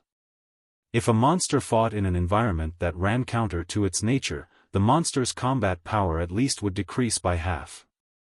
This was also why the various large guilds had searched for any skills or spells that could affect weather in the past. However, skills and spells of this type were even rarer than curses and taboo skills of the same tier. Generally, only superpowers could get their hands on one. Suddenly, the snowy plains transformed into a burning hellscape. Although players didn't prefer this fiery environment either, Zero Wings members had consumed the sea god's blessing. They could adapt to hot or cold adequately. In contrast, the Frost King, an ice elemental, was exceedingly uncomfortable. Disregarding Zero Wings members, the Frost King turned and attempted to flee the hellscape. Stop him. Don't let him get away. All ballistas, attack. Upon Xiaofang's command, the assembled miniature ballistas launched exploding arrows simultaneously. Xiao! Xiao! Xiao!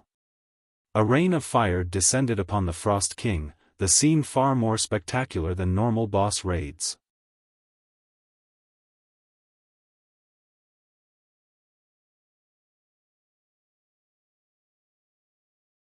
Chapter 1398, Tier 4 Strength. The 50 exploding arrows rained down on the Frost King like meteors. Roar! Noticing the incoming attacks, the Frost King roared. It then brandished its twin sabers, cutting down the exploding arrows before they could land. The boss knocked the majority of the exploding arrows off course. As for the remaining arrows, the Frost King simply took a step forward and dodged most of them, while blocking a small portion with his sabers. In the end, only 3 exploding arrows had connected with their target. -32,964. -33,157. -32,849. Such high defense. Zero Wings members could not help their surprise. On its own, an exploding arrow was as powerful as a Tier 2 spell, but with the miniature ballista's damage modifier, these arrows could compete with the strongest Tier 2 spells. Overall, a single exploding arrow could deal over -100,000 damage against a Great Lord of the same level, yet the few that had struck the Grand Lord ranked Frost King had only dealt a little over -30,000 damage. One could imagine how pitiful their damage would be if players relied on Tier 1 skills and spells to take down this boss. Everyone finally understood why Xiaofan wanted to utilize the miniature ballistas. With the minute damage players' attacks would deal, even a 1,000-man team was unlikely to overcome the Frost King's battle recovery. If more than 1,000 players fought the Frost King at the same time, the boss would become even stronger, his strength and defense reaching new heights. The Grand Lord would be unstoppable. As expected of a mutant. Despite such an uncomfortable environment, its reaction speed is still so fast, Xiaofan commented, smiling slightly as he watched the Frost King, who still attempted to flee the Hell's Cape. In truth, Xiaofan hadn't expected 3 of the 50 arrows to hit the Frost King. After all, he was very familiar with how terrifying a mutant was. Tier 2 attacks would have a limited effect on this creature. Finally, Anna finished her incantation.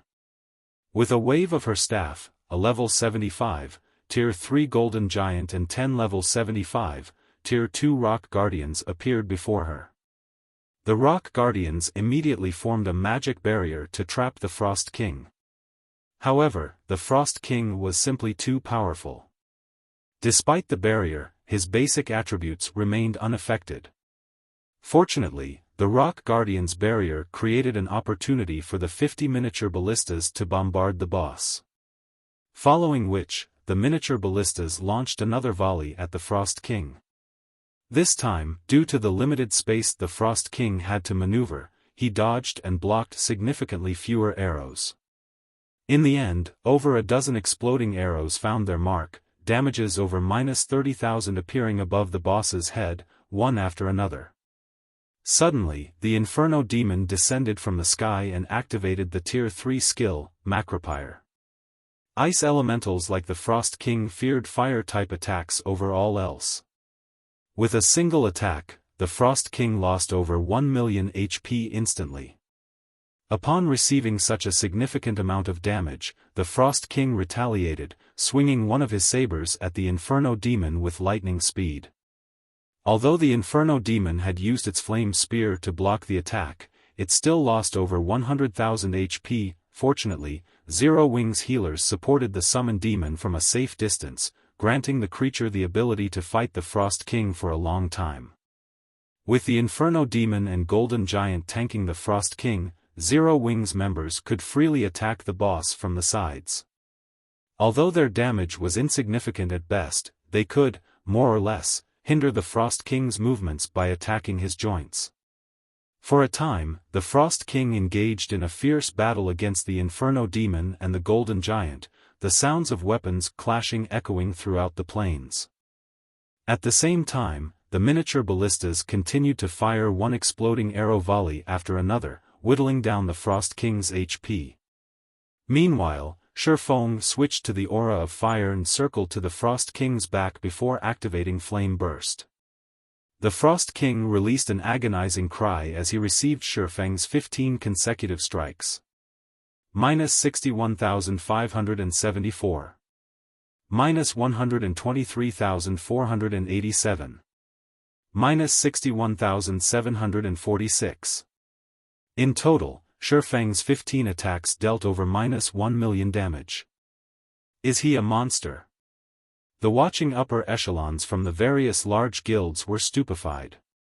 Even their guild's top-tier experts had only dealt several hundred damage to the Grand Lord with their skills, yet Xiaofang's normal attacks dealt over -5,000 damage, while his skills dealt over -10,000. Aside from Xiaofang's individual performance, these upper echelons winced as they watched Zero Wings members waste the precious exploding arrows. This situation showed them how truly powerful Zero Wings foundations were. Throughout Star Moon Kingdom, only Zero Wing would dare to raid a measly field boss with such an extravagant method. Following which, the Frost King's HP rapidly decreased under Zero Wing's combined assault. 99%. 95%. 89%. As time passed, the originally peerless Frost King's maneuverability suffered as his HP decreased. When the Frost King had only 30% HP remaining, he finally seemed to realize that his life was in danger. Suddenly, the Frost King stomped his foot, causing the ground beneath him to sink slightly. Following which, pillars of ice rose from the dirt, surrounding the Grand Lord. The cage of ice rendered the miniature ballistas and players' attacks ineffective. After another 5 seconds, the Frost King split into 2 identical clones. However, both Frost Kings only had 15% of their total HPs. Is this a joke? The distant spectating players gaped when they saw 2 Frost Kings. One Frost King was frightening enough, yet now Zero Wing had to face 2 of them. Just how were players supposed to defeat such a boss? The large guild's members weren't the only ones horrified. Zero Wing's members' hearts sank at the sight. For a moment, they were at a loss. The Inferno Demon and the Golden Giant had already struggled to tank the mutant. Moreover, after such a long fight, the healer's mana was close to depletion. The healers couldn't possibly keep up with the damage if they had to face 2 Frost Kings simultaneously. After all, not even the Tier 3 Inferno Demon and the Golden Giant could defend themselves and the players against 2 Grand Lord mutants' attacks properly. Any attack they failed to block would instantly deal over -1 million damage, while skills would deal 2 to 3 million damage. At this rate, the Inferno Demon and Golden Giant would die very quickly. Without these 2 summoned monsters in the way, the Frost Kings wouldn't need long to annihilate Zero Wing's team. Suddenly, one of the Frost Kings threw the Golden Giant from the magic barrier, leaving the Inferno Demon alone to deal with the 2 bosses' pincer attack. Both Frost Kings revealed sinister smiles, their sabers releasing a frosty aura that dropped the surrounding temperature sharply.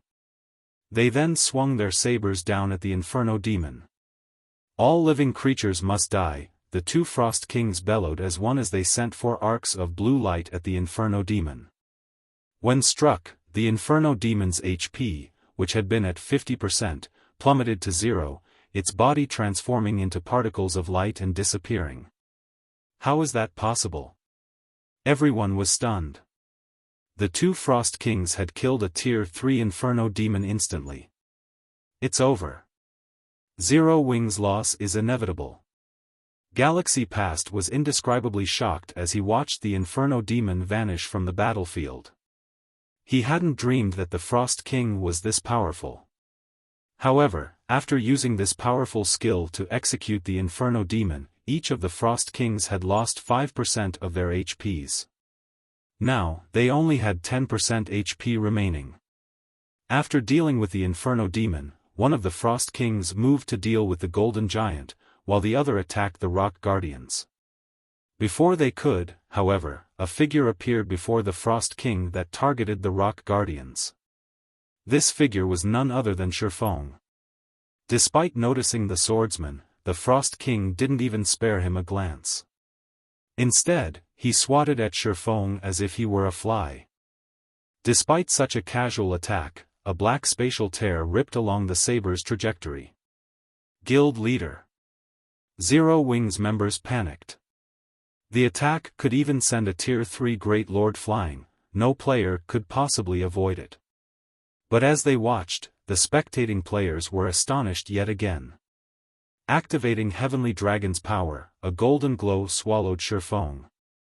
He also activated Blade Liberation. Immediately, he swung Killing Ray to meet the Frost King's saber. The instant the 2 weapons collided, the saber was thrown back as if it had been struck by a cannonball. Impossible. He repelled the boss. The various large guilds in the distance could not believe their eyes. While they had considered the possibility that Xiaofan might use a life-saving skill to block the attack, they had never expected the man to repel the Frost King's attack with one of his own. My strength is already on par with a mythic monster of the same level? Xiaofan glanced at the sacred sword in his hand in confusion. This was the first time he had activated twofold Berserk since upgrading the 7 Luminaries ring to the fragmented legendary rank.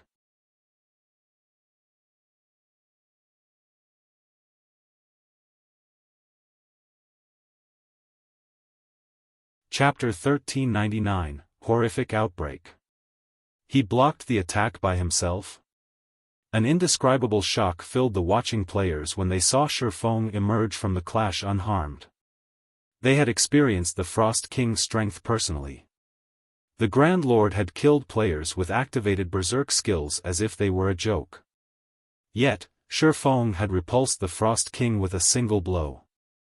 Although the Frost King had weakened slightly after finishing off the Inferno Demon with that powerful skill, players had no hope against its strength. I wonder what Heaven's Burial's reaction will be if Zero Wing takes down the Frost King? Purple Eye mused, smiling bitterly at the repulsed Frost King.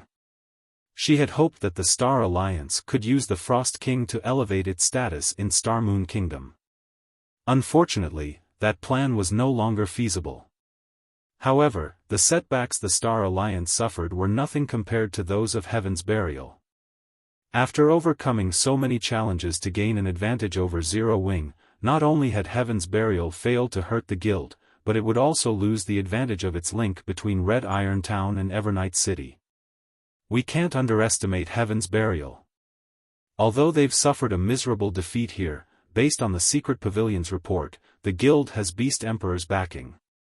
That Beast Emperor fellow has already taken control of several large guilds, including the top first-rate Guild Overlord dynasty, and is the Purple Thorns Kingdom's undisputed ruler.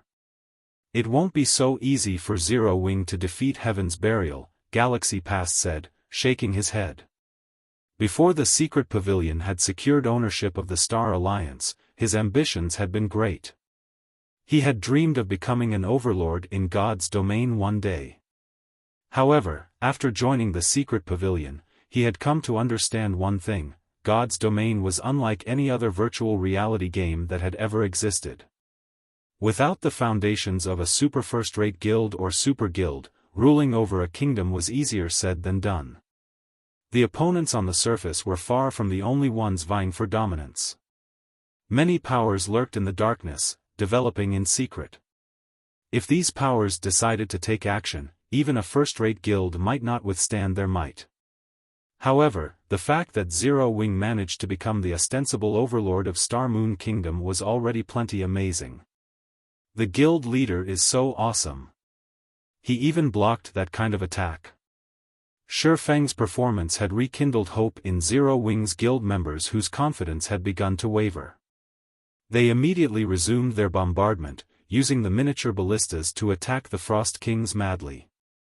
Although the Golden Giant was having great difficulty in dealing with one of the two Frost Kings, now that the Frost Kings had weakened slightly, the level 75 Great Lord ranked Golden Giant would not fall that easily either. Not to mention, the Frost King Xiaofan was dealing with had very little HP remaining. Zero Wing definitely had a chance to emerge victorious in this raid. We don't have much time left. Everyone, prioritize attacking my Frost King. Xiaofan instructed hurriedly after repulsing the Frost King before him. While he indeed possessed the strength of a Tier 4 player right now, he could maintain twofold Berserk for only 24 seconds. If they did not finish this battle within that time, annihilation would be inevitable. Xiaofan dashed at his Frost King, who was forced to retreat 4 steps. Abyssal Bind. Phantom Kill. 9 Dragon Slash. At this moment, Xiaofan no longer dared to hold anything back. Suddenly, 9 pitch-black chains emerged from the ground and bound the Frost King. Although Abyssal Bind had little effect on the Frost King, the skill had still managed to freeze the Frost King's movements momentarily, allowing Xiaofan and his doppelganger to arrive before the Frost King in tandem. Flame Burst. The swords carried by both Xiaofan and his doppelganger transformed into dazzling, miniature suns that assailed the Frost King's body. Among the 30 consecutive strikes that landed on the Grand Lord, each one dealt over -300,000 damage, critical hits dealt over -600,000 damage. In addition to Xiaofan and his doppelganger, the 12 abyssal blade phantoms also danced around the Frost King's body, cutting at it. Not to forget, there were still the exploding arrows coming from a distance. Although the Frost King managed to block most of the attacks sent at him, the Grand Lord's HP still plunged to 8%. Xiaofang's explosive power thoroughly stupefied everyone once more. Sure enough, a Grand Lord-ranked mutant really is tough to deal with. Xiaofang's head ached when he looked at the Frost King maintaining its defense against the attacks sent at him. The difference in physique was simply too massive. If Xiaofan were up against an ordinary Grand Lord, he could easily overwhelm the monster's defenses with his combat techniques and strike directly at its body, dealing substantial amounts of damage to it. However, despite the highly disadvantageous environment, the Frost King's reaction speed and attack speed remained terrifying. It was just too difficult for Xiaofan to land an actual blow on the Grand Lord. Even when Xiaofan and his doppelganger struck simultaneously, the Frost King was still able to cope with both of their attacks. If this situation dragged on, even after twofold Berserk's duration ended, they still wouldn't be able to kill one Frost King, much less both of them. A futile struggle. At this time, the Frost King suddenly changed the trajectory of one of his sabers, switching from defense to offense and striking at Xiaofan from an angle. Dang! Fortunately, Xiaofan managed to protect his side abdomen in the nick of time, using Killing Ray. In return, however, he had to take 2 sidesteps before he could stabilize his body. He's starting to recover his strength already? Xiaofang's complexion darkened as he looked at the vibrating sacred sword. Although he was aware that the Frost King would recover from his weakened state very quickly, he never thought that it would happen this quickly. However, the Frost King had no intentions of giving Xiaofan any opportunities to react. The boss promptly brandished his sabers and forced Xiaofan into a defensive state. Now, even Xiaofang's doppelganger had difficulty finding an opportunity to land an attack. This situation panicked Zero Wing's members. They were all aware that Xiaofan was currently using twofold Berserk, and that the combination Berserk skill only had a short duration. However, the exploding arrow's power was simply too mediocre.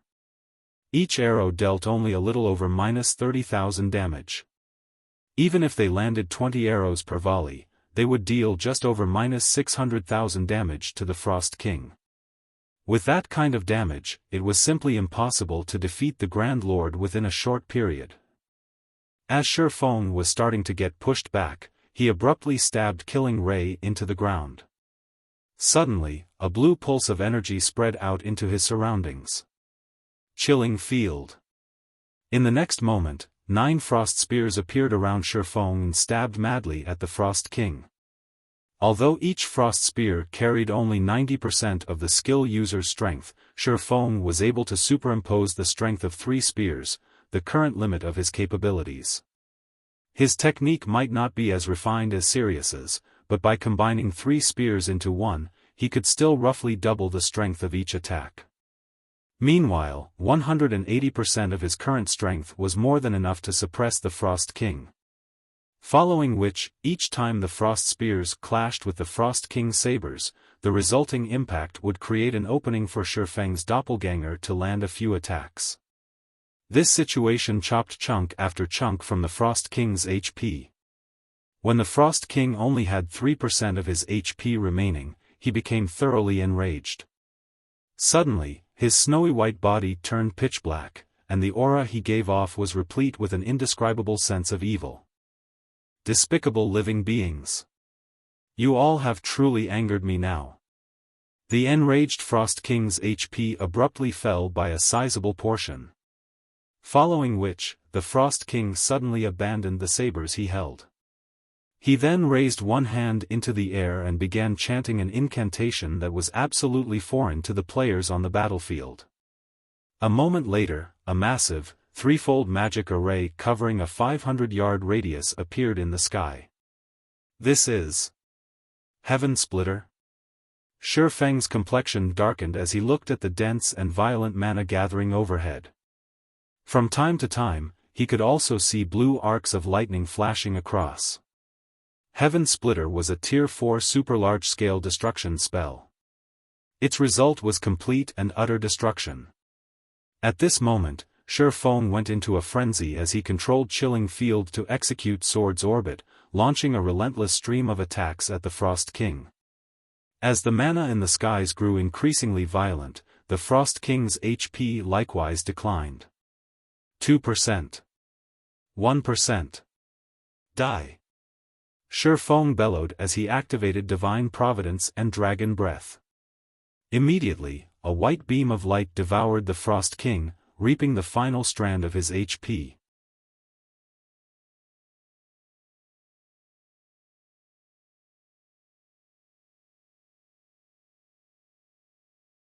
Chapter 1400, King's Loot.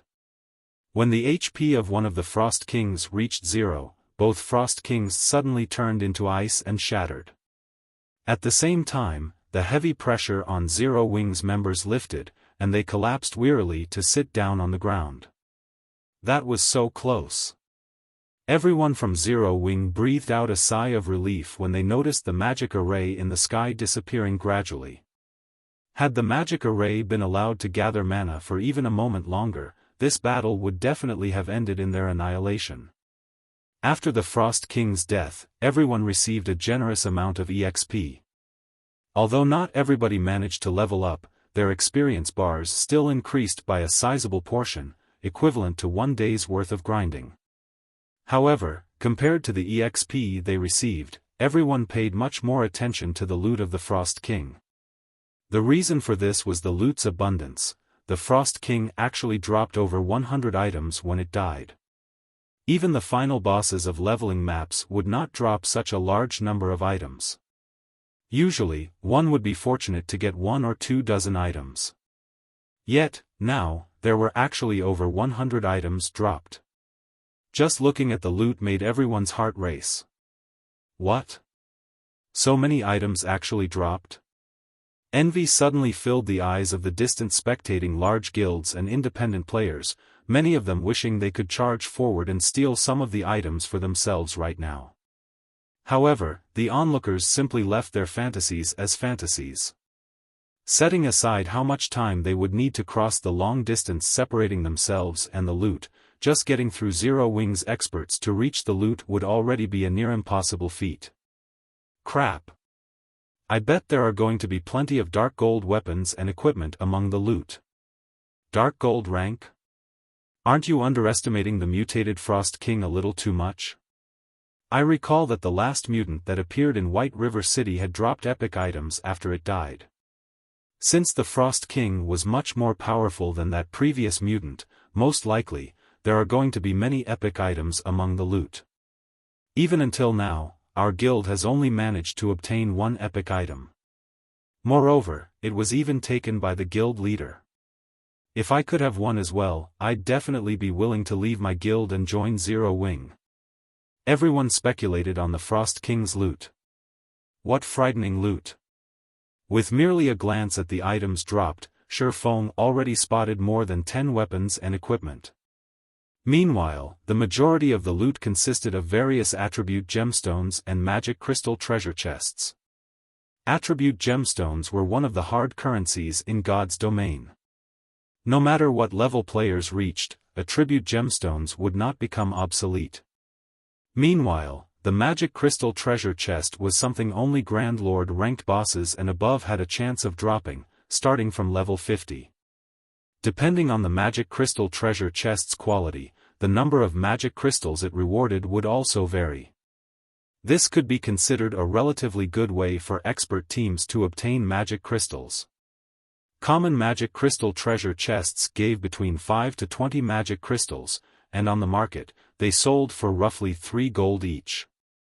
Bronze magic crystal treasure chests gave between 30 to 50 magic crystals and sold for roughly 12 gold each. Mysterious iron magic crystal treasure chests gave between 100 to 150 magic crystals and sold for roughly 37 gold each. Secret silver magic crystal treasure chests gave between 300 to 500 magic crystals and sold for roughly 120 gold each. Fine gold magic crystal treasure chests gave between 1,000 to 2,000 magic crystals and sold for roughly 450 gold each. Dark gold magic crystal treasure chests gave between 3,000 to 5,000 magic crystals and sold for roughly 1,200 gold each. Meanwhile, the Frost King had dropped a total of 5 magic crystal treasure chests, 3 secret silver rank, 1 fine gold rank, and 1 dark gold rank. After another 10 minutes or so, Xiaofan was finally done organizing the Frost King's loot. As he was doing so, he could not help but grow ecstatic. Among the loot, there were 2 tier 4 magic scrolls. These things were extremely valuable treasures in God's domain. Not to mention, one of these 2 scrolls was even a summoning scroll. The value of this scroll was simply incalculable. Aside from those, there were also various advanced recipes and designs for the various lifestyle classes. The one Xiaofan loved the most was the Titan device design, which ranked near the top even among advanced designs. Or to put it in another way, the Titan device was one of the consumable items all players dreamed of obtaining. Like the strengthening device, the Titan device was similarly a consumable item. Only, unlike the strengthening device, which was used to extend the durability of equipment, the Titan device was used to increase the mana density around players. It allowed players to exert even more of their own strength. Of course, the increase in mana density provided by the Titan device was not as significant as that of the fragmented legendary ranked 7 Luminaries ring. It was roughly at the level of a town or city with 5 magic towers, higher than the mana density currently available in Stone Forest Town's battle arena. However, the duration of the Titan device was considerably short, lasting only 3 hours. Even so, it was still exceedingly popular among the players of God's domain in the past. As long as Titan devices appeared in an auction house, the various large guilds and adventurer teams would immediately buy them out. Unfortunately, the Titan device design was extremely rare. Even after 10 years had passed, very few guilds had managed to get their hands on one. Only super first-rate guilds and super guilds had several of the designs, while first-rate guilds would have been fortunate to have even 3 or 4 pieces. As a result, the Titan devices these guilds produced were rarely ever sold to the public and were generally kept for internal consumption. Aside from the Titan device design, the Frost King had also dropped 2 epic items and 1 fragmented legendary item. The quality of the loot dumbfounded even Xiaofan. Of the 2 epic items, one was a necklace called Magic Devouring Charm. The necklace's level range was between 45 and 100. Unfortunately, the necklace's basic attributes were average at best. Moreover, the necklace had only 1 passive skill. In Xiaofang's opinion, though, this necklace was definitely a top-tier necklace for magical classes. The reason for this was the passive skill Mana Body. Mana Body increased the wearer's spell completion rate by 3% and spell effectiveness by 30% while decreasing spellcasting time by 20%. This could be considered a godly skill for magical class players. Aside from the Magic Devouring Charm, the other epic item was a spatial bag. The value of this item exceeded even the Magic Devouring Charms. Although the spatial bag did not provide any attributes or skills to players, it could be stored inside a player's bag space and be used to store 12,000 slots worth of items, nearly double the available slots in Xiaofang's current bag space. Meanwhile, the most amazing aspect of this spatial bag was its built-in warehouse. Players could store non-bag space items such as diamond wood and 7 Luminaries crystals inside this warehouse. Moreover, the spatial bag could store up to 300 non-bag space items, triple the amount the Hurricane sailboat could carry. If put up for auction, it could easily sell for over 50,000 gold. With this, transporting diamond wood will become much more convenient. As Xiaofan looked at the spatial bag, he quickly thought of many more ways of making money. Non-bag space items were generally very precious in God's domain. Due to the trouble of transporting them, these items generally sold for very high prices. Hence, maritime adventurer teams were able to make a fortune by transporting items. As long as one transported some popular non-bag space items to a location that did not produce them, one would be able to sell the items for astronomical prices. Now that Xiaofan had the spatial bag, he could travel to various countries to purchase their local non-bag space items for a low price and resell these in other countries. After he was done looking at the two epic items, he could not help but shift his sights to a dazzling staff. Despite the two epic items earlier being worth tens of thousands of gold, the total value of these two items was not even worth 1/10 of this staff. The reason being, this staff was a fragmented legendary weapon. You're tuning into the Xiaofan's Wuxia Tales YouTube channel. Don't forget to subscribe and join us on this journey to catch the most captivating stories.